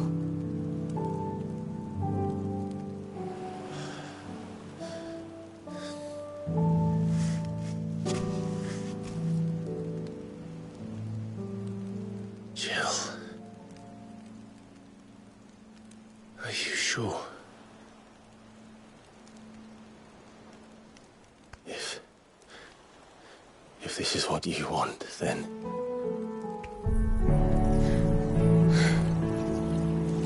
Don't worry, Clive. It is.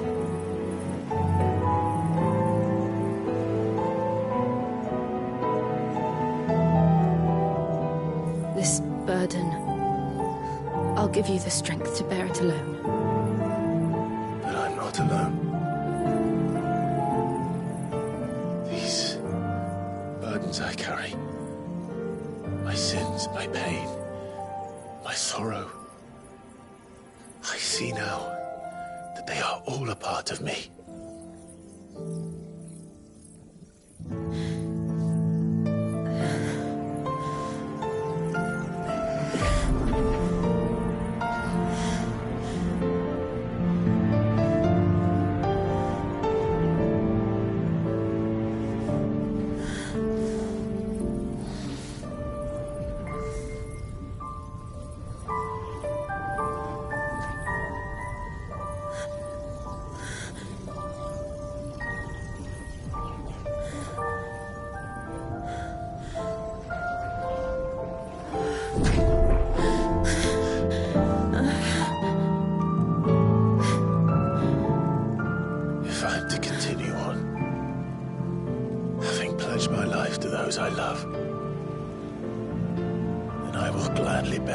promise to. Until my last breath. Clive.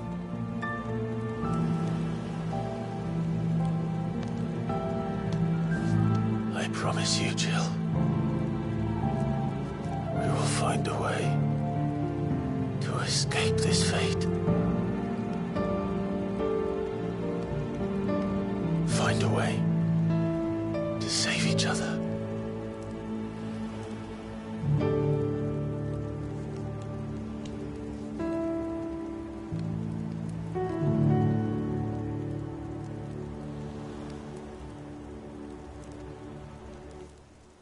That we might one day look upon the moon again, together.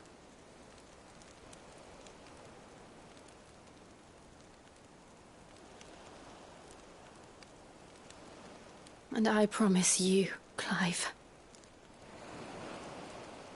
that I will be there, no matter what you must become. I know.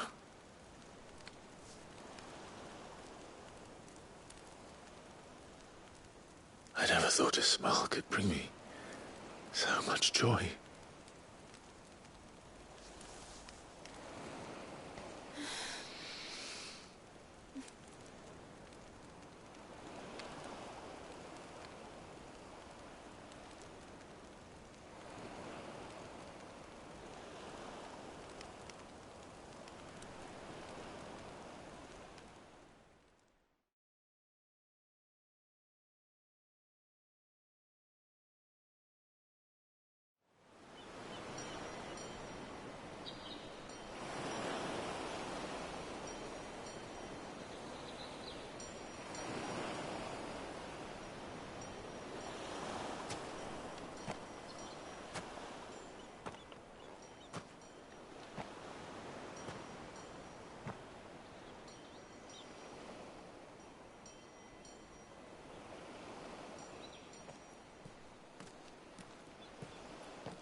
What of Barnabas?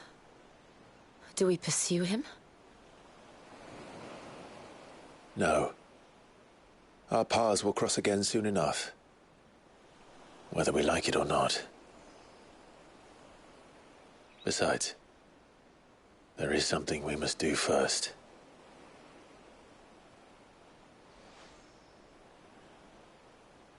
Of course. Drake's spine. The last Mother Crystal. The Einherjar is at the bottom of the sea. Waloed won't dare move on Storm without her. But they know we're coming now. We'll need a plan. And a damn good one at that. Then let's go home and find one. Ash will have to wait.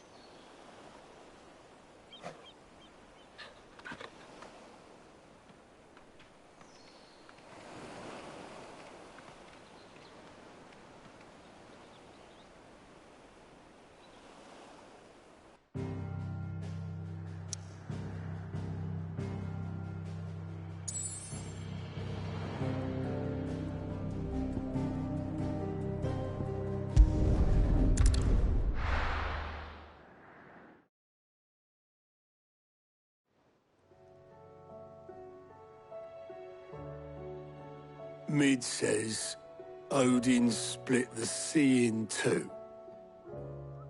She's always been partial to a tall tale. But there's tall, and then there's tall. I struggle to believe it myself. I see your uncle isn't with you. He stayed with the Enterprise. After our brush with the Einherjar, she was in urgent need of repair. And my uncle knows a shipwright in Randalar. We're to join him there when we're ready to sail for Ash. You sure that's wise? Last I heard, the place was still overrun with Akashic. Show me a city where that isn't true. Ultima's plague is spreading. We're running out of time, aren't we? We've done our best to shore up that hideaway. But I doubt a few planks will stop what's coming. Still, we'll keep at it. Every little helps, I suppose. Let's hope so.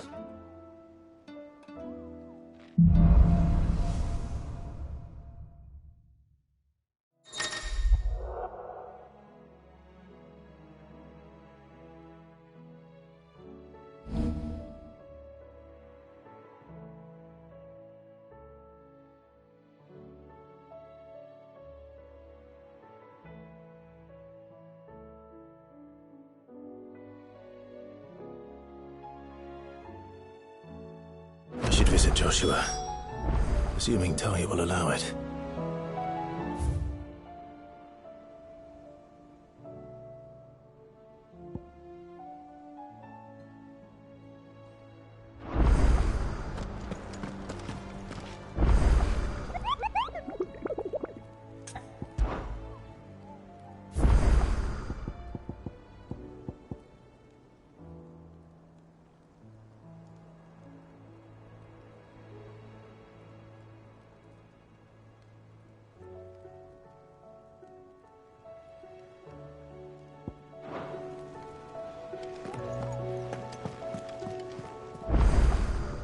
Fancy a look at the list, do you? Here you go.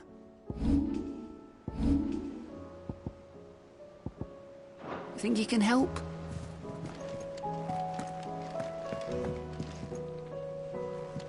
Heard the bad news then, did you? What bad news? About Dravost. Blackthorn's old haunt. With the forge and all that. Well, anyway, the mines just down the road from there are spewing out ether like no one's business. And the village? Safe from the flood for now, but they've got other problems. Akashic. Every creature in the area's either turned or on the way to turning, apparently. Zoltan and the others are living on borrowed time. They need help, and quick. Doris sent a few curse breakers to keep an eye on things, but there's only so much a couple of scouts can do. Except get eaten. If something ain't done soon, the old place will be overrun. I won't let that happen. Didn't think you would. Does Blackthorn know? I thought it might be better if he didn't. He'd only do something stupid. You reckon we should tell him? No. It's better this way.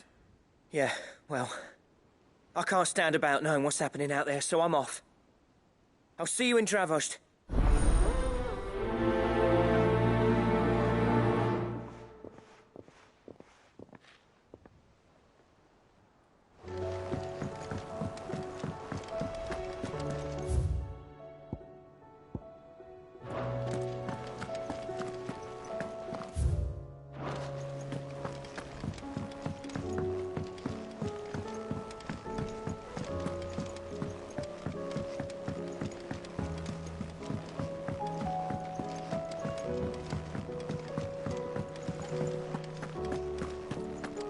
The stew's awfully thick.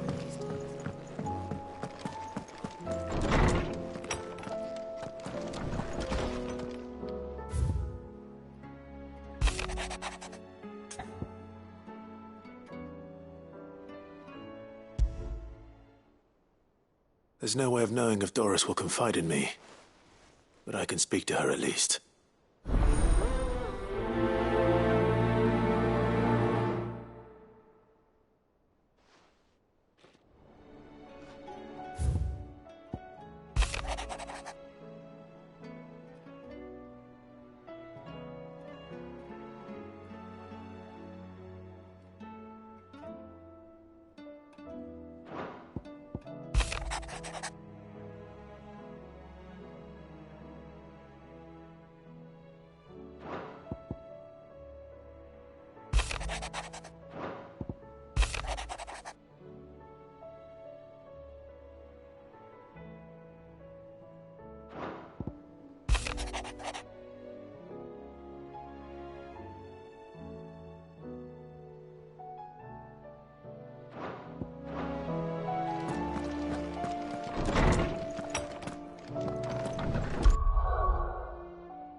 Trouble with your gear, or... Yeah. The weight of all that shit. Clever girl, that one. Not saying for you, dear.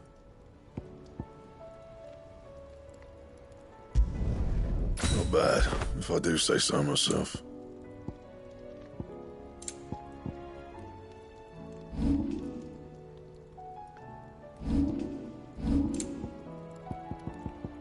That it? Fine. Have you tried Molly's lemon tarts? I've never had any.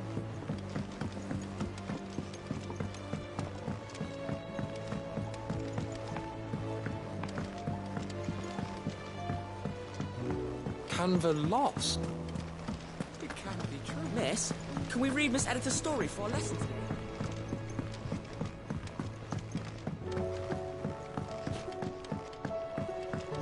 How was she? The Enterprise. Ah, Sid. Just the man I was hoping to see. Did you have a mo? Don't tell me. You need more bomb ash. Oh no, we still got plenty of that left. I'm working on bringing another one of the Chief's designs to life. This time, it's a new smelter. It's got a reverberatory hood over the top for additional thermo amplification and a system of reciprocal recirculatory regenerators that let's just say it gets very blimmin' hot. A heck of a lot hotter than anything Blackthorn's got in his forge, that's for certain. Only Mithril engines get hotter, and you can't chuck ore in one of them and get metal out the other end. Trouble is, we won't be able to make out of any old rubbish neither. We need the good stuff. And I hear you once helped Helena get her hands on exactly that. Any chance you could help me too? If it's for the good of the hideaway, I'd be happy to. Oh, it is. I promise you. So, what exactly is this good stuff you need me to find? We've got a couple of examples here. Spherical echoes, we call them. More fallen materials. So this smelter is similar to the Mithril engine in more ways than one. That's right. They're a bit like the thermal helms. Fallen ceramics deal with heat like nothing else, see? And what's more, they're directional, transferring heat from the inside to the outside. But these things, they're all outside. If we line the hood with them, they'll reflect the heat right back into the furnace. We've collected as many as we can, and I know where we can get the rest. Trouble is, they're all watched over by their bigger, uglier cousins. So you want me to visit some ruins, destroy some echoes, and bring back the spheres they're guarding? That's it in a nutshell, yeah. We're only 3 short, mind, and we know exactly where they are. There's one up Amber Way, in that ruin that they call Lost Plume, and another in the Silent South, over in Dalmekia. Last one is in the ruins of Advent, which is in the Empire. All right then. Wish me luck. Will do. I'll be keeping all my fingers and toes crossed.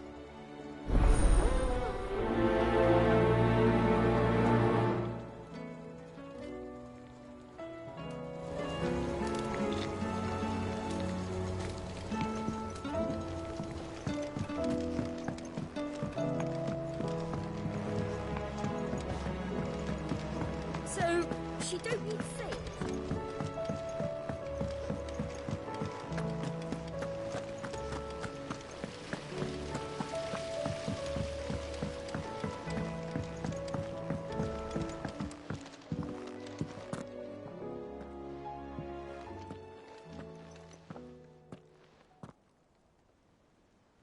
Where are you?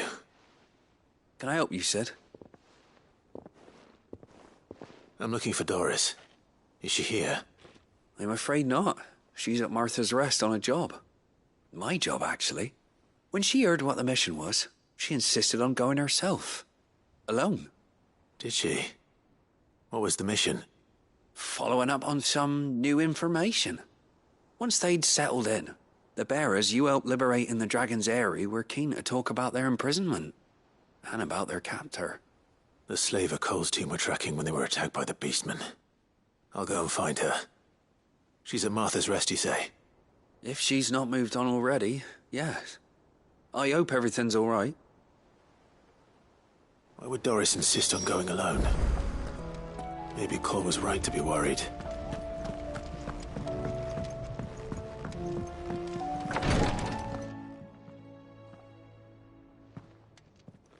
How are you feeling, Joshua? Better than I was. But not nearly as well as you should be. Your cuts and burns may have healed, but your body still bears the burden of every spell cast. And what would you have had me do? It was no ordinary foe we faced. It was the Warden of Darkness. Yet still, it was not enough. The king could have ended me at any moment, but instead chose to toy with me like a curl does a mouse. You underestimate yourself. Oh, it was crystal clear. Only one man established his dominance that day, and that man was Barnabas. I'm sorry, brother.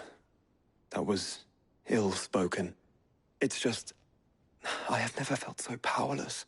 And when so many are looking to us for strength, perhaps the prince feels the same.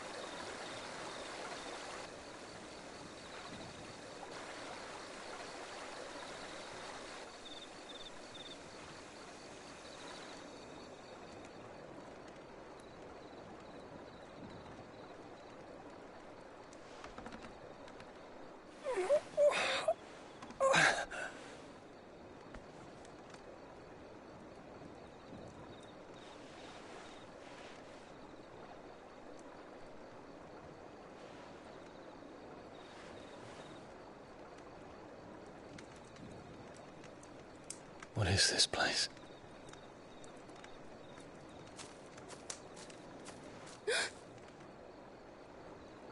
Don't move.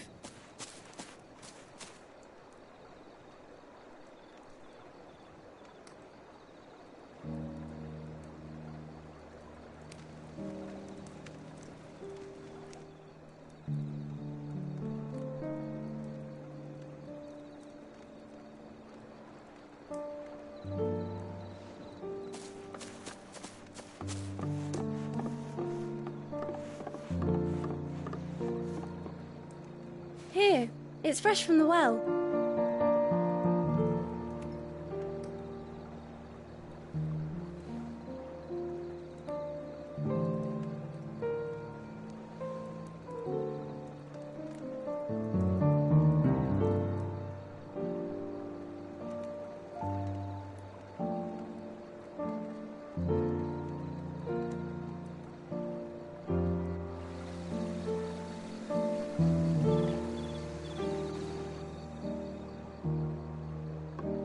Grandmother told me spirits sometimes get lost, and that the lanterns guide them to their proper place. I set one on the river for her when she passed away.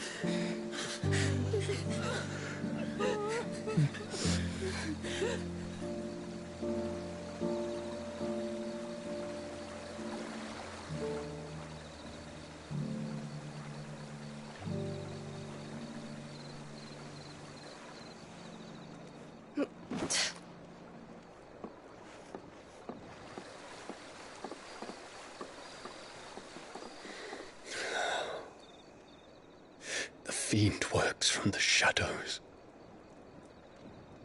Was it you who guided my hand then, Ultima?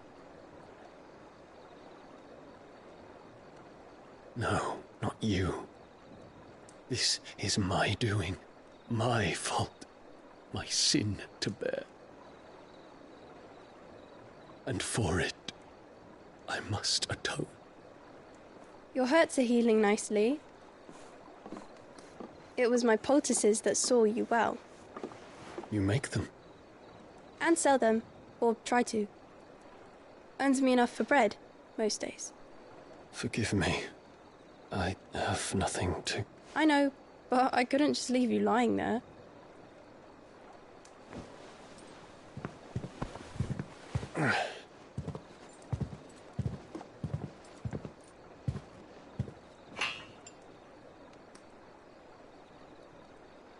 You're going then?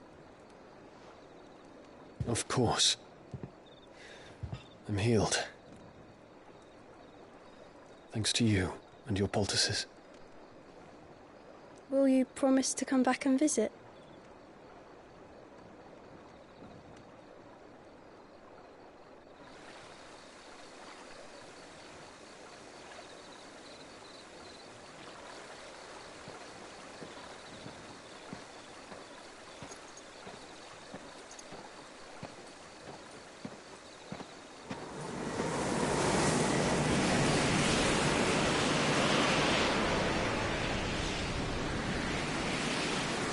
Well, Phoenix, it would seem that I owe you my wings.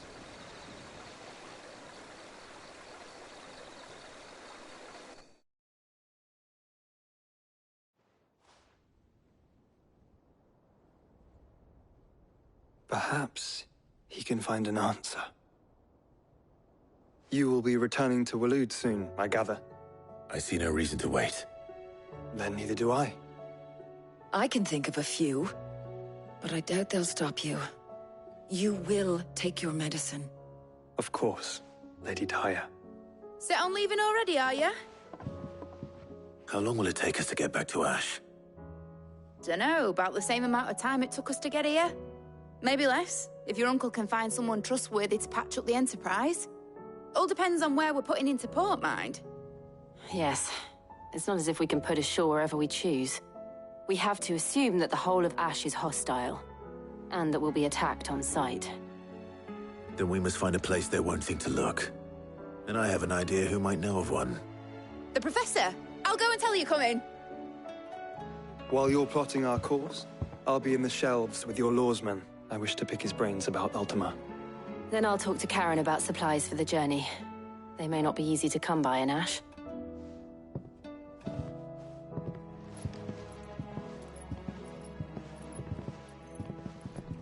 Your brother's body won't take much more of this recklessness. You know that, don't you? I do.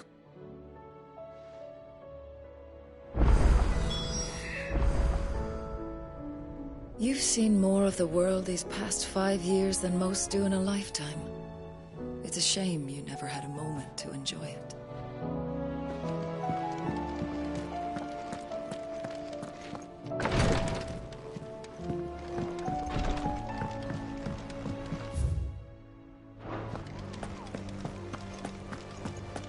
I still say it were a compliment. Say it all you like. It doesn't make it true. Ah, Clive. I was wondering when you'd arrive. Please tell me you've come to take our young prodigy here off my hands. I'm not here for Mid. I need information on Ash. Then why not ask Molly if you can look in one of her ovens? Go on. As soon as the Enterprise is ready, we'll be setting out for Drake's Spine.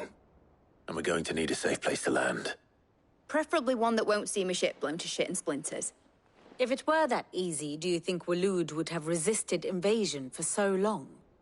Very little is known of Ash, and the information we do have is spotty and outdated. We have the good King Barnabas to thank for that.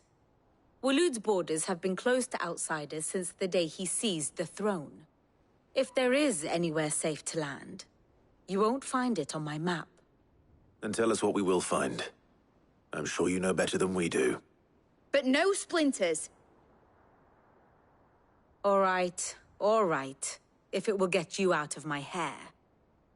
But interrupt me, and it's over. Understood?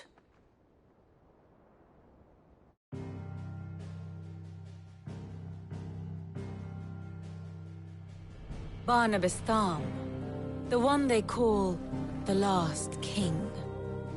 Understand him, and you will understand the kingdom of Waloed. Barnabas was only a boy when he arrived from beyond the southern seas, and barely a man before he united the ragged tribes of Ash. And having unleashed them upon the formidable Veldamark, he set his throne upon the ancient kingdom's ruins. The victory sent shockwaves around Valisthea, tales of Odin's might spreading through every court, parlor, and drinking hole in the realm.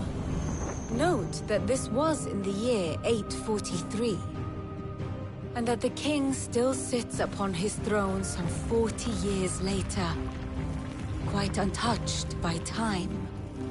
Waloed's recent inaction left many wondering if Odin had lost his appetite for war. And yet here we are. The Einherjar was committed to the fray, a bold declaration of intent. Orcs swarm around Drake's Fang, and throngs of Akashic haunt Canvas streets. Though how precisely the havoc they wreak serves Waloed remains unclear. Regardless, if the order to attack truly came from King Barnabas, then one thing is certain. Waloed has achieved the impossible, and made bedfellows of beastmen and the ether-addled alike. All of which is a roundabout way of saying that you will be in unknown territory when you set foot on Ash. Much of the continent has already been lost to the Blight, and what few ports remain will be fiercely guarded. And that is to say naught of its natural defenses. Offshore currents will cast an ill-equipped ship out to sea one moment, and dash it against the rocks the next. But then the Enterprise is anything but ill-equipped, and Mid has made land there before.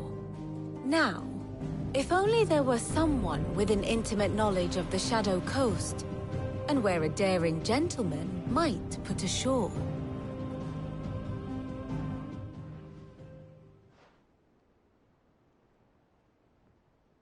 You see, Clive, you had the answer all along. Do you think you can get us back to that beach, Mid? Picked you up from it, didn't I? Not that it were easy. The currents were a right bastard. But then, if it wasn't hard, it wouldn't be worth doing, would it? Well said. Thank you, Lady Vivian. If a few morsels of common knowledge and a sprinkling of tavern talk are worthy of your thanks, I wonder what genuine intelligence might earn me. Probably more visits. Mid, I need everyone in the ale hall now. I'll fetch Joshua from the shelves. Aye, aye, Captain.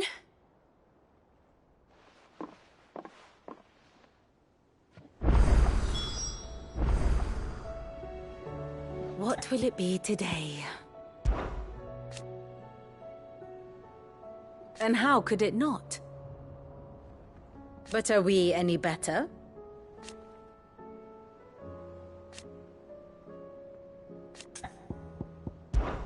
I cannot claim.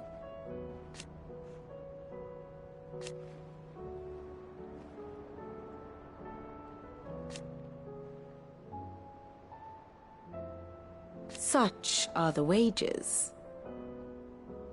Ironic, then.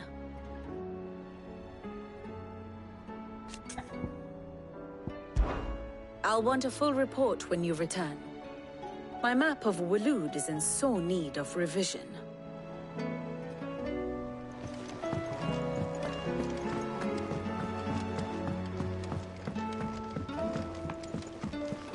Covered in nicks and lumps, the lot of them.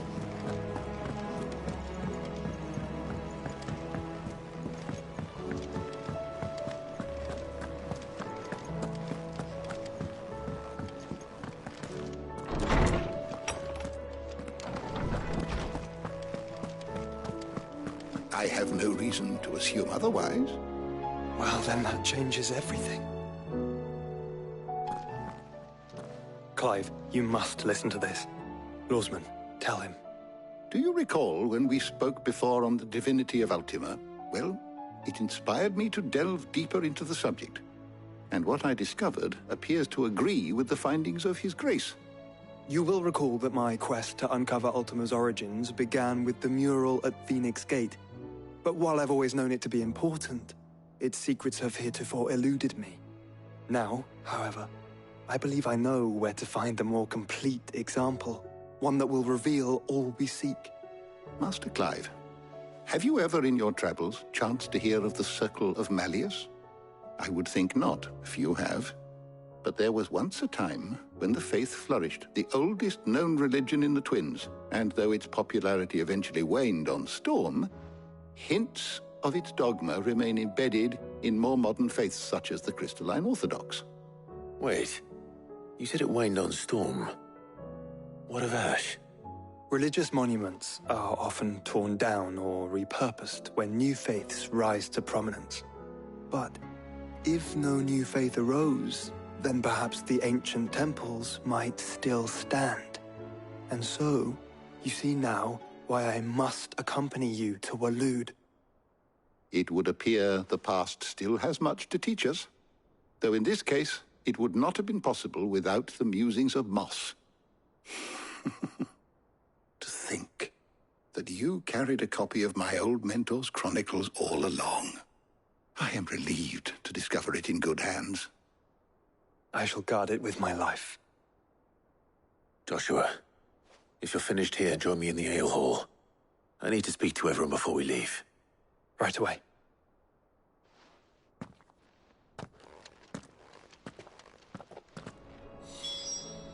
If it please your grace, might I one day borrow the chronicles for a short while? Of course, Lawsman Hippocrates. You need but ask.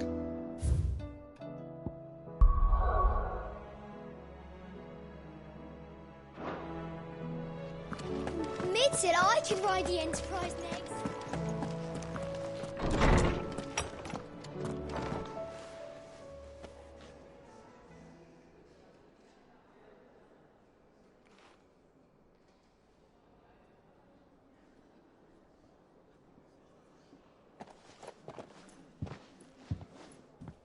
My apologies. By now you've all heard where we're going and why. So I won't bother you with the boring details, only the important ones. If we attempt to approach Stone here by sea, there's a good chance we'll be sighted and fall prey to the capital's artillery. So instead, we'll disembark on the southwest coast and make for Drake's Spine on foot. I say we, but it's highly likely the entirety of Ash is under the rule of Ultima. A large party would only attract unwanted attention, as well as slow our march and require supplies which may be difficult to obtain. Only Joshua and I will be going. And a scout. Preferably a good one. Gav, do you know of any? You bet your ass I do. Might still borrow some of Lady Vivian's maps, though. Just in case, like. Once you've dropped us off at the Shadow Coast, you need to retreat into neutral waters, fly merchant colors, and stay inconspicuous.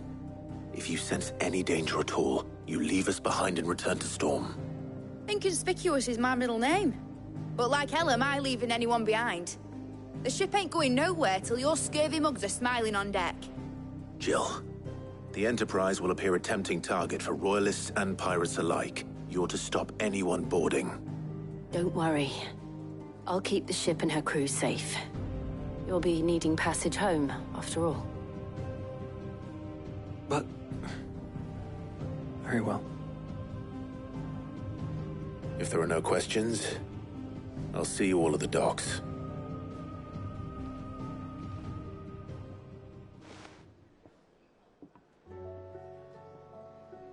Let me know when you're leaving. I want a word before you go. Of course.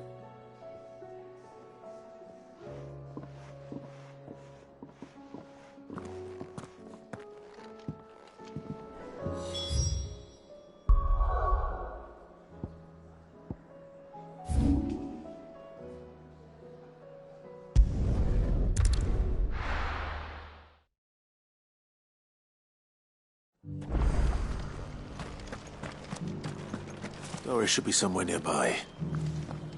Assuming she's still here.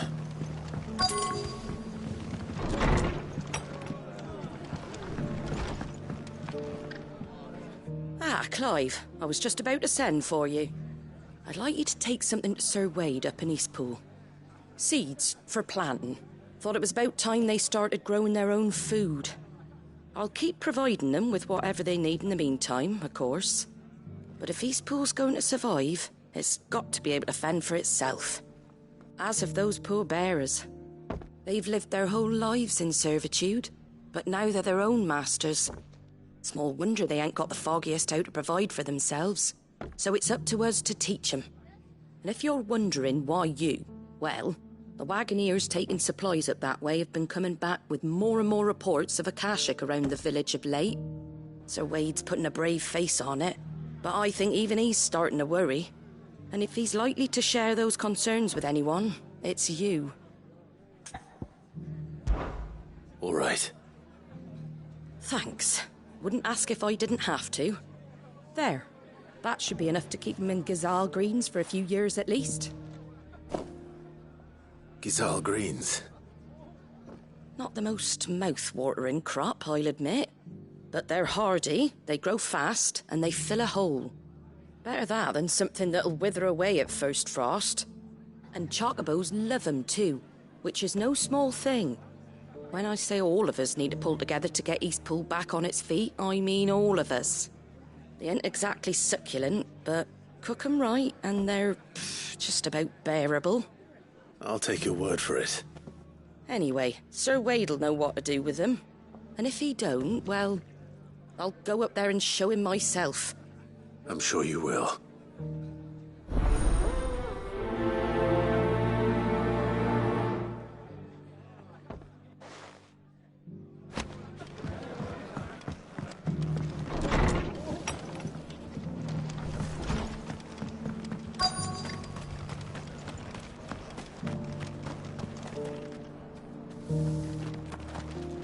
Just because the heavens have gone to wreck and ruin, it don't mean we have to.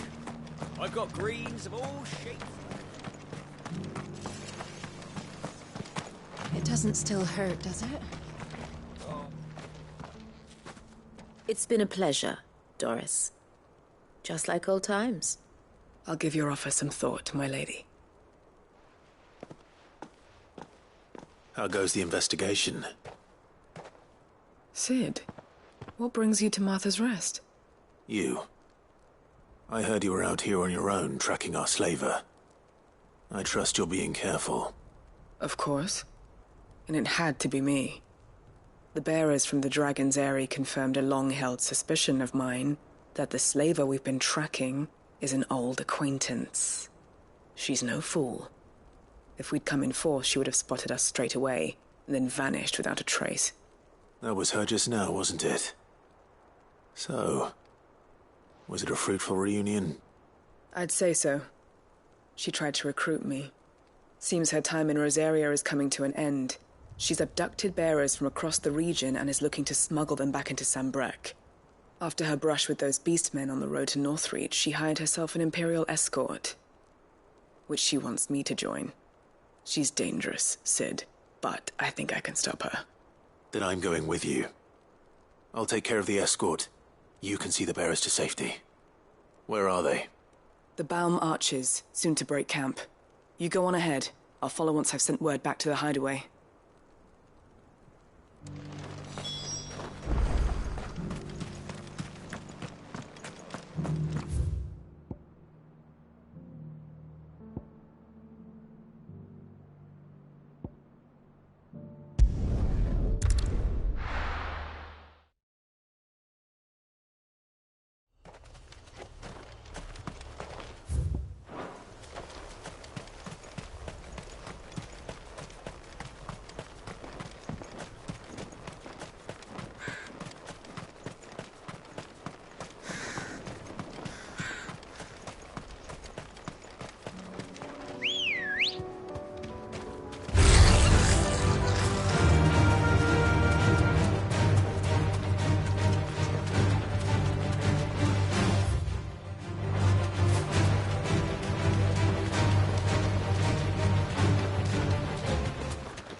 Good.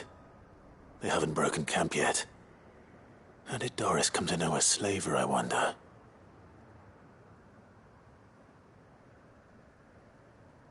We've waited long enough. She's not coming. Ready the bearers. We're leaving. Back to civilization, is it, Mom? With all haste, lest any of you lackwits start talking like these feckless bumpkins. I presume your men are ready. We've suffered too many delays as it is. Any more, and I'll be docking your pay. Yes, Mom. Oh, but before you go, it appears we have company. Kill him. You're welcome to try.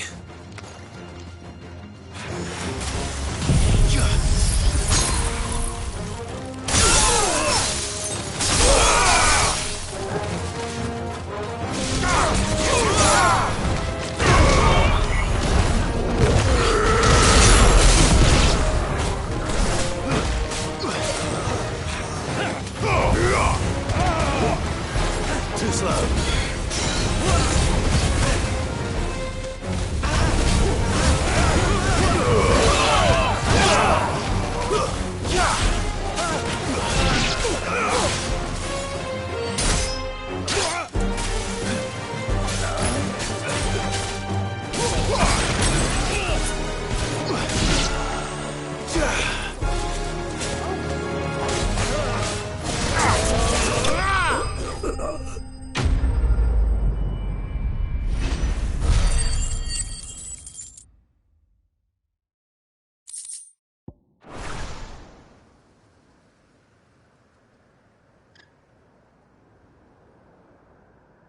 So much for your escort. You'll forgive me for not avenging my men. I'm not the swordswoman I used to be. I surrender.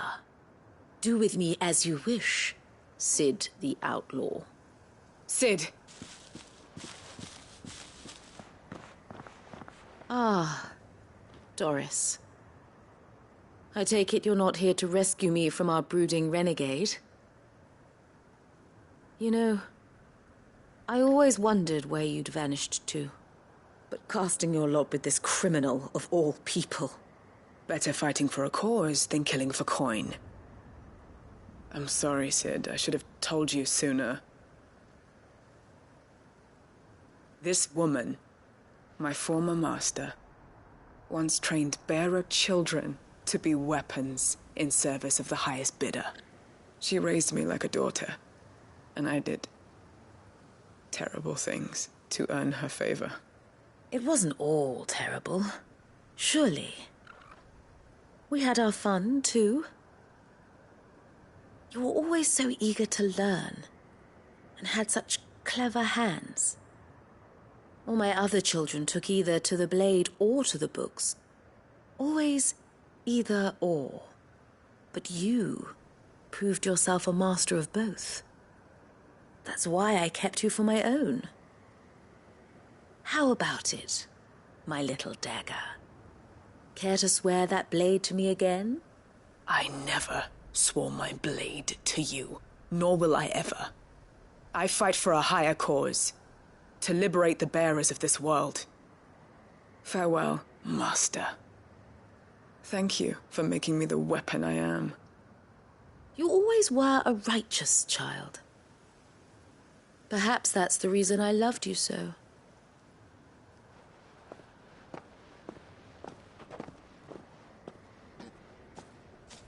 What do you want to do with her?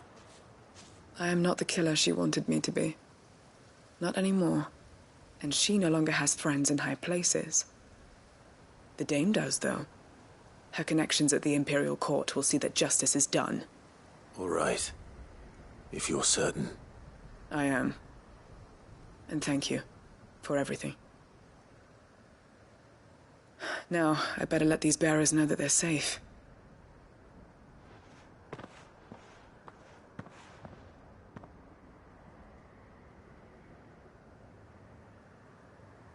And I should head back to the hideaway and put Cole's mind at ease.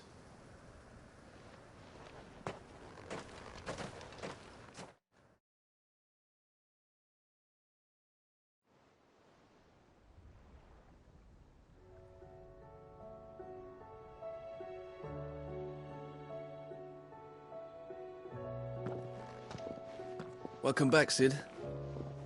Doris's message just arrived. I hear you saved more bearers from being smuggled across the border. With any luck, they'll be joining us in the hideaway shortly. Oh, and your letter. You don't need to worry about Doris anymore. I'd been hoping as much. She mentioned one or two things in her report. So the slaver we'd been chasing all these months was her former master. Wish I'd known. She's been arrested, by the way, over in Sandbreak. Went quietly, or so we're told. And she won't be getting off lightly. The Empire may have no love for bearers, but it's none too fond of black market traders either. Can't have been easy for Doris. I'm sure it wasn't. But don't worry. She'll be all right. I hope so. Suppose you should know, eh? You had quite the past yourself before you came here, or so I understand. Anyway, thanks again, Sid. The Cursebreakers would be lost without Doris. And you, of course. Keep up the good work, Cole.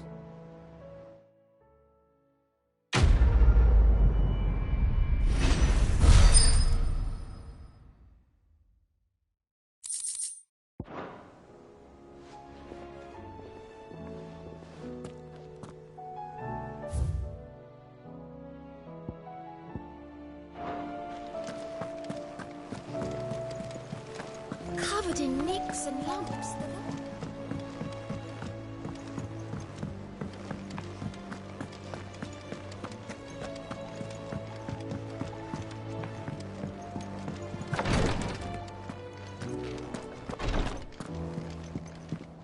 Please, Your Grace, stay strong.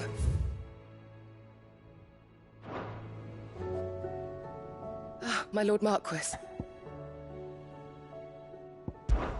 It was the greatest honor of my life.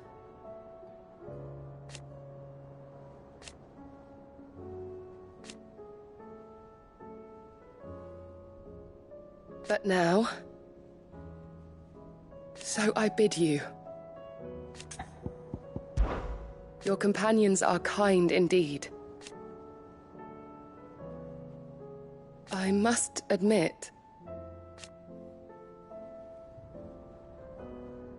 but I see now.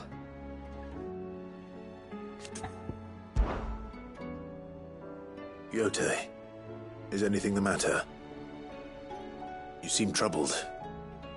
Perhaps I might be able to help. My lord. Yes. Perhaps you might. It's your brother. His condition continues to worsen, though he does his best to hide it. The lesion on his chest pains him more with each passing day. I had feared as much. There are certain elixirs which can ease the suffering of those afflicted by the curse, but... But His Grace's case is severe. The drafts I have been able to prepare for him thus far have ceased to have any real effect. So I consulted with Talia and certain of my comrades among the Undying about the possibility of finding something stronger. And thankfully, a recipe was found. The only problem being that the critical ingredient is exceptionally hard to come by, and our supplies are almost exhausted. Unless we can secure more soon, your brother's anguish will likely become unbearable. My lord, I know that I have no right to make demands of you. But would you help? For Joshua's sake. For Joshua? Anything. Thank you, my lord. So, what is this critical ingredient? A rare herb by the name of stonerwort. It grows only where the ether is densest. The vigor it stores in its stems helps to counteract the curse. We discovered a patch near the aqueduct in Rosaria. But alas, yet more ether has erupted from the earth there recently, leaving the whole area flooded. The search continues for a new source. One that we might reach without being turned. So it's only that you can't reach it? The stonerwort itself is unharmed by the flood? Well, yes, but... Then I shall go in your stead. But, my lord... You've yet to find another source, correct? So for now, the aqueduct is our best hope. Besides, I'm a dominant. The ether can't hurt me. Well, if you're sure, my lord. Stonerwort is easily identified by its blood-red blooms. Search around the aqueduct, and you're sure to find some soon enough. I shall remain here and prepare the other ingredients.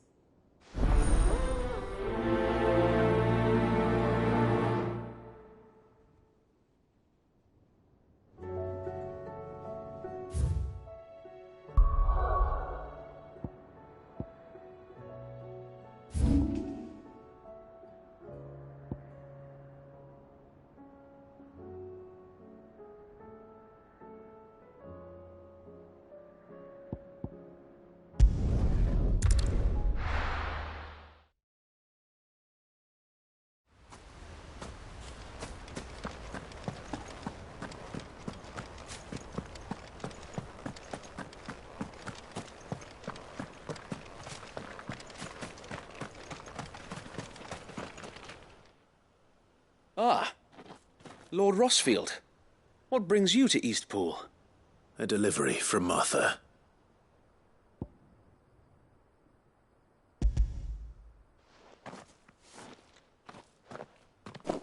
These are Gizal green seeds. Martha's keen to cut the apron strings, then, is she? I jest, of course.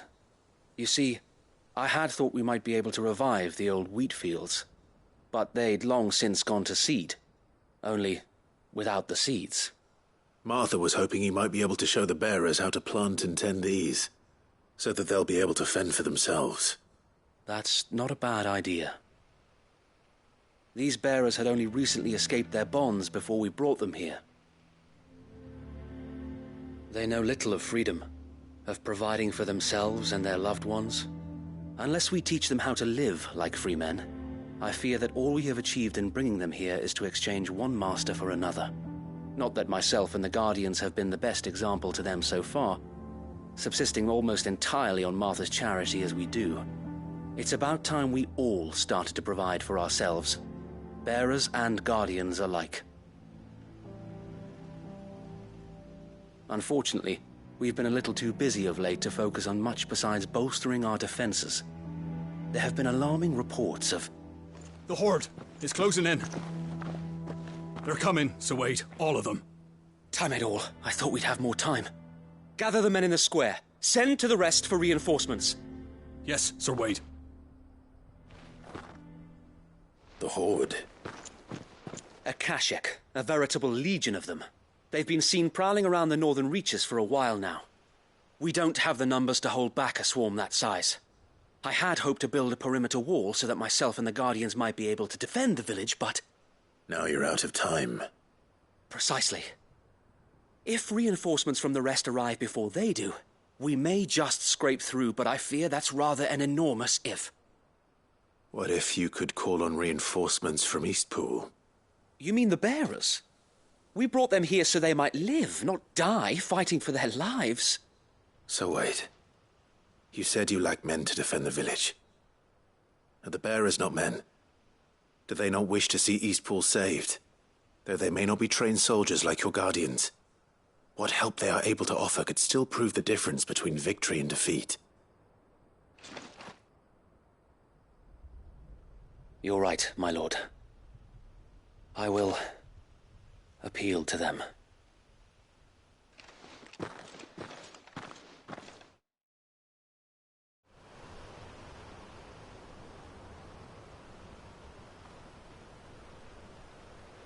My friends, I humbly beg your aid. We Guardians are few and our enemies many. But I swear we can defeat them with you at our side. You would send us to the slaughter, to serve as bait for those fiends so that you and your men might be spared. And to think we trusted you. Say what you will, a home is not worth dying for. But it is worth fighting for. Sir Wade fights to give you lot a chance. Just like I do. Just like Sid does. We all wanted to give you a home where you could be free. And you got one, didn't you? This place, Eastpool. This is your village. Your home. And if you don't fight to protect what's yours, you'll lose it. You know I'm right. This world wants to take everything from you. Everything. Your homes, your freedom, your very lives. So then, are you going to stand by and let that happen to you? Are you going to accept fate like good little Bran did and die, having never stood up for yourselves? Or will you fight like free men and women?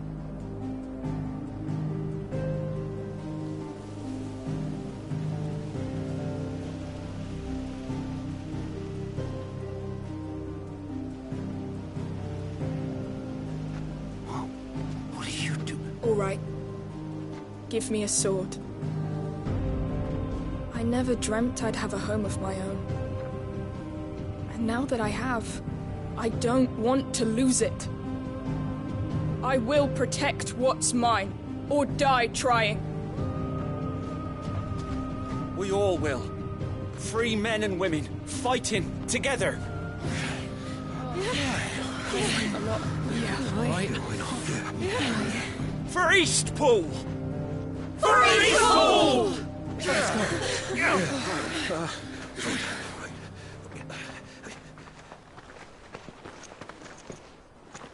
Thank you, Martha. Don't mention it. Just promise me one thing. That you'll show them how freeborn fight. Gladly.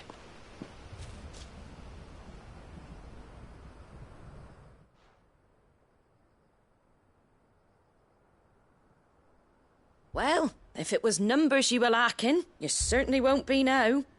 Thanks to you. Me? Oh, I just love the sound of me own voice. Lord Rossfield, my lady, we're ready. So what's the plan of action?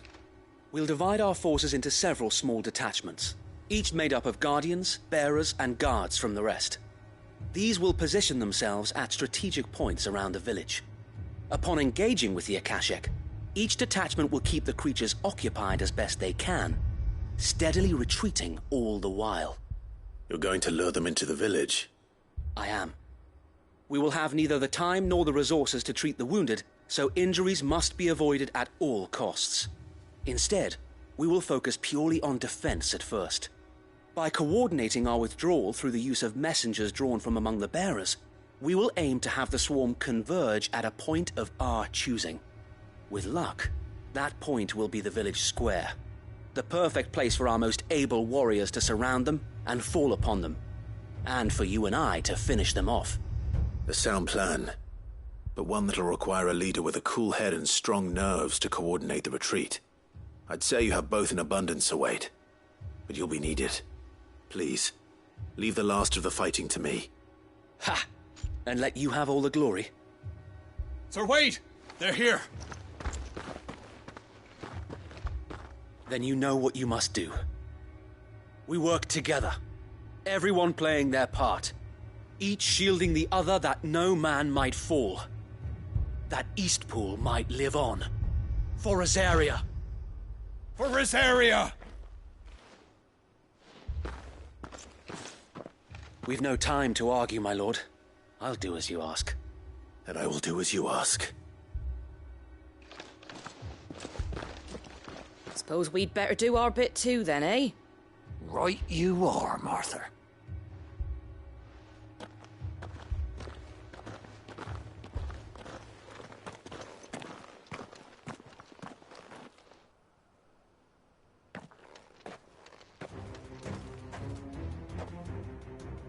The calm before the storm.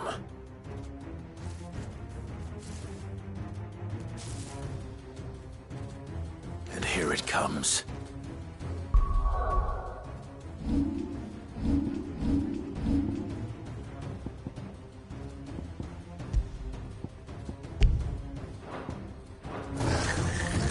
I will not let this village fall. Viva!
Looks like that's the last of them. Lord Rossfield! Change of plan! What is it? Owl from the rest. An Akashic curl's been sighted on Rhiannon's ride and is headed in their direction. Well, the better half of her guard is here. So Wade, how many Akashic remain in Eastpool? Hard to say. My men are still facing some resistance, but I think the worst is behind us. I could order a detachment or two to fall back and... No. Let them finish the job. You stay here too, Sir Wade. Your men need you. I'll go after the Curl. Join me only when Eastpool is won. If you're sure, my lord. May the Founder protect you.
toggle. Nice try.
All right.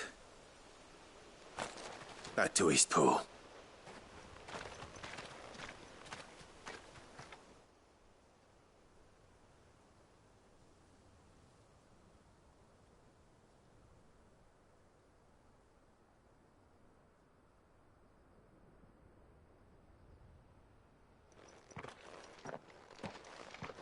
Lord Rossfield, the Curl, is it? It's dead. Thank the Founder for that. And for you, my lord. We were able to eradicate the rest of the Horde. I have guardians posted around the village to keep watch for further attacks, but all seems quiet for now. I hesitate to say it, but I think it might be over. I think it might.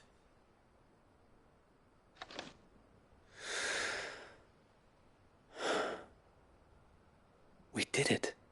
We saved Eastpool. Thank you, my friends. Thank you. No, Sir Wade. It's us who should be thanking you. You brought us together. Showed us what it means to fight for what you hold dear. We never had nothing to call our own before. We didn't know what it meant to protect it, but now we do. We really do. Forgive us, Sir Wade. You and your people saved us, and still we doubted you. But there's no doubt in my mind anymore. We're free men now, so we have to start acting like it. We have to fight to protect what's ours, to protect Eastpool. And we shall. We all shall. Together. This is our home. And if anyone or anything tries to take it away, they'll have us to answer to. Come on then. Let's get to work. This village isn't gonna rebuild itself.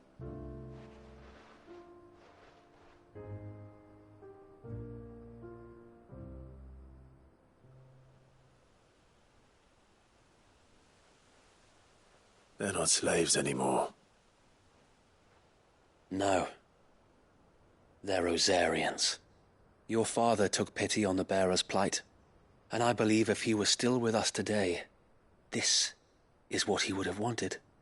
I believe you might be right. I shall remain here, my lord, and do what I can to help rebuild the village. After all, this is my home now too, and I could hardly call myself an Eastpoolian if I didn't pull my weight. I think you'll find it's Eastpudlian, Sir Wade. But you should be proud all the same. I'll have to pull my weight too. Can't have the rest getting outclassed. Speaking of which, I ought to be getting back. Can we continue to count on your support, Martha? Of course, and I'll be counting on yours too. Us Rosarians have got to stick together, haven't we? Indeed we have. And Clive, come by the Golden Stables when you get the chance. I ain't paid you for delivering them seeds yet. All right. I will.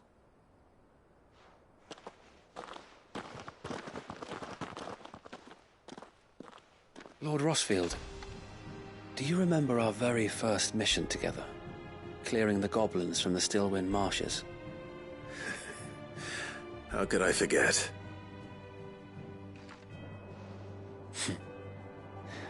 There's one sight that I shall never forget. You, facing off against that giant Morble. Not a trace of fear on your face. Since that day, there have been more than a few times when I felt like giving up. When the odds seemed so stacked in the enemy's favor, I thought I may as well just lay down my sword and surrender. But every time I would think back to the look in your eyes that day and remember what it means to be a shield. Know that whatever trials Eastpool may face, I shall never lose courage. Thanks to you. So Wade, you have always been a true shield. I know that Eastpool, and indeed all of Rosaria, will be safe in your hands. Thank you, my lord. I know the rest of the world will be safe in yours. I'll do my best.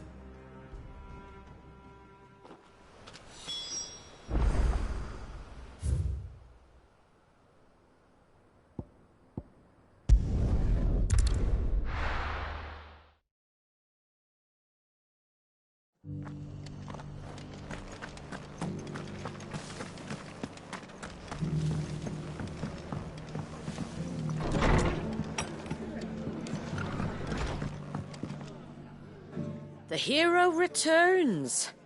It's lucky you came by when you did, eh? Not only did my seeds get delivered, but you went and saved Eastpool and all. I just did what I could. And it's only right that you get rewarded for it. Take it before I change my mind. Thank you, Martha. So, Eastpool's finally back on its feet again. And a home to free bearers. Who'd have thought we'd see the day, eh? Well, it was your idea. I know that, but I never stopped to think what it would mean. Bearers in charge of themselves, thinking for themselves, working for themselves. Like your hideaway, but not even hidden away. Though I suppose the rest ain't much different nowadays. You know, bearers living free like that reminds me of when I first met Sid. Loath as I am to recall that particular day. I take it you didn't always see eye to eye. What happened? Well, if you really want to know, I started doing what I do long before I met Sid. In fact, that's how I met him. Or at least how he came to meet me. He showed up at the stables one day, asking questions about who'd been buying up bearers. Founder knows what he thought I was doing with them. Running a hunt, poking around in their innards. Something awful, anyway. Me, I thought he was a new constable. Thought the game was up. But somehow we both managed to work out what each other was about. And before I knew it, the cheeky arse was rattling on at me about how I was doing it all wrong. After all my hard work. Told me I was giving them relief, but not freedom. That my bearers were still dying as slaves. Got right under my skin, it did. Told him if he didn't like it, he could bugger off and report me to the garrison. And do you know what he did? He smiled. And then he laughed. And then I did the same. We made a pact that day. That whenever one of us was in need, the other would always be there for him. And you were? Well, we both wanted the same thing. To make life better for bearers. Just like your dad. Do you know I was born right around the time Elwyn became Archduke? Growing up, I saw how he tried to change things. He certainly didn't lack for ambition, that one. Indeed. But the loftier one's ambitions, the harder they are to achieve. Which is why those of us who follow in their footsteps need to finish what people like Sid and my father started. Suppose you're right, aye. And if we don't manage it, there's always them who come after us. Good thing we've got a few half-decent sorts waiting in the wings, eh? It's almost enough to give you a little bit of hope. Just a little. Anyway, enough nattering. Better get back to work. Let's see about making everyone some dinner, shall we? The least the folks who saved Eastpool deserve is a hot meal. And you and me ain't gonna save the world on an empty stomach neither. That sounds like a wonderful idea.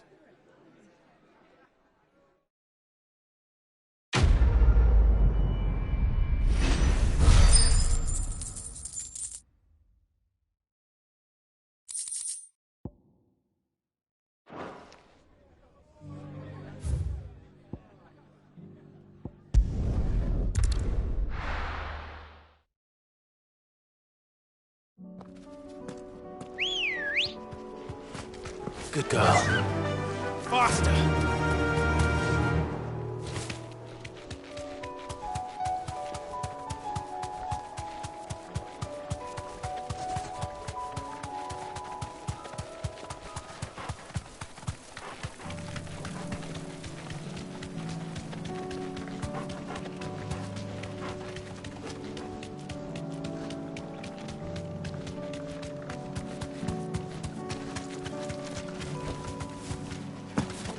Here's the aqueduct. Now to find our stonewort. Yote mentioned blood-red petals. Just my luck.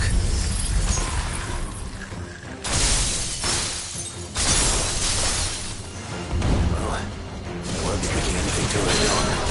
There's only one thing for it.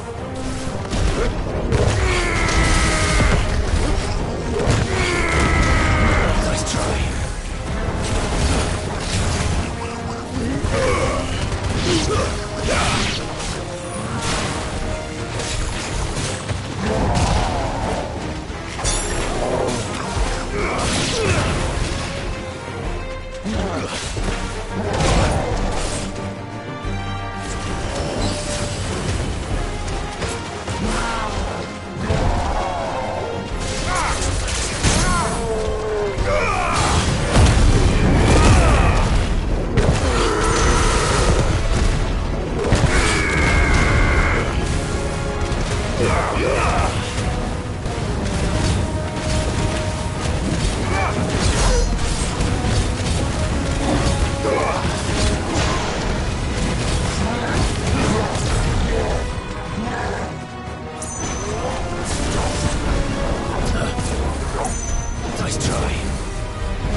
Here it is. Better collect as much as I can before reinforcements arrive.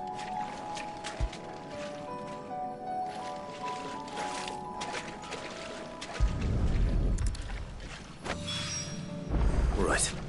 That should do it. Let's get these back to Yote.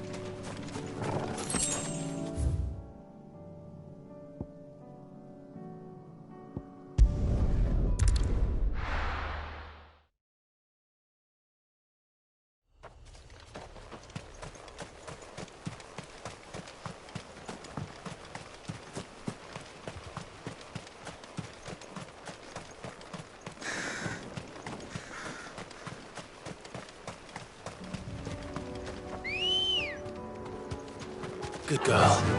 Yeah!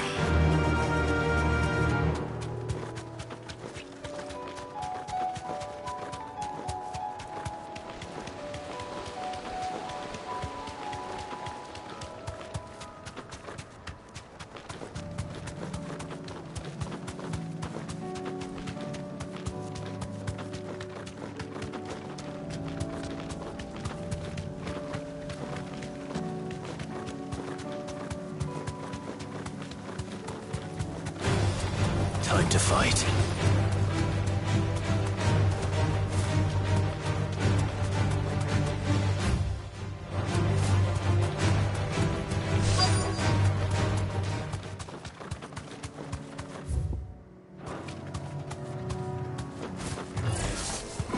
I'll need to deal with these ones first.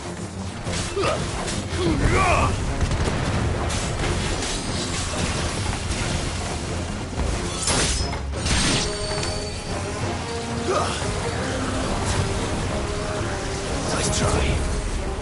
Too slow.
Spherical echo. This is it. Right then. Just two more to find.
Bring out the bearers!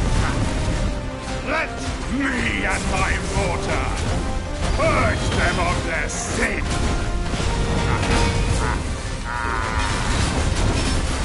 Regret doing my mother's bidding.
Your work here is done.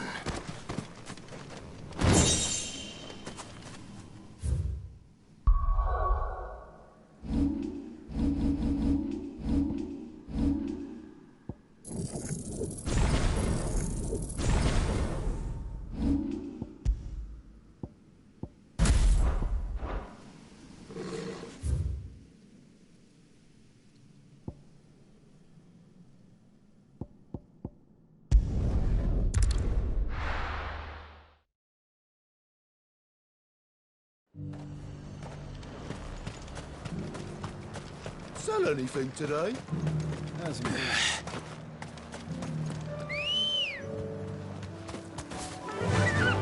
Yeah!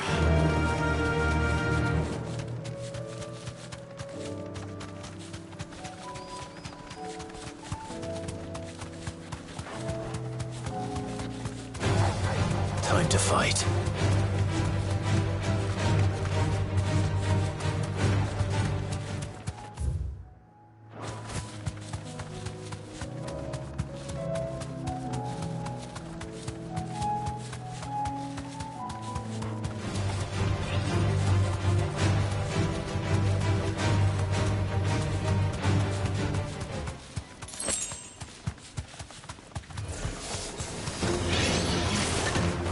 You deserve a rest. Too slow.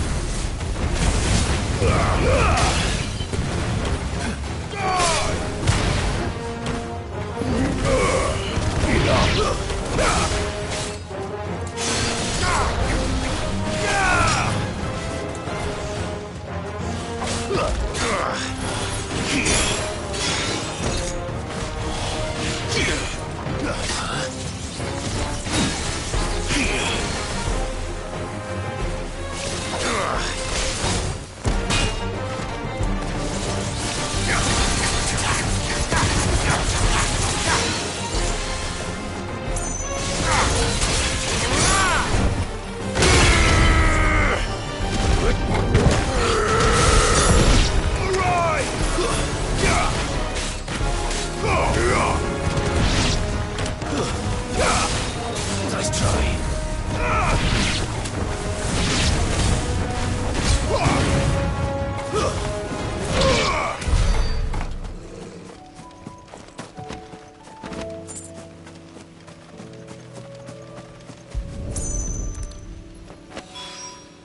2 down. 1 to go.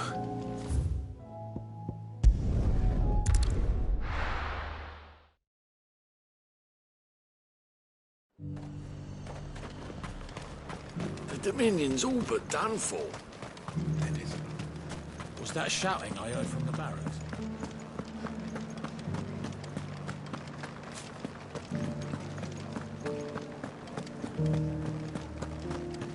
And you're just gonna fall into line? I don't trust this Duke. Oh, Clive. What am I to do? My wards and I may soon be without a home. What's happened? The High Cardinal has descended from his lofty throne and taken up residence here in Northreach. The High Cardinal? Leader of the Council of Elders, second only to his Radiance at the head of the Imperial government. Not that any of those things still exist.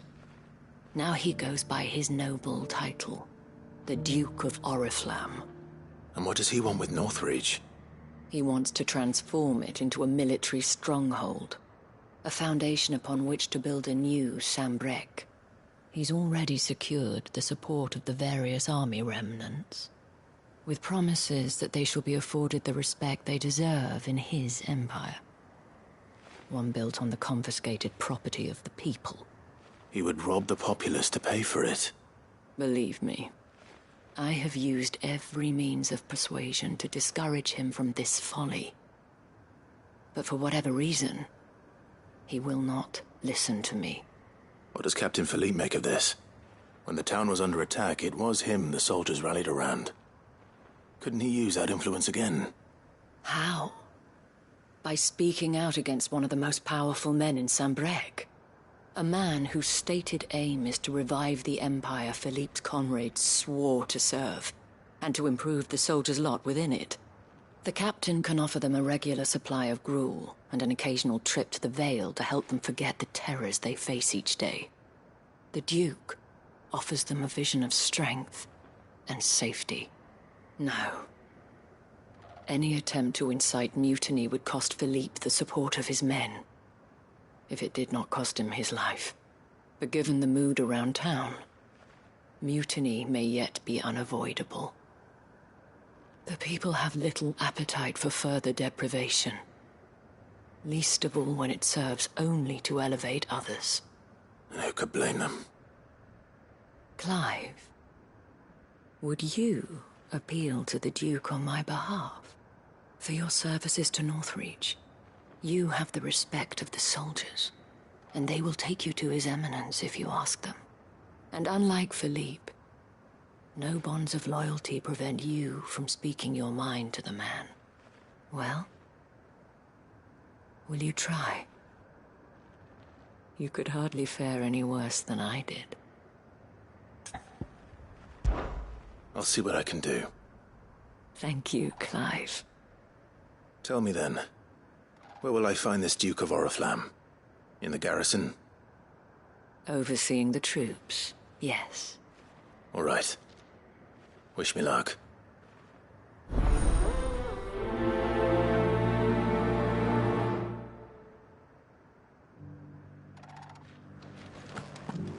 I may have met this Duke before, at the Remembrance Ceremony. Let's hope I didn't make a strong impression. It's not only control of the garrison. We already have a leader in the Dane.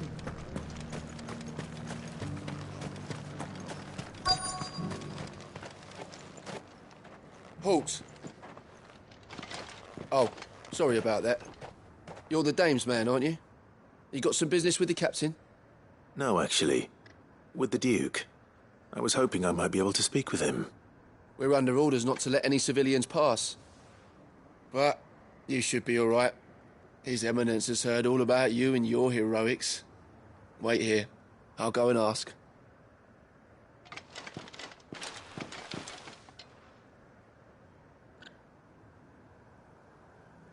So, you are the sellsword who lent his aid to the garrison.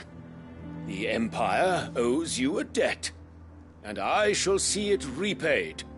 But tell me, is it wealth that you seek, or favor? Neither, Your Eminence. I thought only to inquire about your plan to turn Northreach into a stronghold. Ah, I see. You are worried the expanded garrison will render your services redundant. Yet you needn't be. A proud fighting man like yourself shall always have a place here. Pride of place, in fact. For too long has the contribution of the noble soldier been under-reckoned. But no more.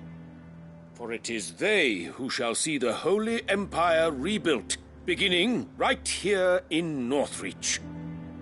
Why here, Your Eminence? The town has been fortunate enough to escape largely unscathed from the recent troubles. Her defenses are sound, and her garrison well prepared. Which is more than can be said for Oriflamme or Twinside. The Empire wants for a capital, and I believe Northreach to be the perfect place. With Caer Norvent as her citadel. Once we have seen to the refortification of both the town and the castle, we need only build a wall around both to create a city that would be the envy of the twins. Plans are already underway for the construction. Soon enough, these thralls shall learn that they are no match for the might of Sanbreque. I fear you underestimate how dangerous these creatures are, Your Eminence. Should they return in force, you will need all the people of Northreach to come together in defense of the town. Something they may be loath to do if they've been deprived of their worldly goods. The people will do as their leaders command. If Sandbreck is to be rebuilt, she will require a functioning government. One whose authority is beyond question. That is why this levy is necessary. So that any man who wishes to join the army might do so and be fed, outfitted, and paid as befits a defender of the Empire.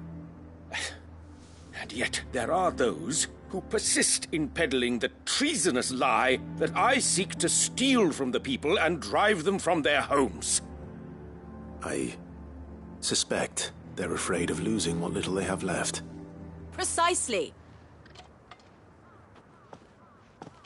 The common folk have little and less, and you mean to deprive them of even that.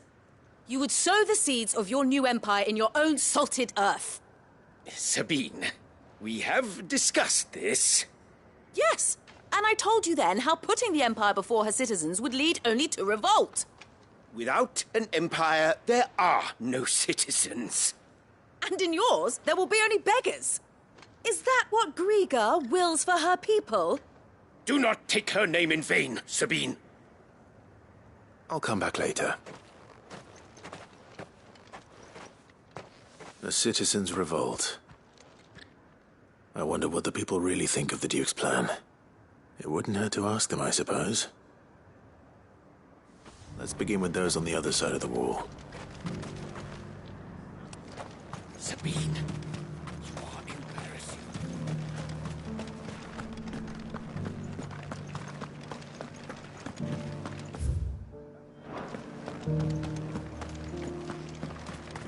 Do you think he was the only one who survived?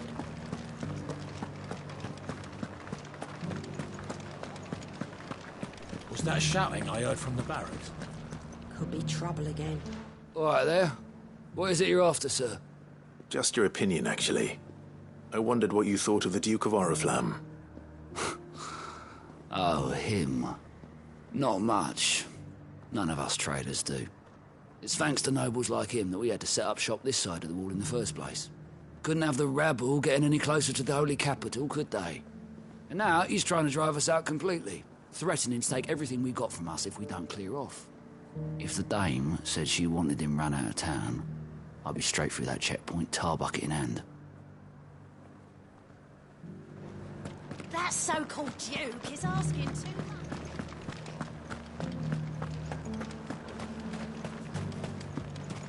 Sell anything today? As much as I'll wager. I've been hearing a lot of talk about a certain Duke. Nothing good, I'll wager. Going around acting like he owns the place. And with hardly a word to the dame. This is her town, not his. I take it you'd rather she was in charge. As far as I'm concerned, she still is. Just need his eminence to sod off back to Oriflamme.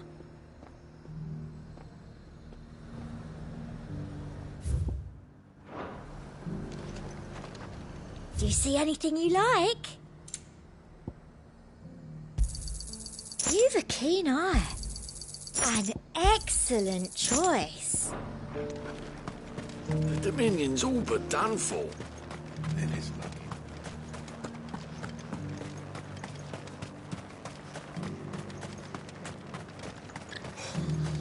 What do you think? A question, if you don't mind. What do you think of the Duke of Oriflamme? Don't get me started. You build a life for yourself somewhere, only for some noble to turn up and tell you you've got to hand it all over to him. If he thinks his name and his chains give him the right to empty our purses, he's in for a rude awakening. We'll do whatever it takes to keep what's ours. Whatever it takes. Well, the people seem united enough. What about the soldiers?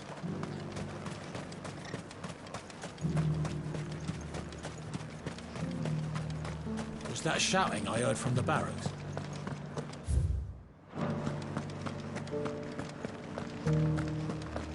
Do you think he was the only one who survived?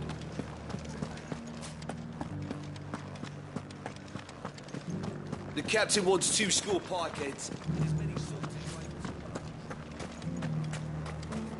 One at a time now. You.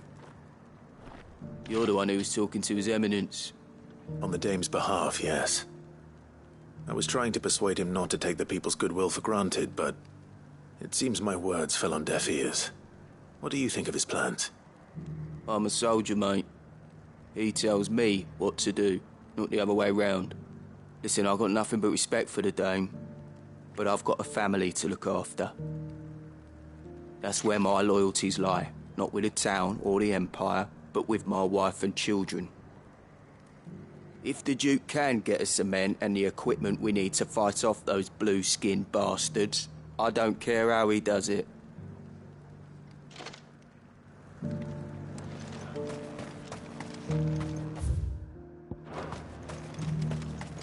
Sabine, you are embarrassing me. You're embarrassing yourself. A whole day to dry some bloody linens.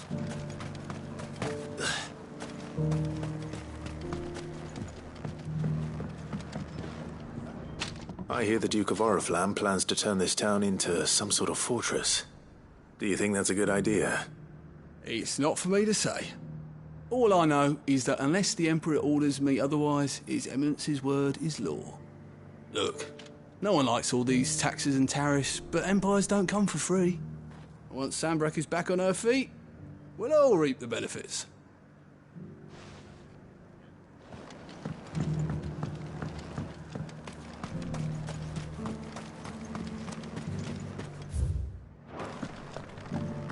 We already have a leader in the Dame.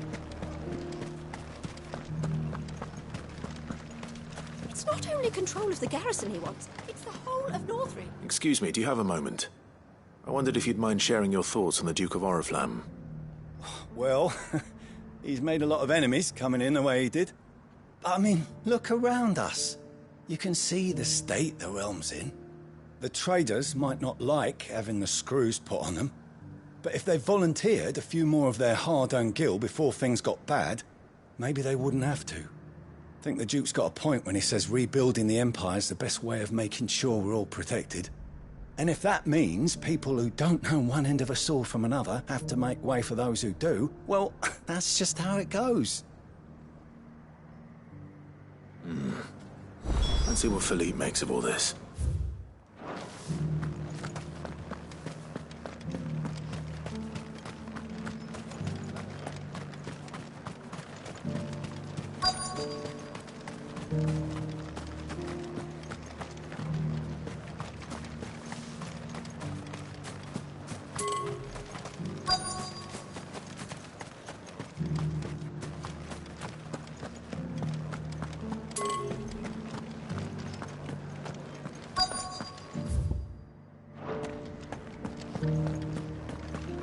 Welcome back.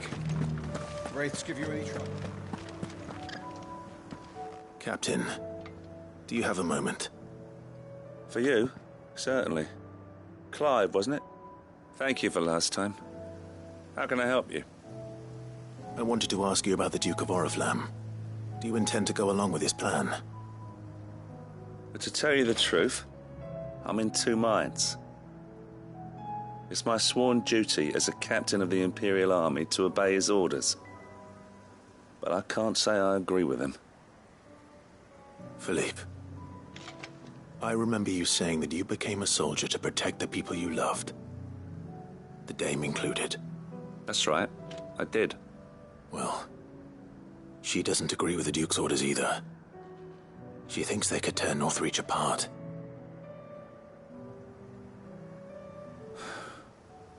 And she's probably right. Thank you, Clive.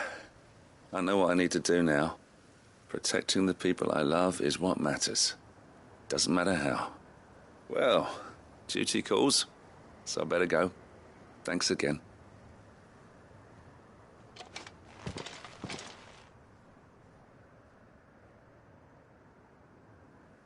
It seems Philippe wants to do the right thing at least. I expect Isabel will be pleased to hear that, if nothing else.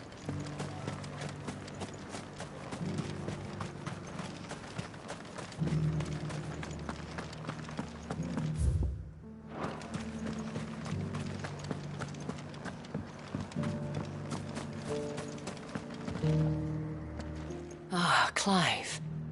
How did you fare? Were you able to speak with the Duke? I was, but...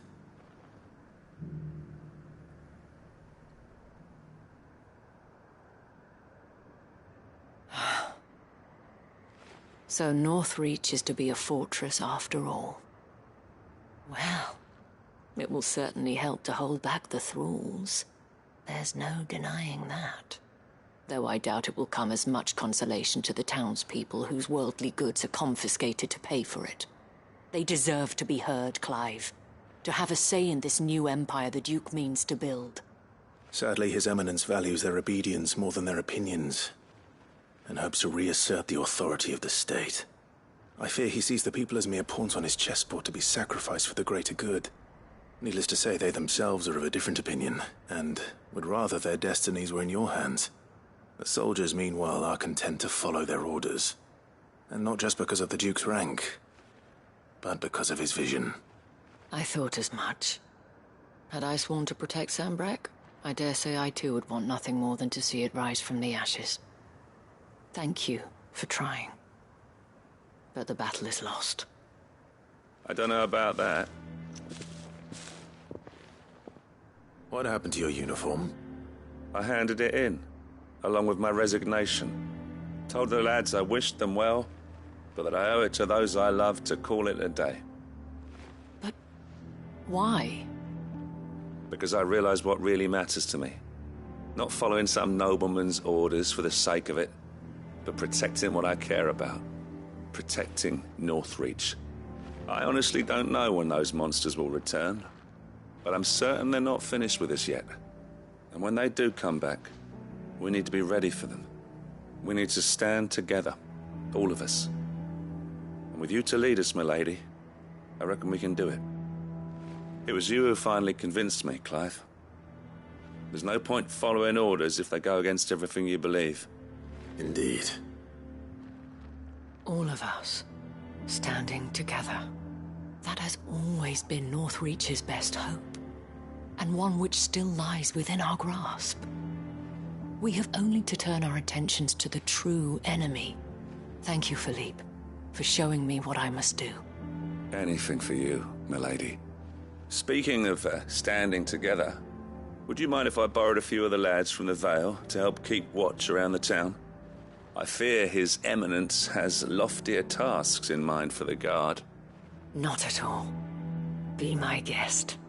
Wouldn't be the first time.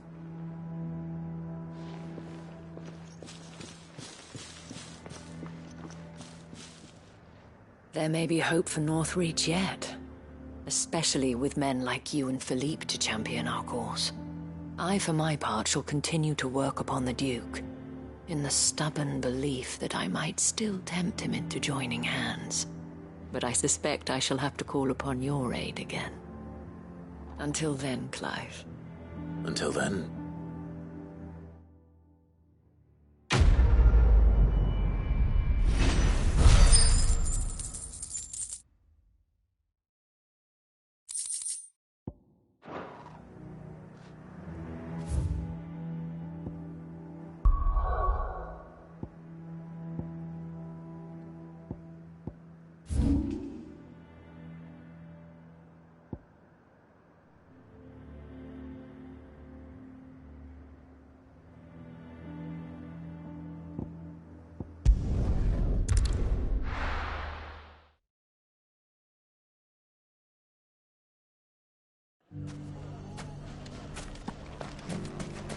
Take that, you naughty thief!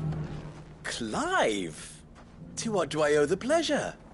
I just wanted to see how the town's been faring since you brought everyone together.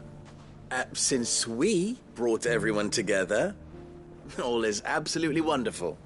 Conrad and Natalie's hands remain safely away from each other's throats, and firmly at the helm. Our stores are full, and the bandits still too disorganized to raid them. Just as the good Lady Jane and Lord Underhill intended. Are you a lord? Lubor's going to be one too. They're going to make him the Lord of Dalimil, because of how he stopped all the grown-ups from fighting. It's the mayor of Dalimil, dear child, and the vote hasn't taken place just yet. But if the people wish me to lead them, I shall. And my first act will be to build a school so that menaces like you two learn not to interrupt your elders. Speaking of menaces, there may be a rather worrying one just over the horizon. May there indeed. I'm afraid the example Conrad and Natalie set in putting aside their differences and presenting a united front might have caught the bandits' attention. And they might have elected to take a similar approach. They have formed what one could call a League of Outlaws, and they grow more organized by the day. But we'll fight them all off just like last time, no matter how many of them there are. Won't we, Lubor? Of course we will. If we continue to work together, we can overcome any challenge we choose to face. The longer we avoid facing this one, the more difficult it will be, until the only way to overcome it might be to run for the hills. Our best hope is to nip these efforts at organization in the bud, by finding those ne'er-do-wells who have yet to join the cause, and ensuring that they never do. Perhaps a certain Lord Underhill might be willing to lend us his aid once more? How could I refuse? Thank you, my lord. Victor will fill you in on the particulars. I have him stationed by the desert gate, receiving and collating reports from my scouts. Such an amenable soul. He reminds me of you. I'll go and speak with him.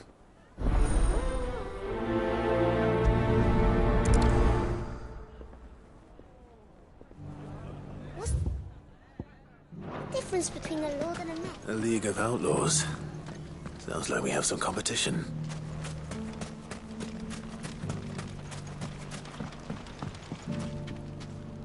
Still in Dalamil, Victor? Ah, Sid. I thought you'd have returned to Cosnis by now. I did. Then I came back. I've developed something of a fondness for the place. And having worked so hard to see it saved from one fate, it would seem remiss to abandon it to another. A sentiment Master Lubor certainly isn't shy about exploiting. Hence my doing his bidding yet again. You're not the only one. What does he want you to do? He asked for my aid in putting down the bandits. And he said that you might be able to help me find them. Then you've come at just the right time. I was on my way to speak with Conrad about how to organize our forces. There are more camps in the vicinity than we can safely strike at once. But we must strike together, and we must strike soon at as many camps as we can. We can't give this league of theirs time to rally its forces. All right. Which camp shall I take? There's one upriver. Just out there, across the dunes. Leave it with me.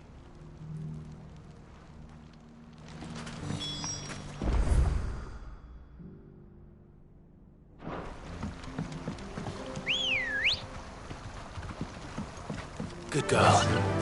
Faster! There's ne'er-do-wells.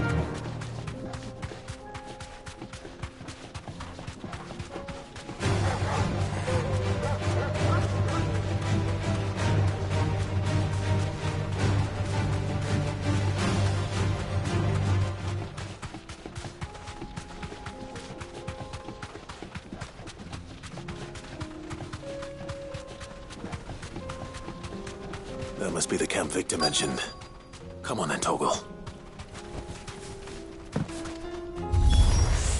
That's him! The one who killed Locke and Bingham! Take his head off!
I'd better let Victor know.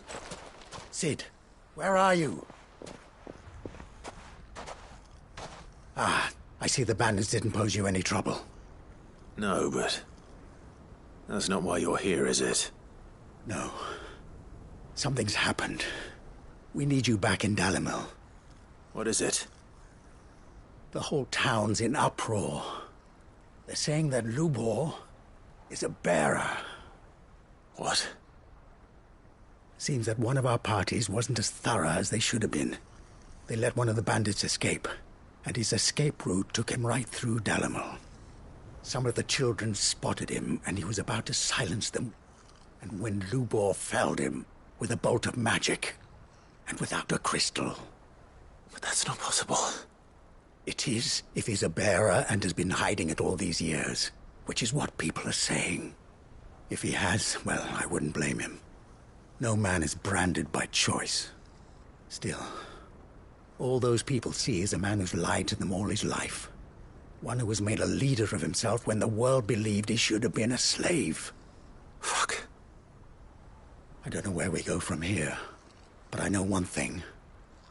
Lubor needs all the friends he can get right now. You're right.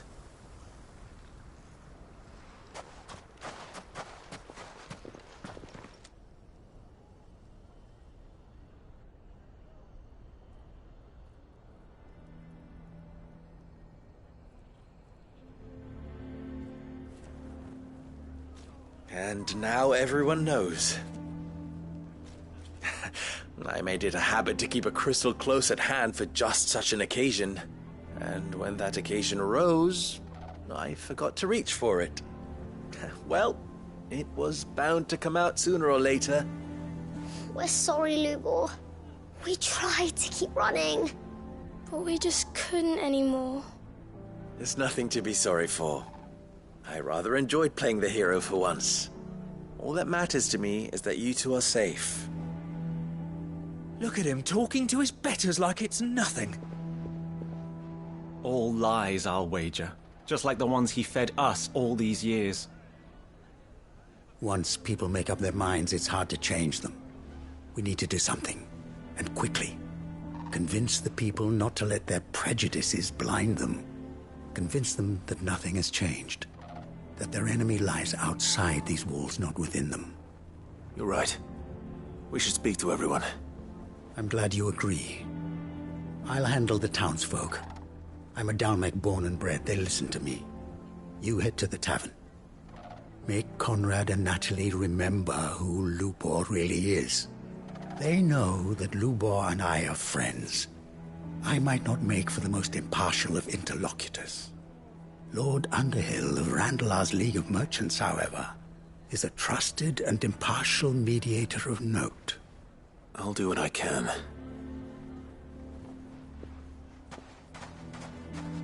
Lubor, stay here with the children.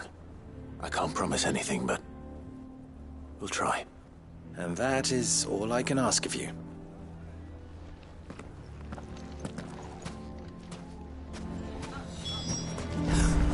Why are you taking the bearer's side? Why do they always have to make such a fuss out? You all along that he was playing us for fools. And we fell for it. We followed him. A bearer.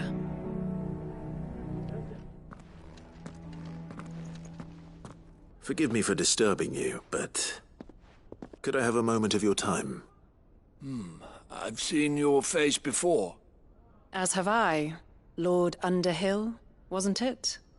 Of the League of Merchants. That's right. I wanted to speak to you about Lubor. The rumors that he's a bearer. All true, I'm afraid. He'll never be mayor now. Not if I have anything to do with it. But what of his wares? Bearer or no, his steel is highly valued throughout the Republic.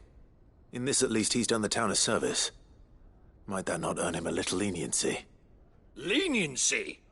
He pretended to be one of us when he was laughing behind our backs all the while. I'm sorry, my lord, but he lied to us. He lied to you. He cannot be trusted. So what do you propose? Will you drive him from his home? Close his forge? Perhaps. That is a question for the people of Dalimil, and they will thank you not to get involved.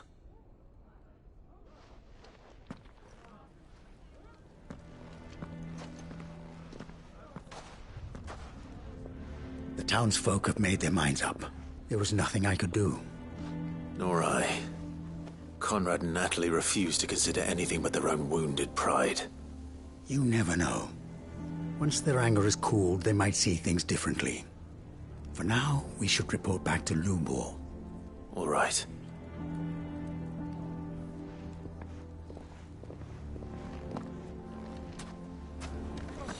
Why the hell would Victor take the bearer's side? I assume the situation is hopeless? There's still hope. But...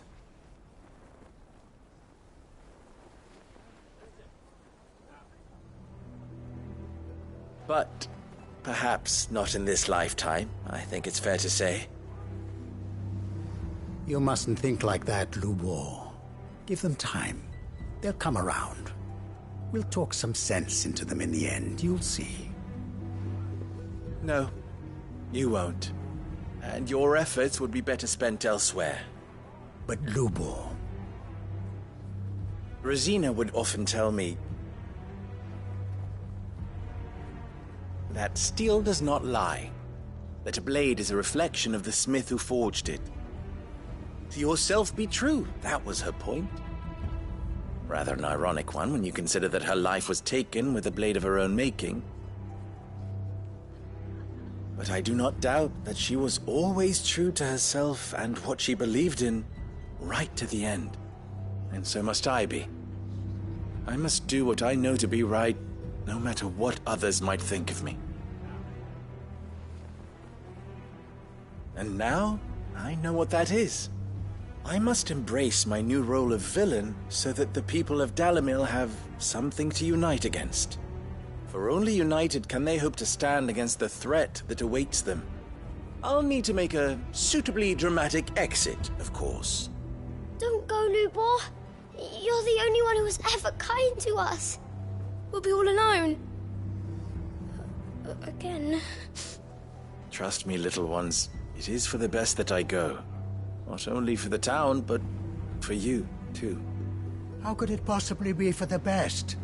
These children need you. The least you can do is give the townspeople a chance to change their minds. They would not take it, Victor. It's over. Over, you say?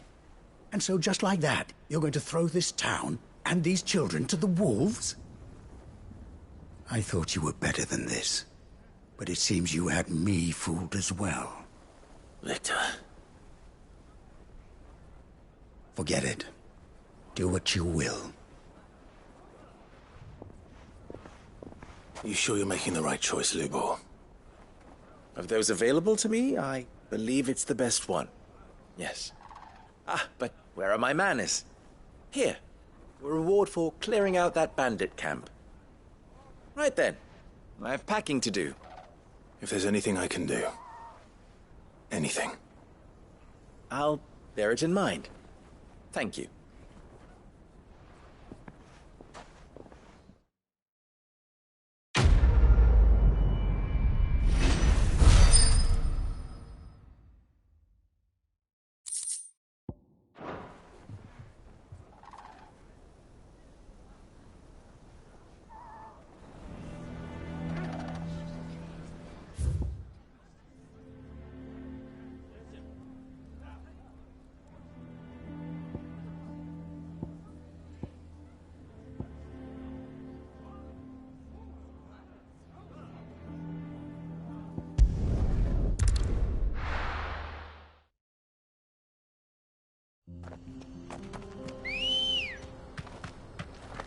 Come on. Faster!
That's all of them. Owain can uncross his toes now.